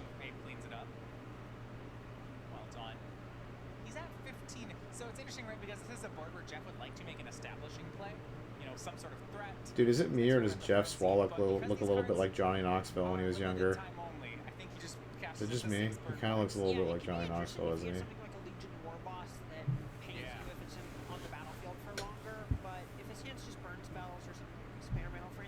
Oh, I need to stretch my legs. I've been sitting for too long. Shake them out. Get rid of those blood clots. Don't let them form. Don't let them. Alright, what do we got? Chain Whirler? Chain Whirler is good. nice times. threat. You're assuming like Lyra's coming if he gets a land. Yeah, really, I don't know if hoping is the right word, but Teferi, Sarkhan, cards in that vein are kind of what I'm expecting there. Big sorcery answers to creatures. My biggest read on him having 5 mana spells would be that shock. There's a Tybalt that's waiting around that's not doing anything, but he end step shock. And what that says to me is that my opponent's saying, as soon Oh, he as I did bring draw in my Prison mana, Realms. I'm Okay. tapping I guess he out just brought in every maximum creature. removal. If they get to pass this again, might as well do it. I guess you can get I agree. Tybalt with it too in Chandra. Tybalt numero Tybalt, dos. second Tybalt has been called. He's an instigator. Yeah, I like it. He's very Victorian. I like that, he's a rake. Ish. It's kind of funny though. Even though he's had 2 deafening clarions and like all this removal, it feels like he was way better off game 1 just playing planeswalkers and letting the planeswalkers do their job. Like, Swaylick admiring I it. guess he's stumbling on lands a little bit too. Not bad. Fanatical Firebrand, 2 more damage, 8 to 6. Oh, I guess the red He player's has out of sparked gas twice now. off these prison realms, and I don't know that he's found land 5 yet. Well, if he does, these Sarkhans turn off. Yeah, it's remarkable how good this deck does against aggro. I guess you could still use the Like Sarkhan with right mostly to double planeswalkers. suicides into it, These and planeswalkers are deals powerful. one. Like So they, Firebrand, both creatures can sacrifice themselves to remove a Sarkhan. So many lava coils. it's almost like every planeswalker you play is a 2-for-1. You get its ability immediately, Hey, well, and well, then the they have to Lord use Tybalt something to gone now. remove He it. can gain life again. Yeah. So you're either gaining a bunch of life out of it, Coil or on the devil token that exiles, so no damage. you're almost getting a 2-for-1 like every time, basically. See where they're Whenever aim. you play a I planeswalker. wanted to see whether he would. I guess not a second red. I was gonna say whether he lava coils the second Firebrand, but he can't. I'd imagine so. I mean, unless it gets attacked, but then in that case, you're gaining life off of it. So you're gaining like the card effect, and then however many loyalty tokens and life you're gaining because they're attacking that instead of your face. So many cards to win right now. All right, Sarkhan. All right, up to 5. All right. All right, now he can't attack with the Firebrand. He can't attack with anything because it'll just die from Sarkhan. And that covers I wonder if like you should board out Pyromancers in this matchup because of Sarkhan. Swaylick's hand if I ever saw one. just hoping It's to kind of draw. like boarding them out against Chain Whirler, He does not. No, he has 3 out of the He has side. him out of the side. but he can do 2 damage directly to a Planeswalker though, so he's like kind of special. He's kind of good. Yeah, so you just make sure it happens. Yeah, well, exactly.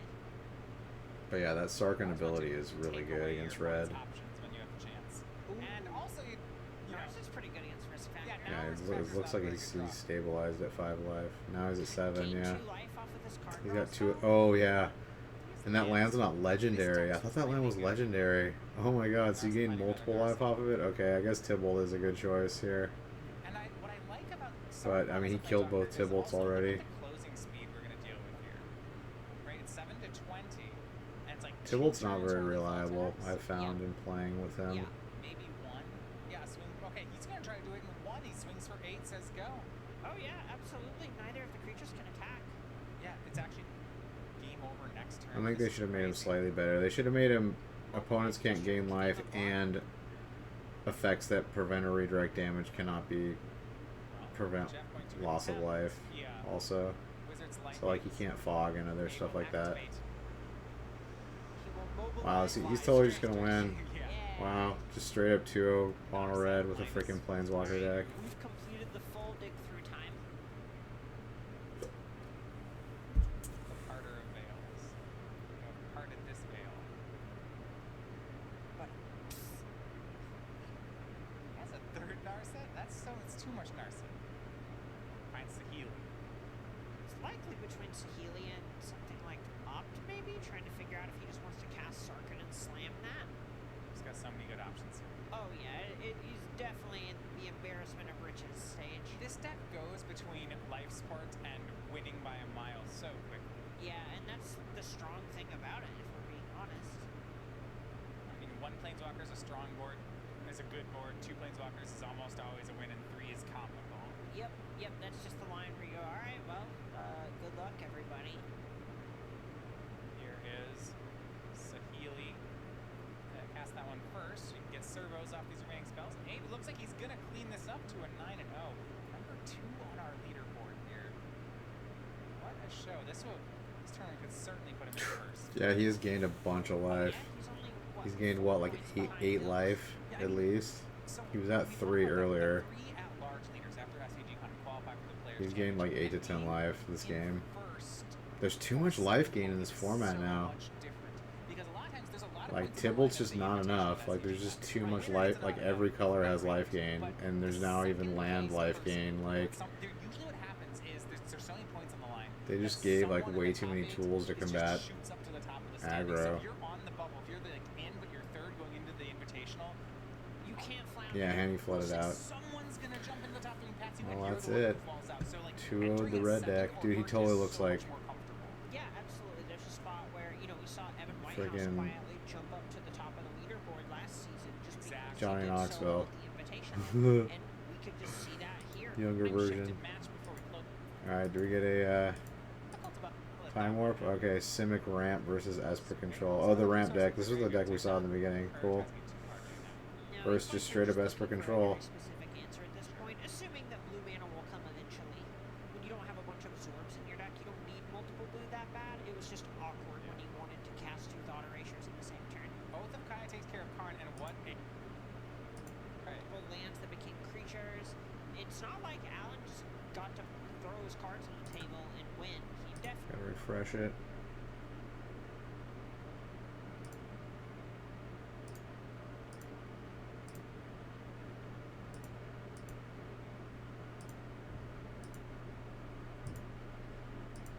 I think Esper. Oh, it's 1-on-1.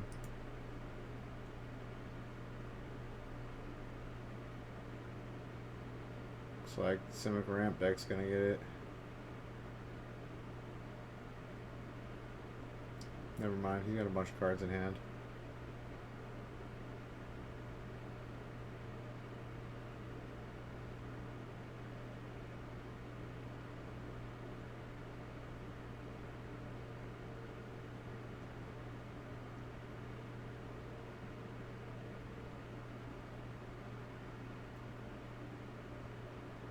Gross. Hydroid Crassus is alive and well.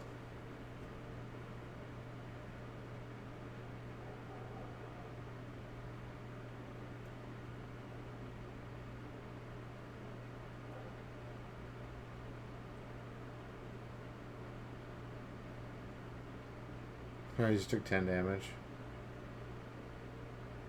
What has he got in his hand? Dovin's Veto.